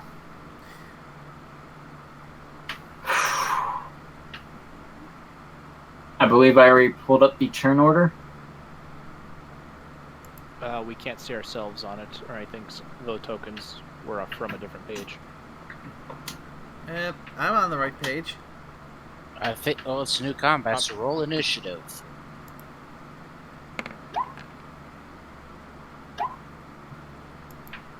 I'm game one. Sorry, give me a moment. It would seem Masher's looking forward to this. How long has it been since Masher last got to unleash a mounted minigun from a bird in the air? Too damn long.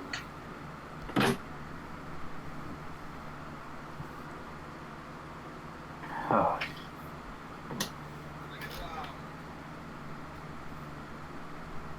A couple of you are pretty eager for this.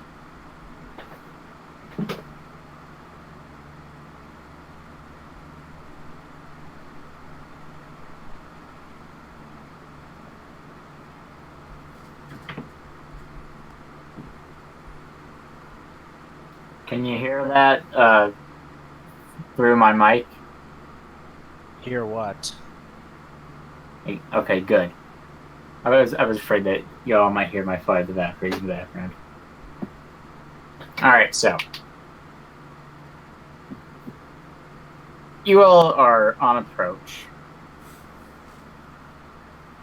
Flying high over everything, approaching the neutral to all except for Tattertot, Timberwolves, and Timber King Hellhound.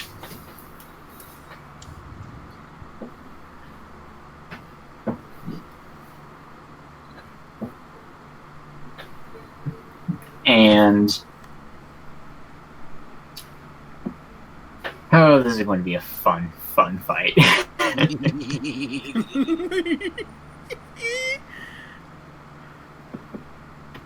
All right.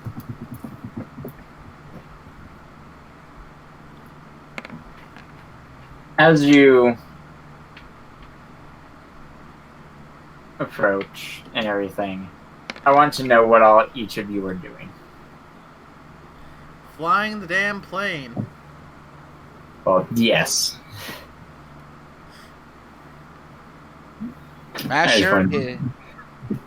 Masher's got a cigarette in his mouth and is making sure the minigun actually is in perfect working order. Which it And is. slow it up at 6.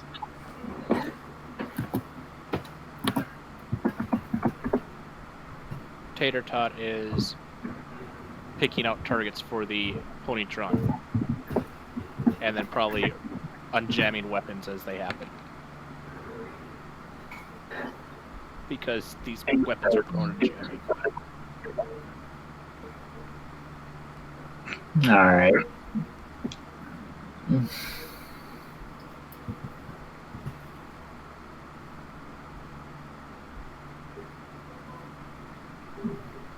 So, let me finish rolling their initiatives. I was not expecting this. I love it.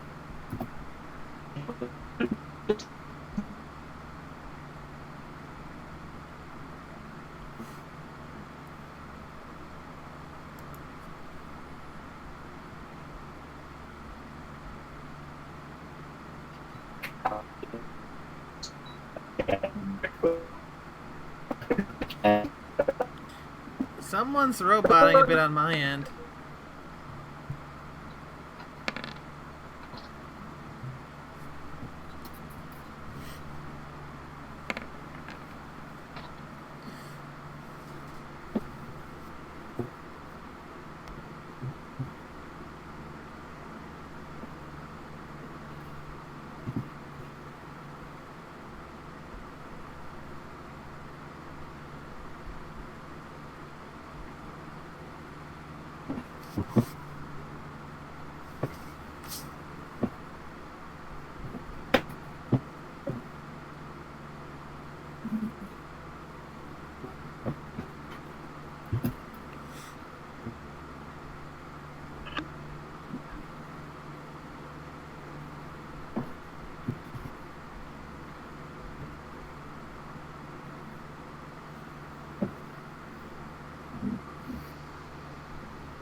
All right. Who is ready to do a very, very fun thing? Hoorah!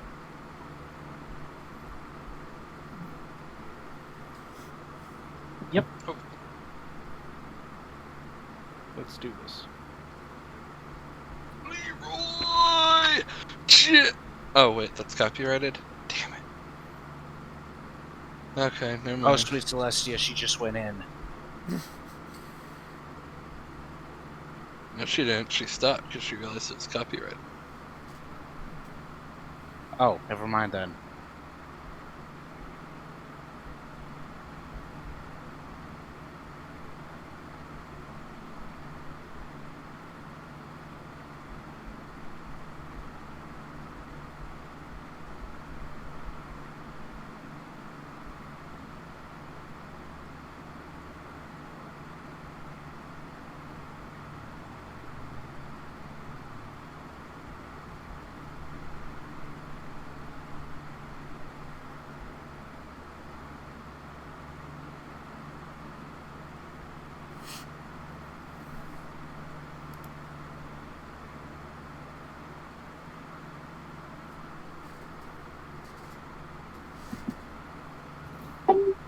far in the air are you flying in feet?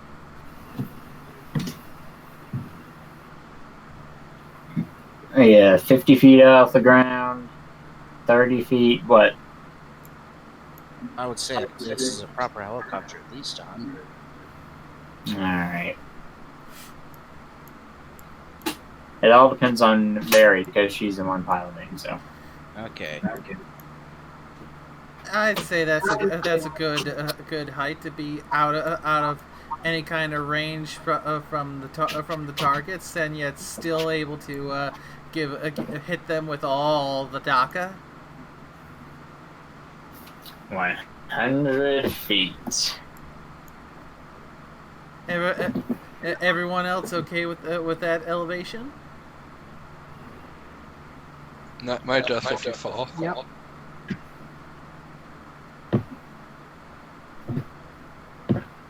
Alright. This Timberwolf is going to howl at the approaching death machine.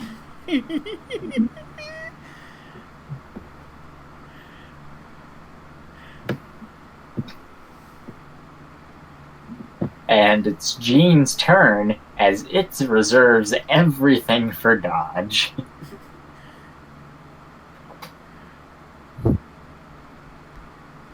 Fortunately, there's an upper limit it can reserve. Yeah, I was about to say. Yeah. There's an upper limit, but Yeah, 3 times its agility. oh, I feel bad for these wolves. Low agility. 3 times agility. So I'm going to target the Hellhound because that fits with my approach. Yep. Taking out the Hellhound first. The best option because it's the source of all these Timberwolves. Cut off the head and then riddle the body.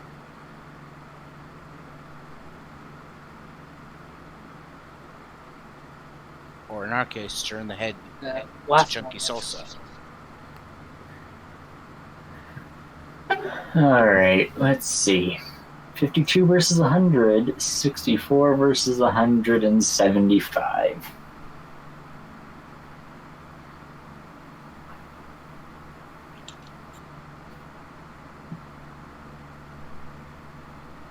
Let's see how things are going with this one.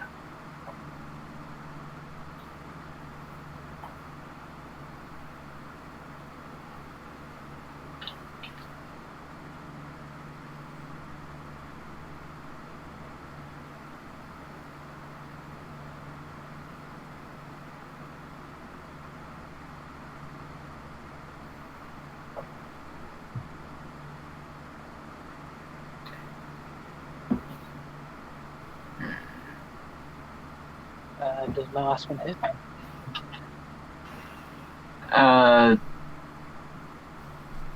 Yes, just ever so barely, because he has 25 reserved to not be hit. Okay.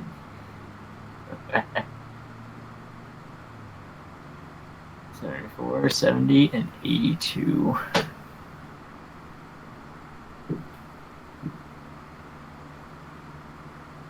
Well, and the question is, did Dodge only proc once, or is it basically... Wait, who were you shooting at? The Hellhound? Because he didn't have a thing to dodge. That was the Timberwolf. Oh no, like I said, I was targeting the Hellhound. As, it's... the boss? Yeah, all of those would have hit. He doesn't have a thing to, he isn't trying to dodge or anything right now. So for the Hellhound, it's just Vertibuck appears suddenly, blam, blam, blam. Alright, let's see. /GR.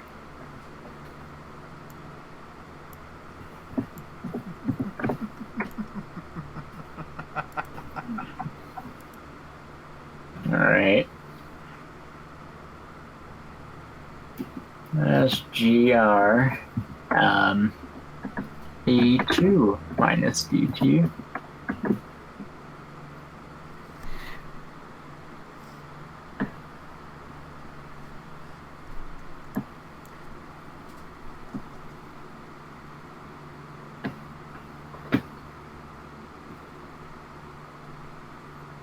Oh, he is just loving this.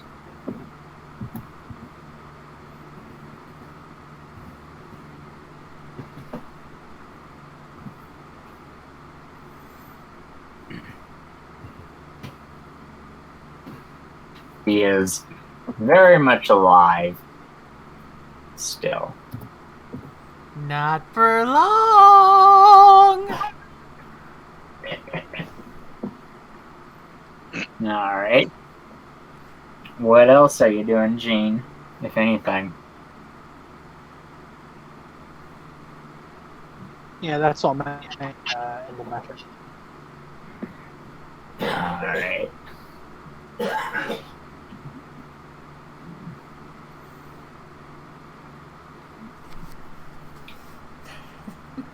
This timber wolf is going to hold an action to bite anything that it physically can, if it can at all.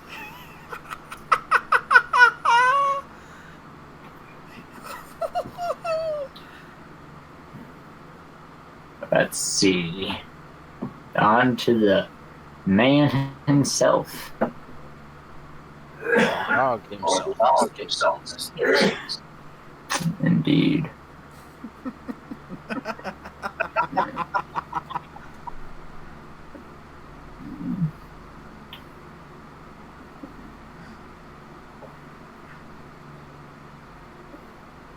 Let's see. He has a magical energy rifle.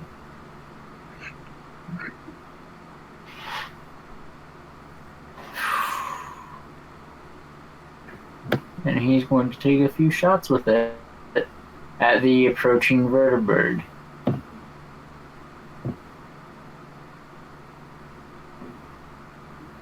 Now the question is, because called shots in video games, in this game, depend on like what you're shooting and everything.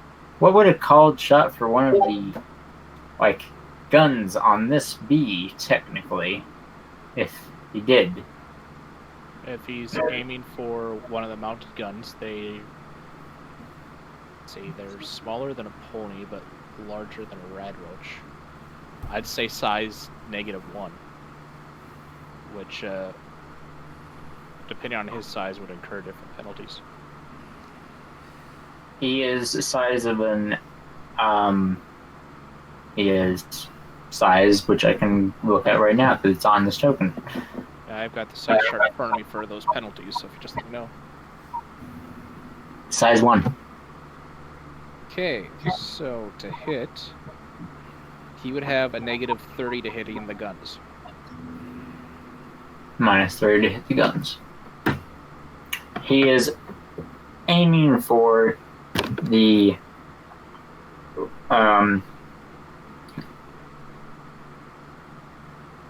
laser one, the Gatling caster, I think is what it's called. Okay. You can tell that's where Tater Tot is. Alright, so. Well, Tater Tot isn't at that. He's behind the Ponytron that's at it. Mm-hmm. So But that'd be a miss. the general area. Alright, let's see. He has that much AP. Let's see how many attacks he can make.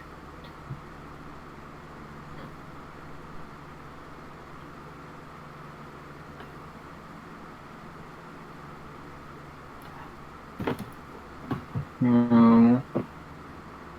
3, That one would hit. 4, That one would hit. And that one would hit. and the last one. He gets 5 attacks? Holy shit, that's a lot of AP. And he still has a sliver of AP left. Because he knows how to work out, I guess. I don't know. He is the boss. So, That, and there are higher level perks that let you reduce AP costs for the first X attack.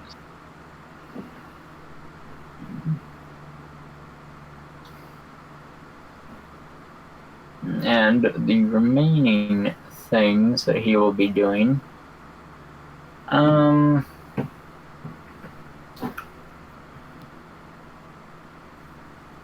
You know, you put like the perks and everything on these tokens. And that's the only thing that you put on here is the name of the perk. So I'm gonna have to real quick look. there's the other information section which has all the relevant bits. If it's something that's a special thing, it's under that. If it's directly affects damage or something that's already calculated into those macros. The other information section. Where's that at? Other stats. Yeah, other stats. Yeah. Other stats. And is that already added into the like attacks that you have on the thing? Those should be, Like, yes. all right. Okay. Just wondering.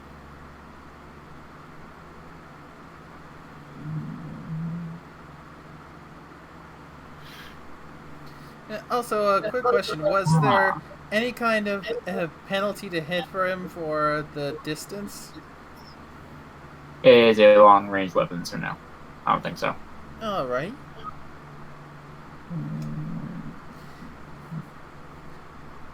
Well, I'm more used to playing melee, so... There would be a penalty, it's just long-range weapons have a lesser penalty at long range. Ah. But he rolled high enough, or low enough, I should say, to be beyond those penalties. Alrighty then. He is going to yell at you that armor is for cowards, such as yourselves. And he's going to dig into the dirt and just sit there, because he can't really do much with 10 AP. 10 AP wouldn't even let him Wait. dig into the dirt. Wait, let me see. Ah, well. Yeah, he's not going to do that. that is movement, technically. So, on from his to the next Timberwolf. That also will be ready and raring to breathe poison on anything that gets close to it. Mashed, what are you doing? Mash should go Bert. I just need. Yeah, he's gonna try and hit the Hellhound boss.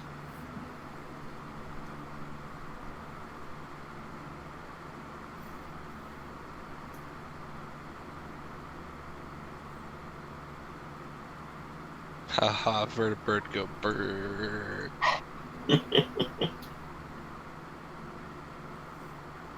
Ah, heck, jam. But that first one was a critical, which means, That first and it was one. on an even, so both are criticals hits.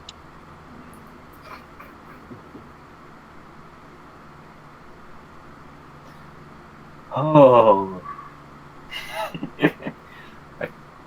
Critical And- even.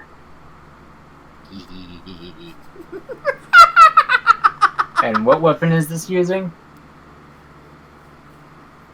This is using. What ammo is this using? What weapon? The This is the Gatling gun. minigun. This is the minigun. Alright, so And- it's not 3 times. Okay. No, Right. it's not 3 times. However, Let me- as a 5mm, it does ignore the first 10 of the target's DT. So it ignores 10 DT.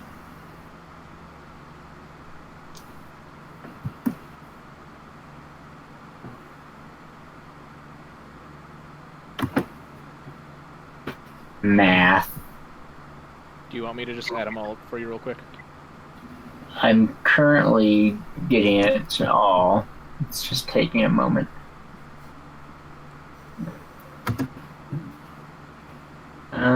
That's that.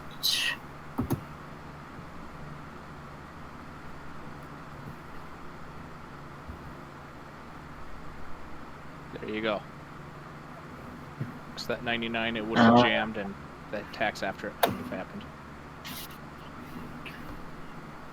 Okay.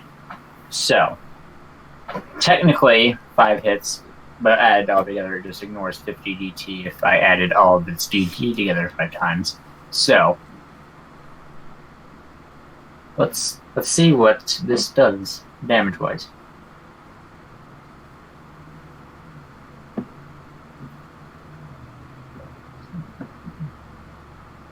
/GR.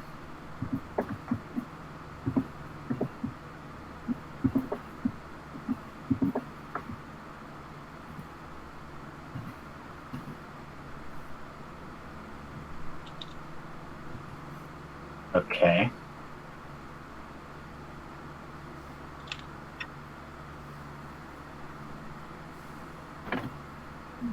Let me look at my former things. Never had thought of that.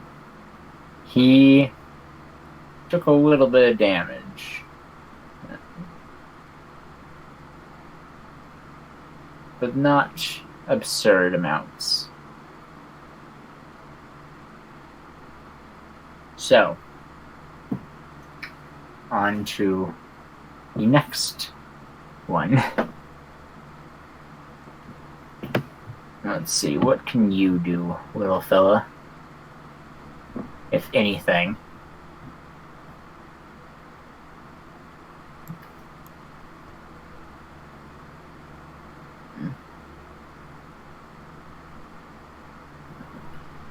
Ooh, that's what you can do.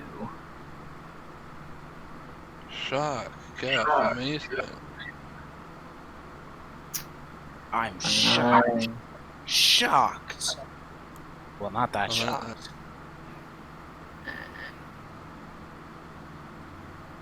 Okay. Slash roll 1d 100.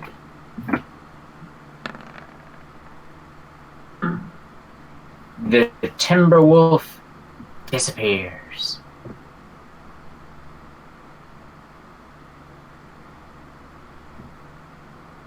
Clearly, the solution is to spray the area with bullets. Well, honestly, the Timberwolves don't matter if we take out that Hellhound there, so. And then holds an action to do a thing.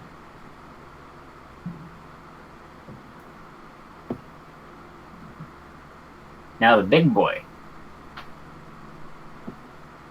Let's see what he can do, if anything.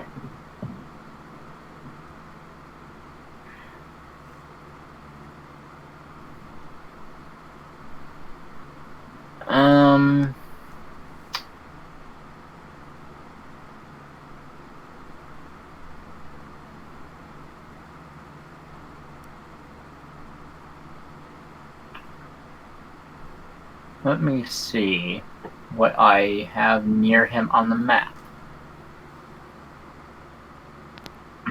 Let me check what that would be in length. Okay, it's not that long. I'd say about 5 feet.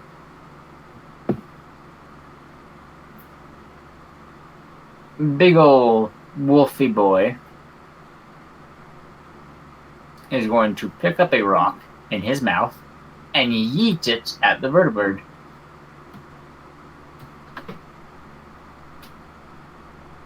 You fool. You merely adopted the... I was born in it.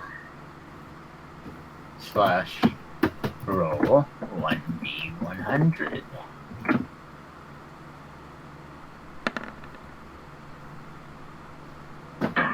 Hey, he hit. Now let's see. This is a bigger rock than the rock in the book.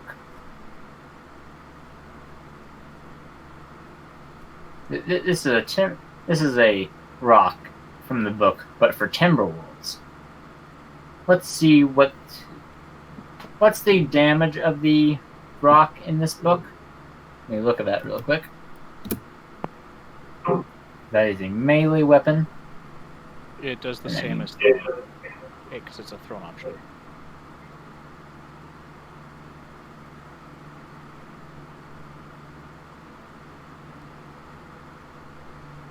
I still need to know the net damage for it, so I'm still gonna Yeah, like it's the rock. same as in the melee category. Okay. Good to know. That would be under melee or thrown weapons. I think it's in melee. 1 times luck plus 2 plus 1d10. So luck plus 2. One times luck plus 2 plus a d10. Slash roll 1d10 plus luck plus 2. So. Plus 7. Ah, nice.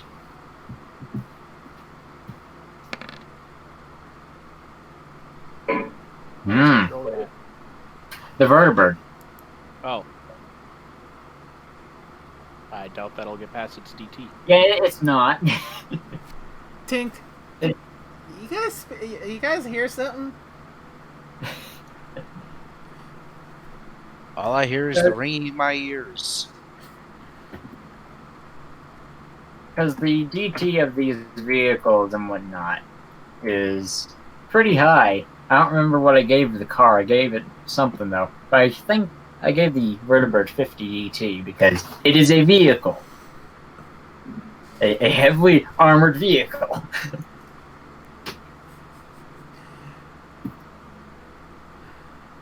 But besides that, big old wolf boy is going to also disappear. Don't ask me how you hide in the desert, but you do.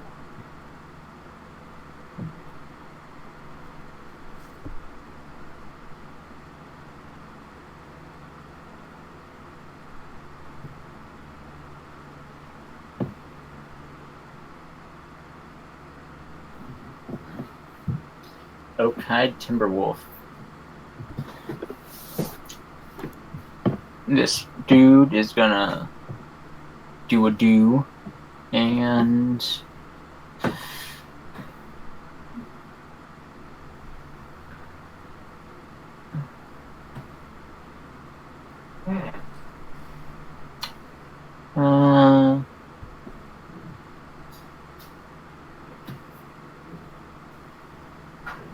yeah, you are not nearly close to short range, so he is going to try to go and hide.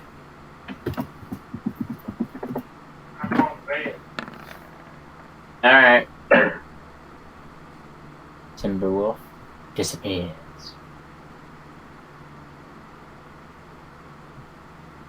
Alright, Barry, where is your turn?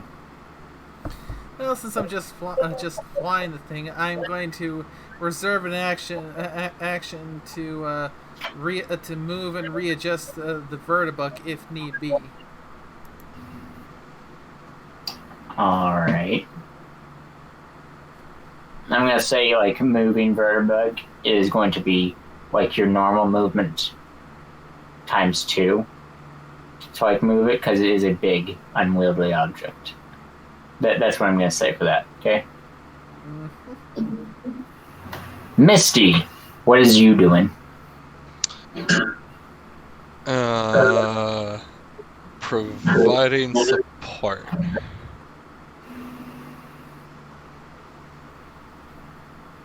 Whoa, go team! Because she can only get close and stab things or throw snowballs at things, and she really doesn't want to throw snowballs at the nice puppies who are only doing what they're supposed to do.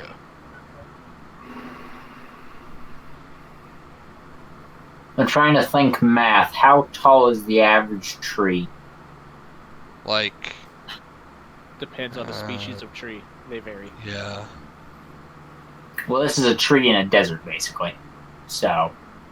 Well, then it probably doesn't have adequate water, so it probably wouldn't be higher than 15 or 20 feet tops. I'll say 24. Just have to know for various things.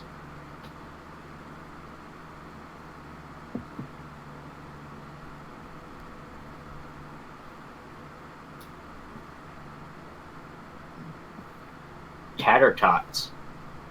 What is you have doing? the Ponytron shoot at the Hellhound, which, due to the Hellhound's size, the skill actually has a plus 15 to hit. Miss. Barely a miss. Third one's a crit for 90 damage. Miss. Miss. Miss. And last one is a hit. So, add those together for you.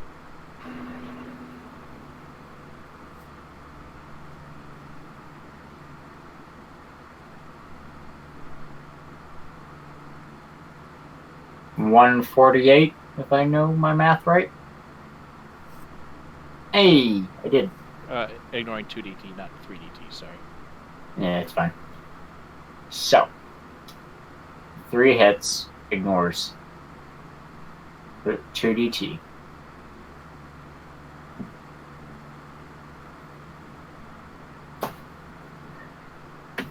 Slash.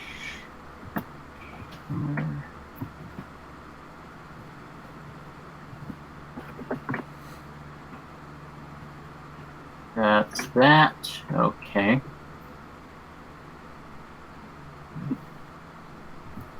GR.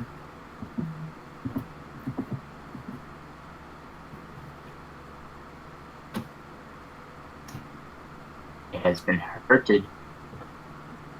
He does not like it.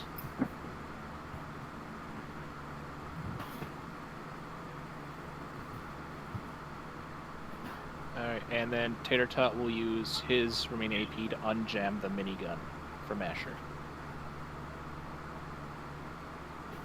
Because the Ponytron can only make one shot with its AP.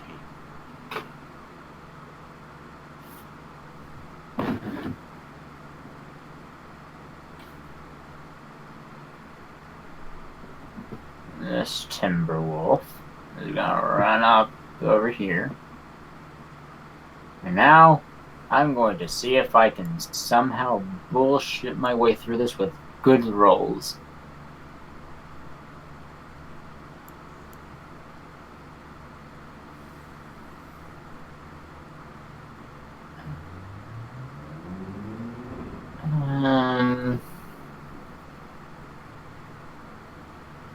That would be athletics.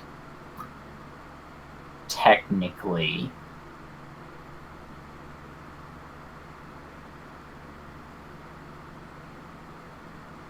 It's gonna have to be a real good athletics check too.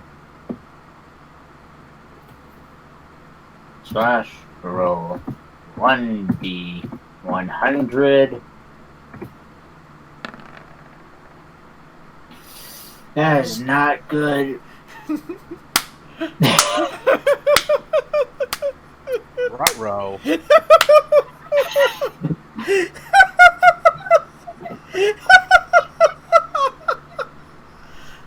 Well, as he goes and runs at the tree, he smashes his face into it. And nothing happens. Except for him having a sore nose. Hey Barry, it looks like Oh my trying to use gosh. the tree to parkour onto here. You might want to use that action to reposition. Yep. Yeah, at that, Barry would use that moment to reposition to a spot where there's less of a parkour option. Misty has discovered what she is going to do. Alright. Jean, back to you.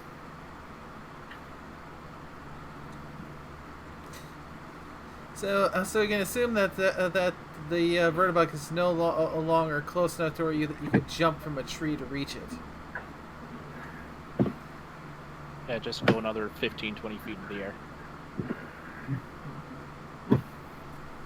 Are you going in farther in the air, or are you going farther to like the left or the right, away from the tree? That's an important distinction. Further away. Further away. On the vertical or the horizontal? Horizontal.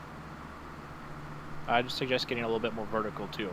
I mean, getting a more bird's eye view on our targets doesn't hurt us, Okay. and it makes cover worse for them. I'm going to assume that you're 115 feet now. Yep. All right. Gene, what's you doing?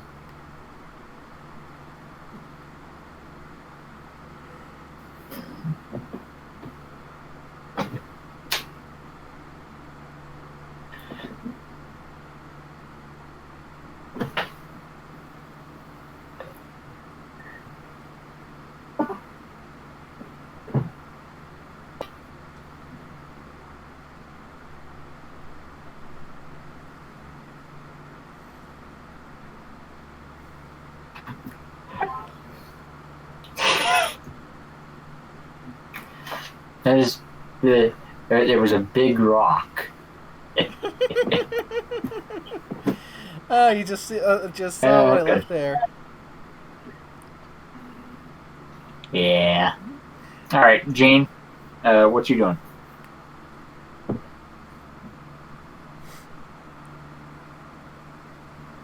If you speak, I cannot hear you right now.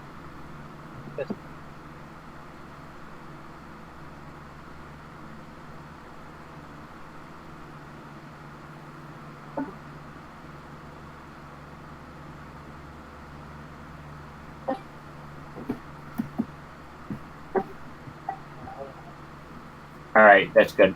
I think I can hear you now. Is the hellhound?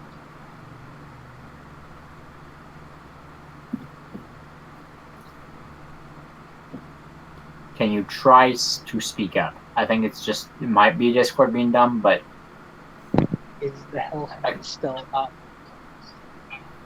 yes, he is still up. Alright, I'm sure.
The Hellhound is not happy about the fact he's been shot, but he is alive.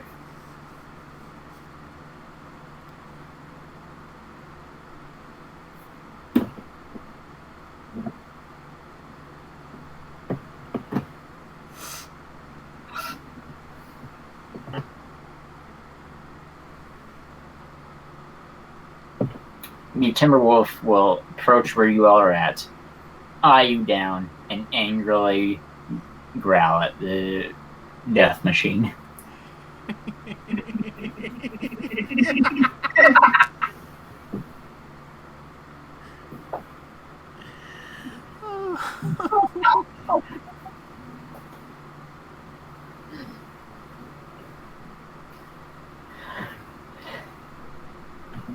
If you can't tell, these hellhounds are very salty about not being able to hit you.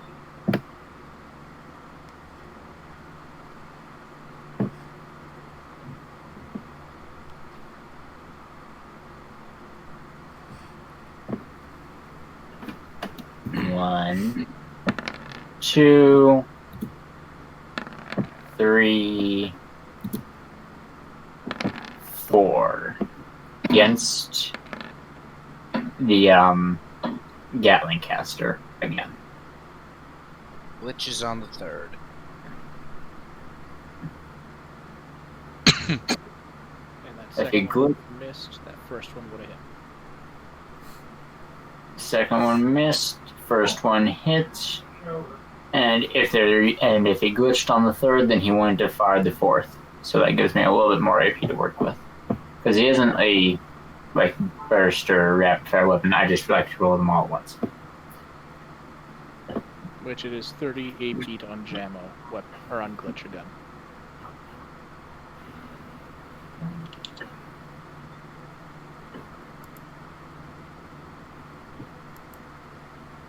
He would unglitch it instead of firing that last shot, and then burrow with a sliver of 5 AP left. And if he's burrowing, he's not technically invisible, because I need to roll sneak for him to disappear technically. Well, quotations on disappear, but he is not going to be able to do that, I don't think.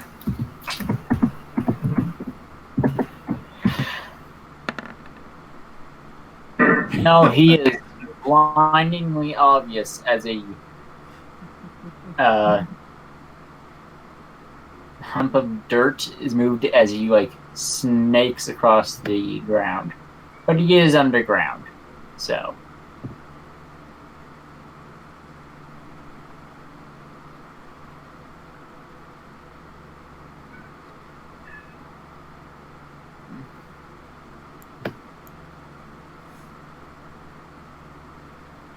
We're gonna try this again. This time with a different timber wolf coming from a different angle on the tree. What a twist!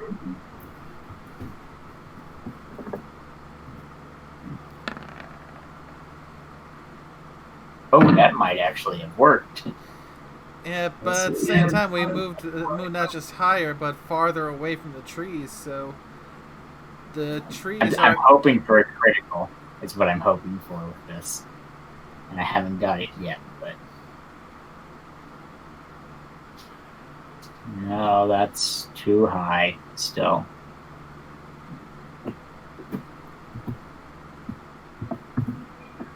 But he can do a sneak.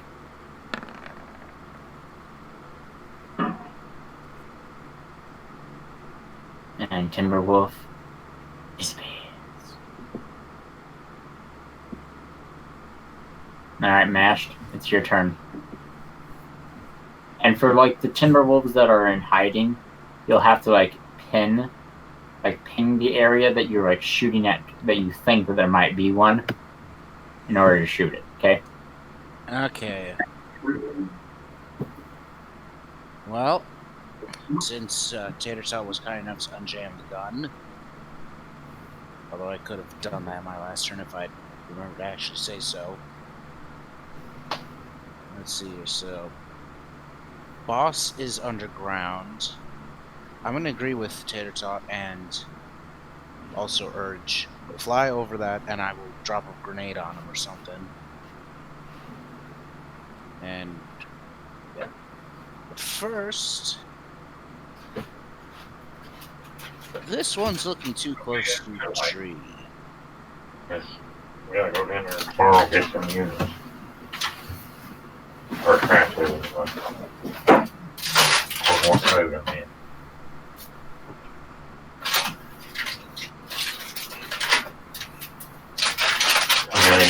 Don't matter if you're still. Okay. Let them go. Bad. Goodbye. Alright. So. What are you doing? You're flying over the hole and dropping. No, near shooting. Okay, first I'm shooting at the one I'm pinging. That is too close to the tree. Okay. and the gun jams. Again. I thought the idea behind these sort of things was not to reduce jamming. Well, when did it jam? It Oh, you jammed got a few. on... The fourth attack. Yeah, it jammed on the fourth attack. Alright, let me get this damage then. 20, 23, 19, 27.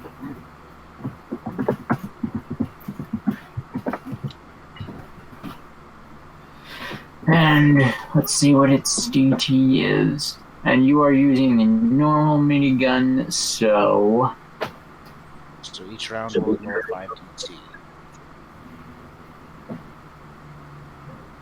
takes half damage from ballistic weapons. That is a ballistic weapon. Yes. And it ignores 5 DT, you said? 10. 10. Well, it only has 4, so. Good thing it's ignoring half of your damage.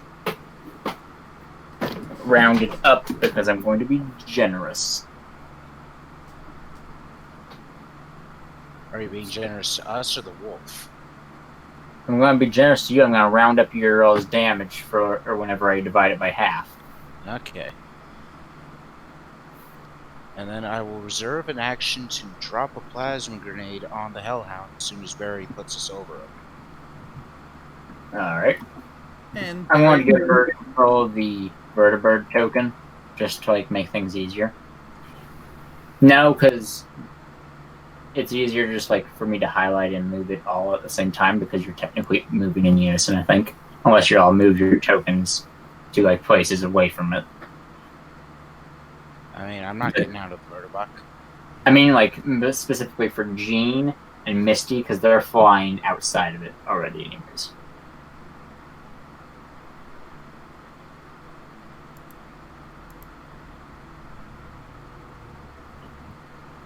Alright.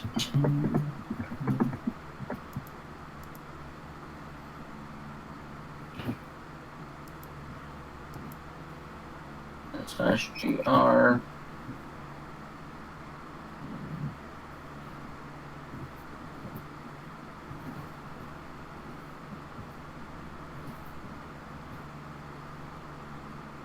Okay, so is that all you're doing, Masher? Until Barry drives over, and in that case, Just onto the guys that are invisible.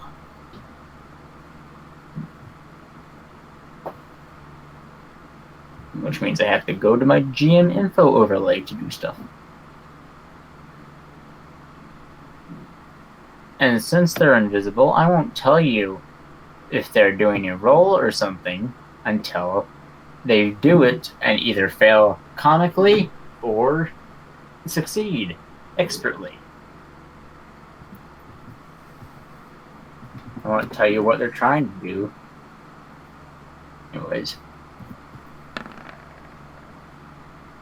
Well, that's a no. It's not a crit fail, so I'm still not going to reveal their position. But yeah. Oh, poor dogs.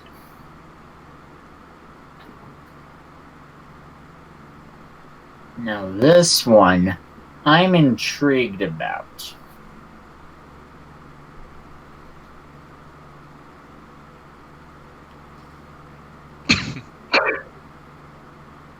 You are 115 feet in the air, so it's not like any of them can jump to you. not without turning off clipping or collision. But they can do a different thing to try and get to you. It's going to move back here stealthily,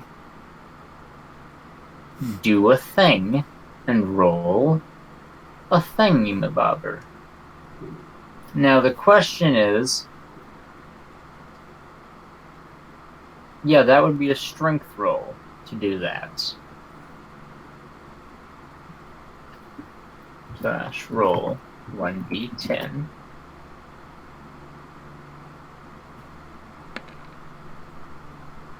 Okay, he succeeded in that aspect of it. D100. See if the rest of this works.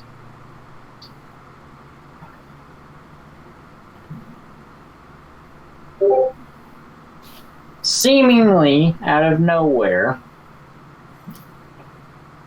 a timberwolf is yeeted at the vertibird.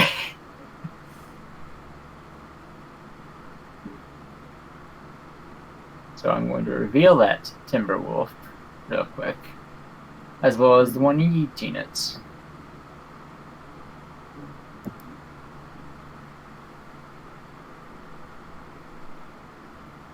Yeet. I need to move the vertibird to the back.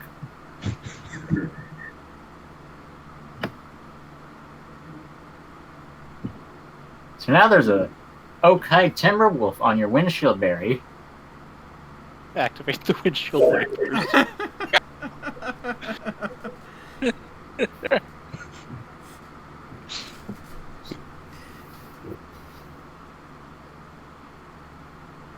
And the timberwolf is going to go back into being stealthy.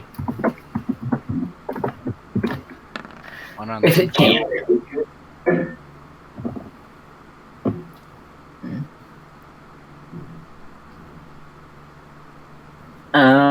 To activate the windshield wipers is 10 AP when it gets to your turn. No, it's 5 AP because all you're doing is pressing a button.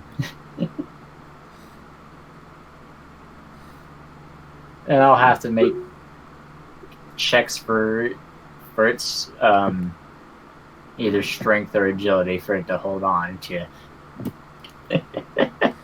Oh, this is the greatest. All right. You could try spinning. That's a good trick. Too bad it is its turn. Now. Question is, though, since it seems to have the same thing, who has the higher agility? The vertibird or you? The vertibird versus the timberwolf, or you or versus the timberwolf? What? Me versus the Timberwolves, since we both seem to have the same. Oh. See? 11? 11. 7-Eleven. Because that's a gas station. I just want to make the joke, but no. It has 7 agility. And I've got 6. Crap. Now, the wondrous thing about this is that he's on a windshield. Technically, it's a military windshield, so it's reinforced like bulletproof as glass. So it still has DT and things. But it has a different DT than the rest of the vehicle, because you can't really armor a windshield. It still has a pretty good amount of DT, though, being around 30. So I'm going to see how this does. And if it gets through the DT, then the rest of the damage is dealt to whatever's behind the windshield. And it's going to be aiming at the person in the driver's seat. Barry.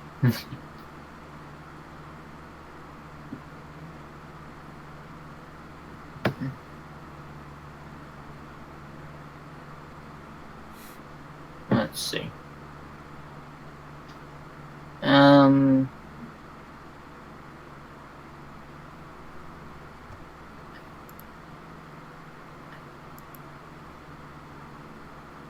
That wouldn't really be very useful, seeing as all you're doing is driving.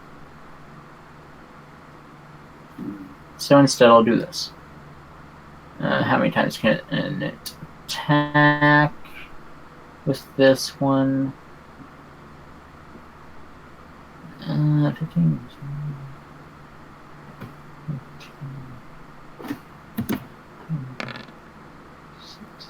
I'm gonna go to log off here so I can get Yeah. straight for work. I kind of have to get up in 6 hours.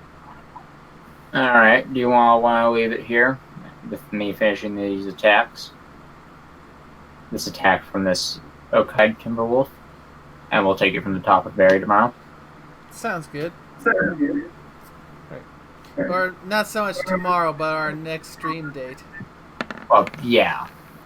That's what I mean. Alright, so that's 3 attacks. 3, 49. And you said 30 at DT, so none of them get through. Yes, but these attacks ignore 10 None DT. of those did over 25. Or did That over is- 20, so. That is also true. The first one didn't even succeed. Mm-hmm. And after those 3, which leaves it with 40 AP, so it's going to try and do a thing that isn't really going to do much in regards to actually no, that's actually going to do a lot probably if I do that. What? And it's also only 15 AP. Which means it can get out.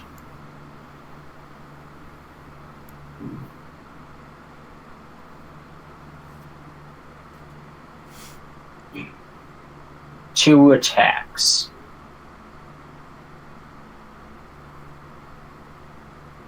Yeah. Of poisonous breath.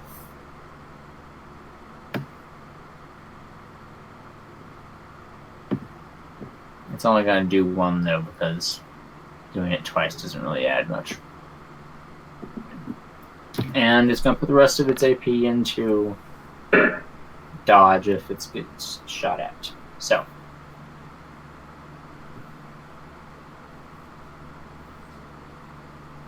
Yeah, that's a miss. It's a miss indeed. I mean, aren't we like hundreds of, or over 100 feet in the air? Yeah, that'd be a On your miss. windshield. Well, the poison breath wouldn't affect us anyways.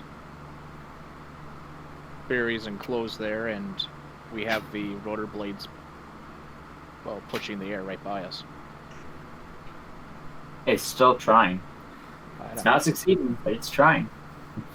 We were just pointing out. Alright, so I guess we're going to leave that session there. I'll give you XP for the Enclave, but since you're still in this specific fight, I'm not going to give you XP for it. Because you're still in this fight and you haven't killed anyone in this fight either, which is no reason. I'll give you the XP and loot for the Enclave. But before we do that, I think it's best to wrap the stream up. So, to everyone who came to watch, thank you so much. I hope you had as good a time as we did, especially with this how this last fight has come to evolve. We have dogs being yeeted by other dogs. Yep. Until next time, please wait for the thrilling conclusion. Take care. Bye. Bye-bye.